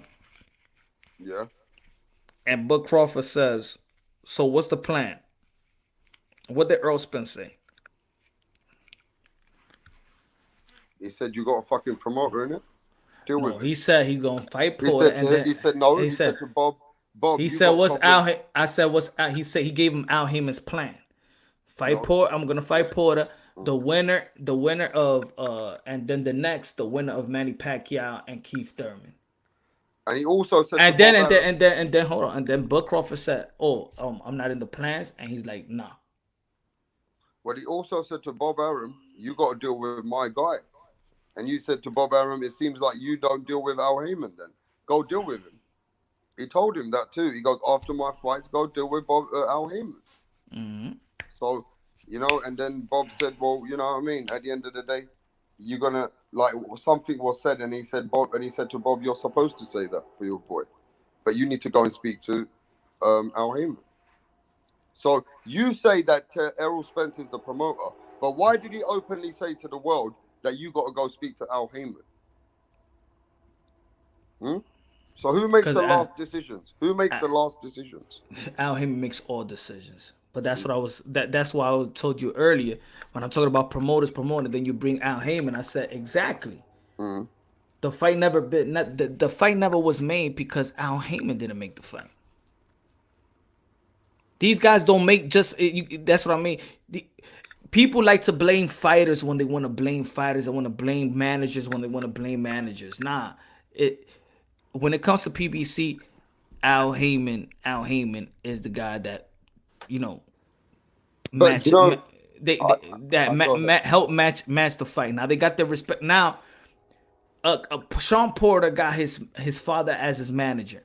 Mikey Garcia got his manager, right?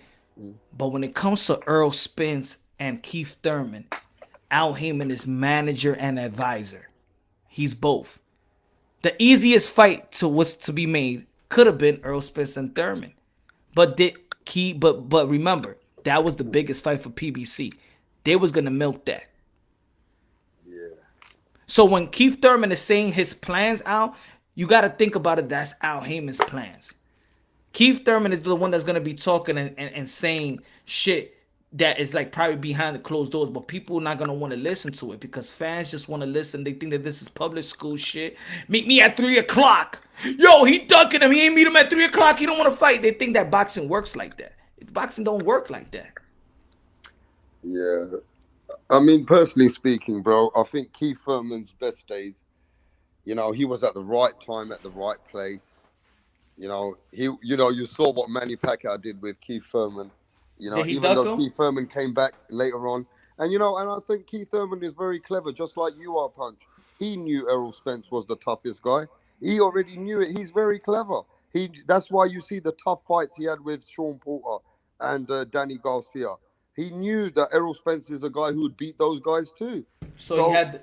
So then he At the had the. same time, you can keep that, and I think he was smart, and he kind of now knew after his injury, I don't want no smoke with this guy straight away. He thought he could cherry pick with Manny Pacquiao, and Manny Pacquiao took his soul. I mean, to be really honest with you, I don't think Keith Thurman thought that was going to happen with Manny Pacquiao. I agree. I agree on that with the Manny Pacquiao. I think he was shocked. It hurt him, and I can see Keith Thurman's been depressed after that. You can see it, bro. That the man feels lost. You know what I'm saying? I think so too. I feel bad for him. I've seen him, and I can see it that I think he next wants video, his get back. next video is probably gonna be Keith Thurman retired by Manny Pacquiao. Oh, you think he might just retire? I think he's for me right now. After look in boxing, after you out for 2 years, and just because you're out for me, you're retired. That's retired. You just didn't announce a retirement, but that's retirement right there, bro. Yeah, I mean, do you know what it was though? He was promoted really well at one time. One time, Keith Thurman was doing really something serious.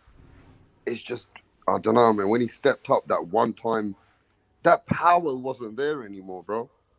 That power had left when he moved up and he started stepping up. No, that power is still there.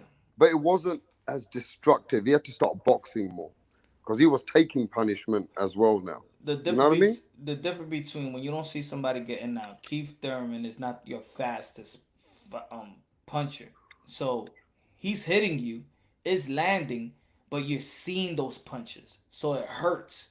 You've seen them punches. It's not knocking you out, but you've seen those punches. You see those right hands that he was giving Manny Pacquiao. What Manny Pacquiao said, he hasn't faced a harder puncher. He's a harder puncher. The hardest puncher he ever faced was Margarito. Keith Thurman punches as hard as Margarito. Leonard Bundu said that when Keith Thurman hits me, it was sending shockwaves. He's the hardest puncher I ever faced. Yeah. Danny Garcia recently, a week and a half ago, said that Keith Thurman hits harder. Sean Porter says that Keith Thurman hits harder than Errol Spence. Well, let me say this. If I was Leonard Bundu as well, I would say Keith Thurman punch harder because Errol Spence put me the fuck to sleep. And I was fucked after that. I was never the same.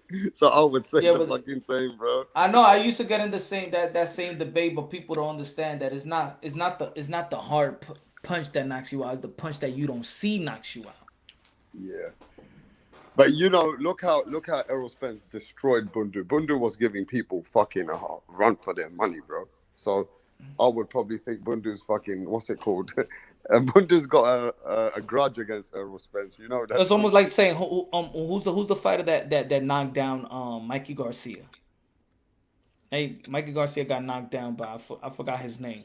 But I know Mikey Garcia's jaw got broken by fucking Salido, and they say he quit. But so we're gonna say that Errol Spence is weaker than the guys that knocked him down, the lighter guys that knocked him down? No. No, but again, you're right in some respect. But then look at this. Then didn't Manny Pacquiao? Okay, whose fight was more concussive? Manny Pacquiao, Miguel Cotto, or Mayweather, Miguel Cotto? Manny Pacquiao, Miguel Cotto. Because Manny Pacquiao hurt Miguel Cotto. He fucking really he stopped him, didn't he? He hurt him. Yeah, he couldn't see a lot of the punches. Yeah, so again, it just depends, Punch. You look at the beating that Keith Thurman fought with Bundu, and you look at the way that he went to sleep with Errol Spence. That's destroying for a fighter, Punch. Yeah. You get put to sleep like that. Some people never come back from that. So example, um, Adrian Broner got put down by. I mean, Adrian Broner dropped Sean Porter. So is Broner got more power than Thurman, Kell Brook, Danny Garcia, Ugas, and does he got more power than them? Adrian Broner. Yeah,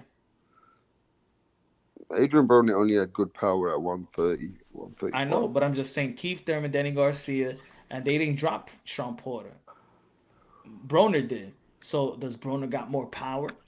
No, but No. Broner only gave him a flash knockdown, and Sean Porter came straight back up to But bottom deep. You know what I exactly. mean? So exactly, The you Bundu not. knockout, was a destructive knockout. Like, you know what I mean? Like, it was really bad. It was like, you know what I'm saying? Yeah, So but different kind of a knockout, innit, bro? it's still consistent. It's still, if a dude telling you that this guy hit me harder, then you gotta respect what the guy's saying. The guy's hit me harder. Well, You know, look, I he's not think saying, nobody's saying he's a better. It's like Danny Garcia says he's a better, he's bigger, um, he's a bigger guy and got probably better technique in his opinion. But Thurman hit harder. Well, it's the same Hey thing. man, look man, you made a good point. I mean, you shouted enough about it. We had a good debate though. I enjoyed it. Hey, look, ladies and gentlemen, we don't always have to agree to disagree. We can also have free smoke with each other. You know what I'm saying? But look, at the end of the day, bro, you like Furman more than you like Spence. I'm just gonna keep it real with you.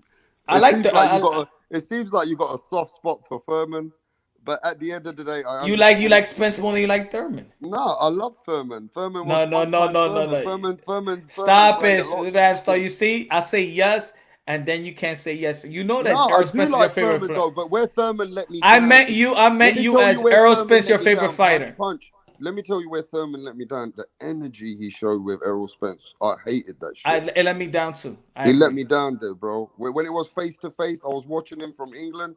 I always thought Thurman would put Errol Spence in his place. I always thought Thurman would tell Errol Spence, "Shut the fuck up, bro. You're not in my level. Get the fuck out of here, bro. I'm one-time Thurman, bitch."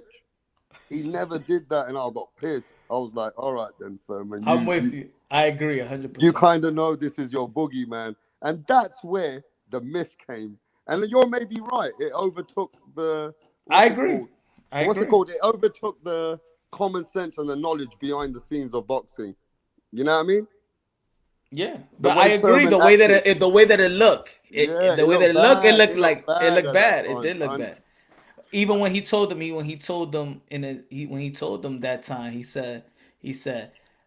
he told the announcer, I think it was Brian Costas, whatever his name is, I forgot, and he said, um, "Oh, I'm not as passionate as him," meaning that he's not as hungry as Earl Spence right now. I'm like, oh my god, he's not. That's right there. Lit the light bulb. I'm like, He oh married shit. that. You know what it is? He married that Indian chick.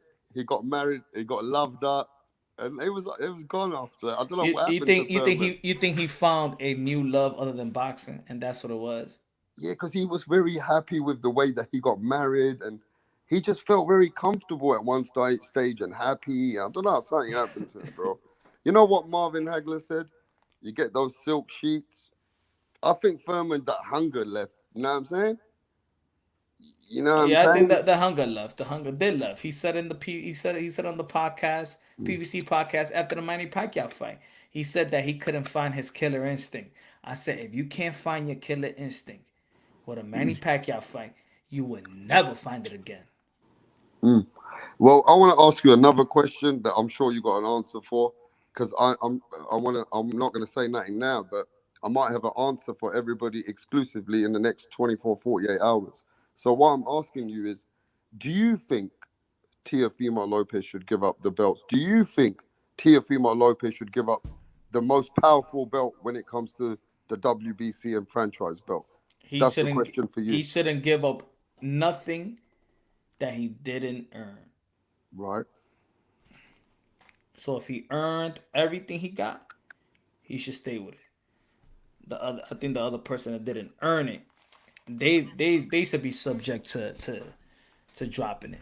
I think everything that Teofimo Lopez got right now, he earned it, and everybody saw that he earned it. Nobody could lie, not even its worst enemy, worst hater. Everything Teofimo Lopez got right now, he earned.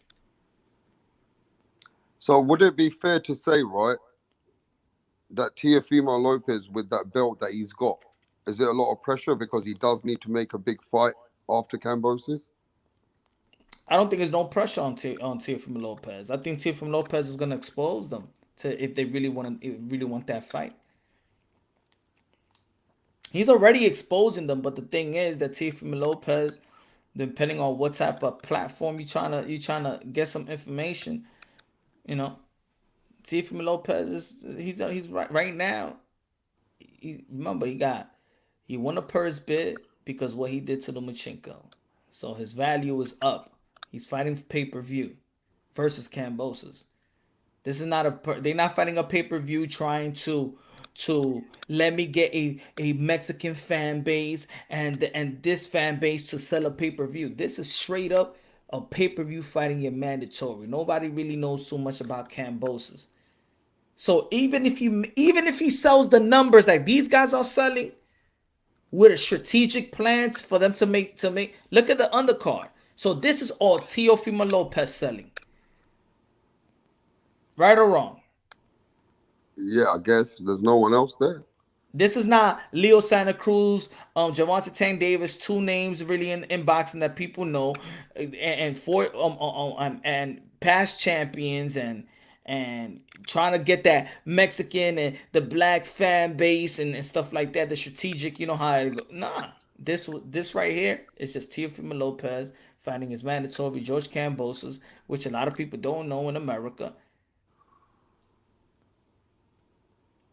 Yeah, but I don't think it's going to do millions of buys, bro. I don't know why. I just think, right. I think it's not because it's just two fighters really promoting it. It's not even a promoter promoting it. The undercard's not that strong, bro. It's not that strong, no. No. And you're all relying on Teofimo Lopez. The whole card's on Teofimo Lopez. But hey, think about it. That's a good thing, though. Because even with the other guys, when you're promoting the pay-per-view, when Gervonta Tank Davis is promoting the pay-per-view, who's promoting him also? Who's putting pictures of it also? Mayweather. So he's attracting more fans. This is not just the Gervonta Tank Davis. For this right here, this is all Teo. This is all Teo. So Teofimo Lopez should look at this as the takeover promotion fight. Yeah, I guess so. This is a challenge. And if people respect, these fighters in the game, they should look at it like that. This is all them. This is not a Eddie Hearn that nobody knows promoting the fight. This is not no Mayweather. This is not Oscar De La Hoya. This is not a Canelo. He don't got no co-signers. He got no co-signers here. Like these other guys. These other guys got co-signers. Has he got any sponsors? What the tequila one? I thought that he could have been signed by Under Armour. I was seeing him with a lot of Under Armour gear. Would have hoped, but you know what I'm saying. Not even Ryan Garcia got Gatorade. So in reality, I think the water is Essential. He'd be with Essential, but I don't know if that's an accurate sponsor. Yeah, I don't know, man. I just think at the end of the day, he should have stayed his ground with the Mayweather's time. And he should have just stayed there, maybe. But look, it's not his decision. Triller moved the event. They moved it. Yeah, to June 19th. I think he. Okay, look, keep it real. He's on Juneteenth, but does the Juneteenth help him? That's the thing you got to look at, right? And at the end of the day, yeah, we're saying at the end of the day, it's a good cause what he's doing. I appreciate that, but I never even knew what Juneteenth was until Teofimo Lopez or what you were talking about. So, but. I don't know if that's going to help his promotion. You know what I'm saying? We'll have to see. We'll have to see what it works out as. But at the end of the day, Triller's not stupid. I'm sure they're thinking they're going to sell at least 700,000-800,000, maybe. Who knows? We'll see. We'll see how that goes. But let's see what happens. But I think the franchise title, right? I think the fighters nowadays, I think we're getting mistaken. Tell me if I'm wrong. If a fighter keeps that belt with him, he's going to be put under pressure to make the biggest fights in the world because of those belts now. Cool. Whoever has those belts. Whoever has that franchise belt, yeah, with the other belt, that belt is there for you to make the biggest fight. And if you can't make the biggest fights, then go fight the mandatories. Who you think is a bigger fight? Devin Haney, Teofimo Lopez, Javante Tank Davis. What you think is a bigger and a challenging fight? Bigger in financial probably be Tank Davis and Teofimo Lopez. And technically wise?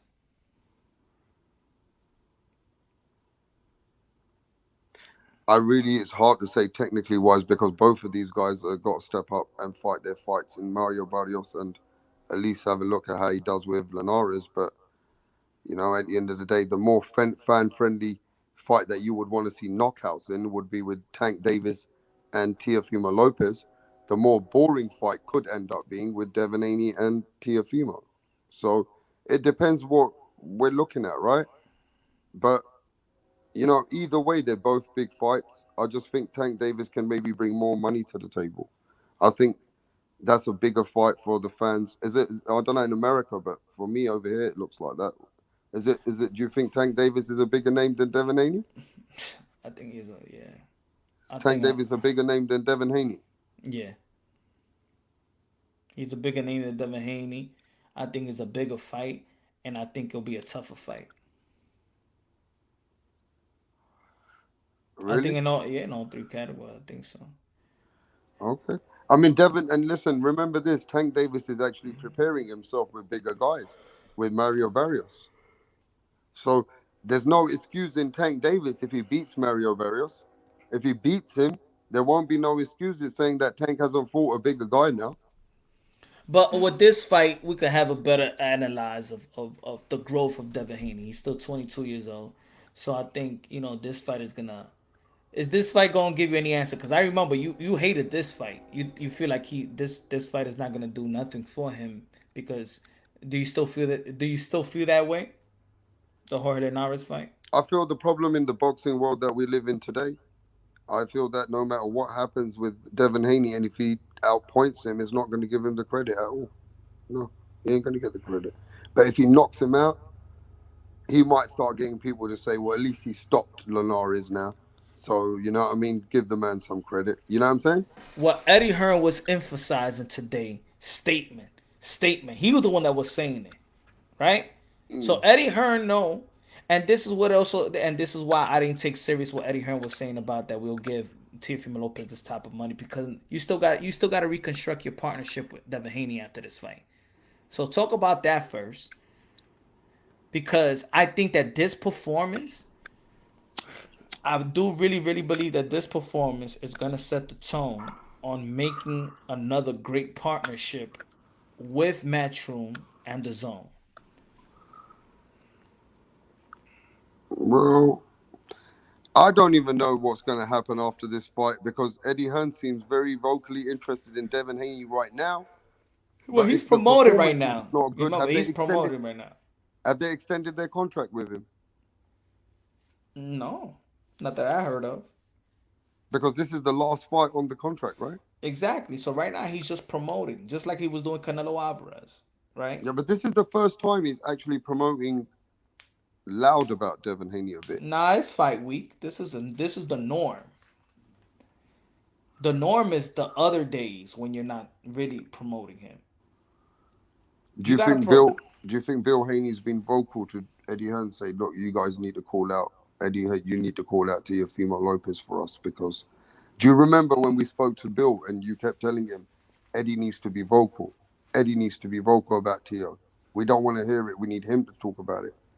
Well, he did, didn't he? Not as much as, as he should. Yeah, but he's saying that we're going to give him what he can't refuse. Exactly. Okay. So why you didn't give that to him before? What's this? Why are you saying that now?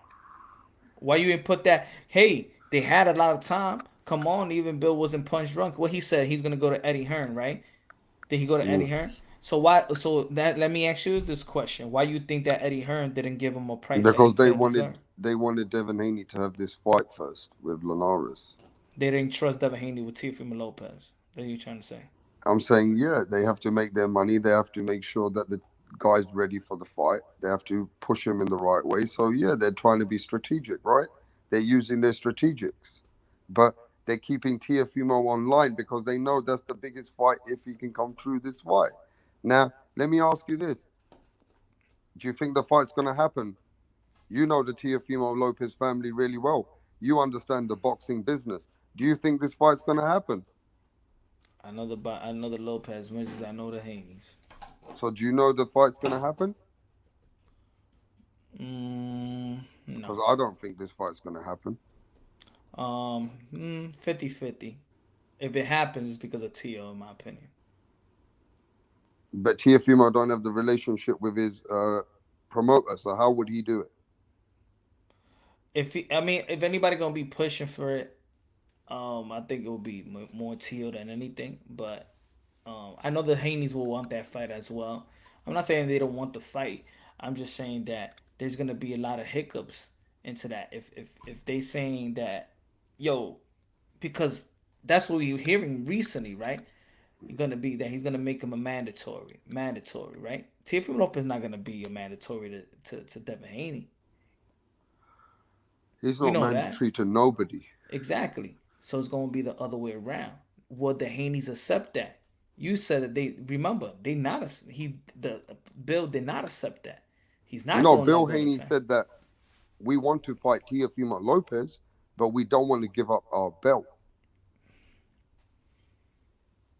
We're not giving up our Now belt. they don't have to give up that belt, but there's gonna have to be a clarification So that you're that saying they're gonna that they have to don't have to give clarify up that that belt, are you? is gonna be a clarification that they are a regular WBC title holder. I need that boxing answer for the people. I really need that answer that if Devin Haney fights Teofimo Lopez, are we fighting for all the three WBC belts? I mean, the two belts and the franchise? Or are we fighting for Devin Haney's belt separately, Teofimo Lopez's WBC belt separately? And I mean, this is just too fucking confusing, bro. Are you telling me all the both WBC belts will be fought for? It doesn't Maybe. make sense.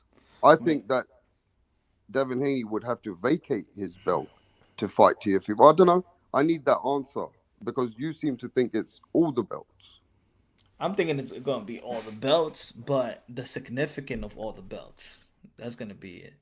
It's gonna be between all the Bro, the belts. WBA super title and WBA regular title has never been fought at the same time. So think about this. Are the WBC gonna give Devin Haney four fights without being mandated? Four in a row.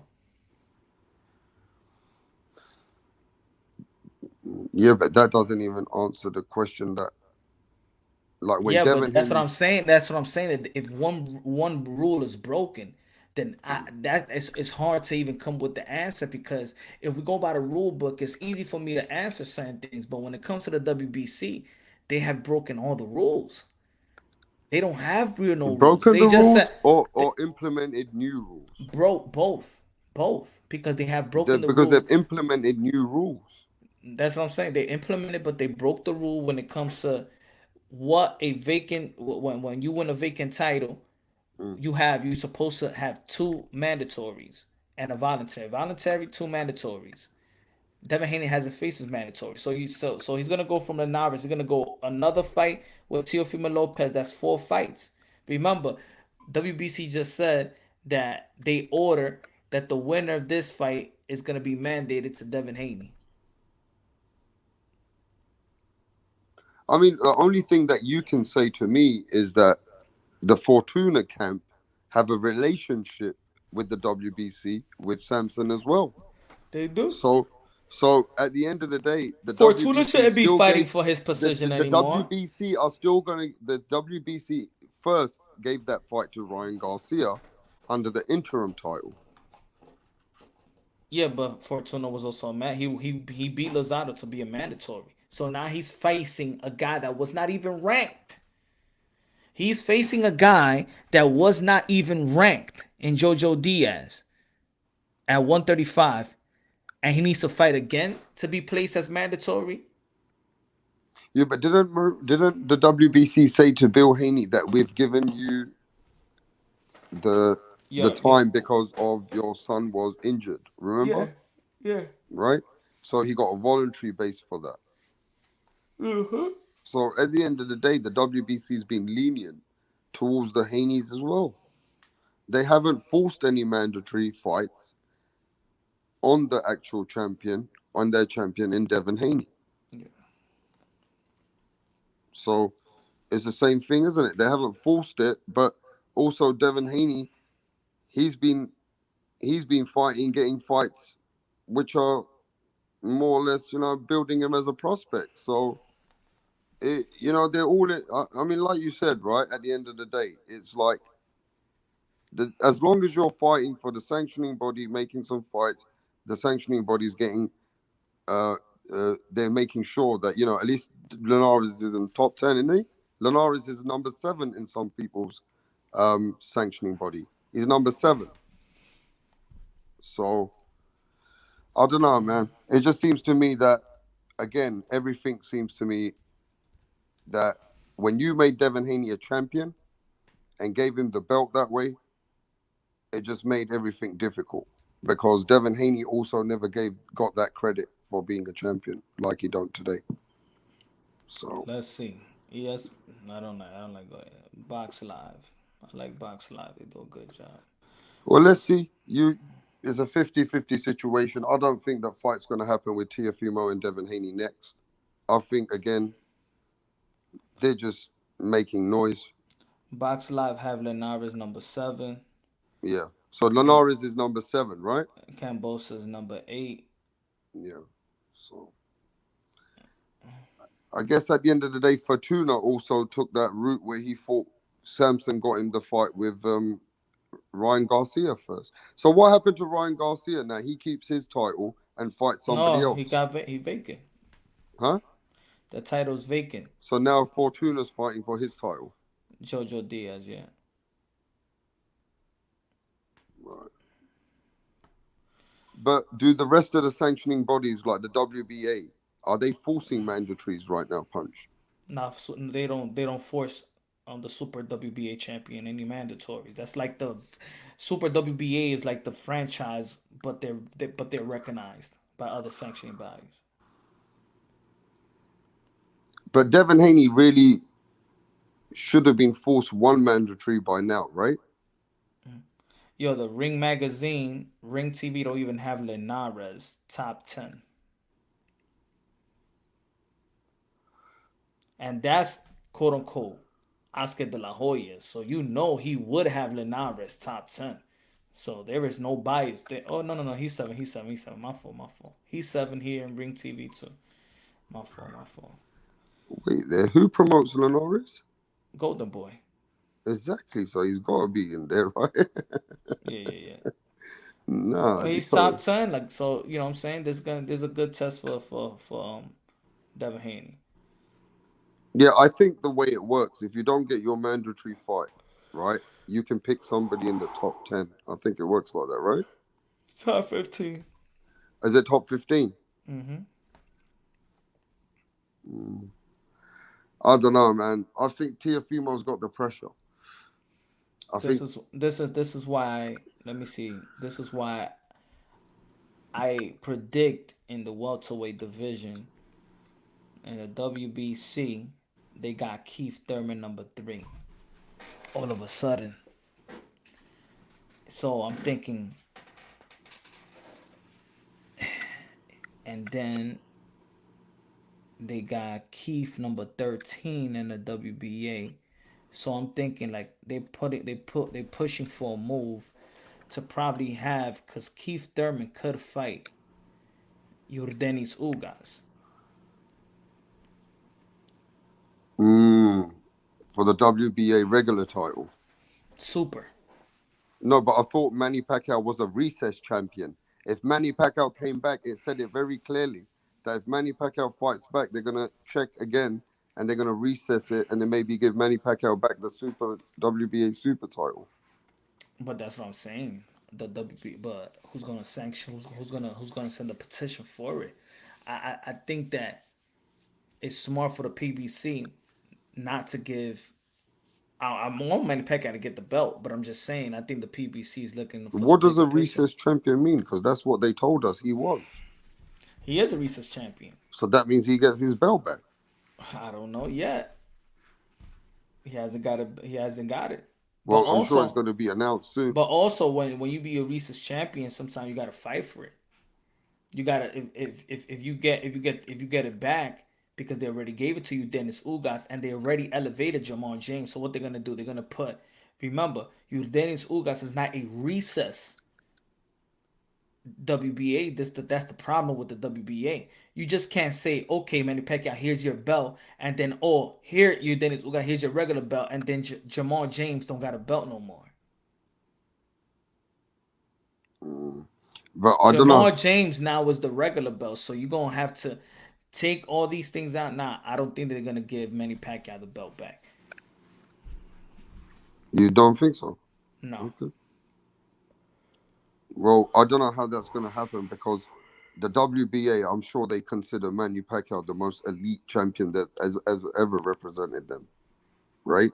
So in Mayweather, whenever he fought, the sanctioning body made him into a super champion eventually. When he even became a super champion when he fought Madonna, right? So I don't know if the WBA is going to announce him as a regular champion. I would have thought they're going to have to put him back as a super champion. That's what I would have thought because he's fighting for them. You think Manny Pacquiao going to fight for them as a regular? No, he's never gonna go to regular. I'm just saying that I don't know if they're gonna get the belt back because if PBC smart, if Manny Pacquiao beats Earl Spence, and then Manny Pacquiao retires, then they lose power. PBC lose power at welterweight. Could PBC afford to lose all that power? I don't know, for the money that the WBA will earn from Manny Pacquiao's fight with Errol Spence, they'll do anything for Manny Pacquiao, bro. Yeah, I but believe he will be the super champion. That's I just think he's coming in as a super champion. I do. That's just the WBA. They'll be fighting for the belt. If Manny Pacquiao beats Earl Spence and then he becomes the champion, and then he retires and drops the belts, then the PBC as a whole, they got no more power. Remember, they've been holding down this division down with their fighters. Virgil T is WBO, so they don't got that WBO route. But in the IBF, they're gonna have to fight. And the WBA is gonna be open again. In the WBC, you got a couple fighters for that's PBC here, but you never know what happens. We'll see. But like I said, at the end of the day, I think they'll be under pressure because have you seen how other sanctioning bodies will announce Manny Pacquiao? I think the WBA will have to put him as a super. That's what I think. But I would like them, but I don't think it will happen. If I just because I think they're gonna look at the PBC's gonna look at the big picture. PBC not control of the WBA super title. You see how people like to attach Bob Arum with the WBO? I attach PBC with the WBA. Not when it comes to Manny Punch, I'm thinking. Yes, I'm sure Manny has but this a is a say, short bro. term. This is a short term thing. I don't think you're understanding what I'm saying. I know This what is you're just saying. Man. You think that Okay, you if think Manny they're Pacquiao, thinking if Manny wins. They're thinking if Errol wins, the biggest fights are with Errol Spence afterwards, bro. the biggest fights already is with Earl Spence with PBC. I'm saying if Manny Pacquiao is not here to stay. Manny Pacquiao is on his way out as well. So if Manny Pacquiao feels like he retires and he beats Earl Spence, then the WBC, WBA, IBF is vacant. They don't have any more power.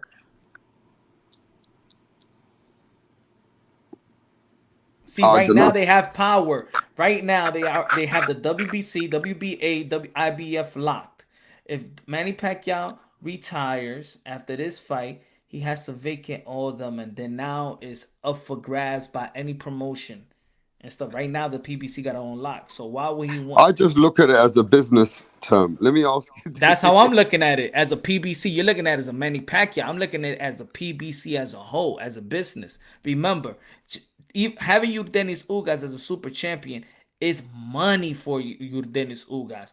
Manny Pacquiao already sitting on money. So Al Heyman really is not worried about Manny Pacquiao. He's worried about Ugas. He's worried about Sean. He's worried about Keith. He's worried about Mikey. He's working. I don't know if Jerome Buscemi is gonna sign with him, but he's worrying about them. Manny Pacquiao already got his money, so you don't know if they made a deal like Manny Pacquiao, do me a favor and stuff like that, because you bigger than the belt, and stuff like that. I don't know.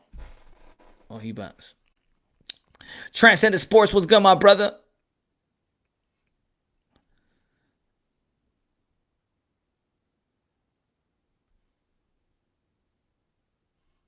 Transcendent Sports, what's good, my brother? God bless. Y'all, I'm about to time out anyway, man. I'm a little tired. Tomorrow, probably go live tomorrow. And Saturday fight night. Y'all already know, man. Good looking out, man. God bless. God bless. Transcendent Sports, yo. Everybody subscribe to the channel. Smash the like button. Have a good night. I'm tired. Bye, go take a nap. Power nap. It is what it is, man. Love y'all. God bless.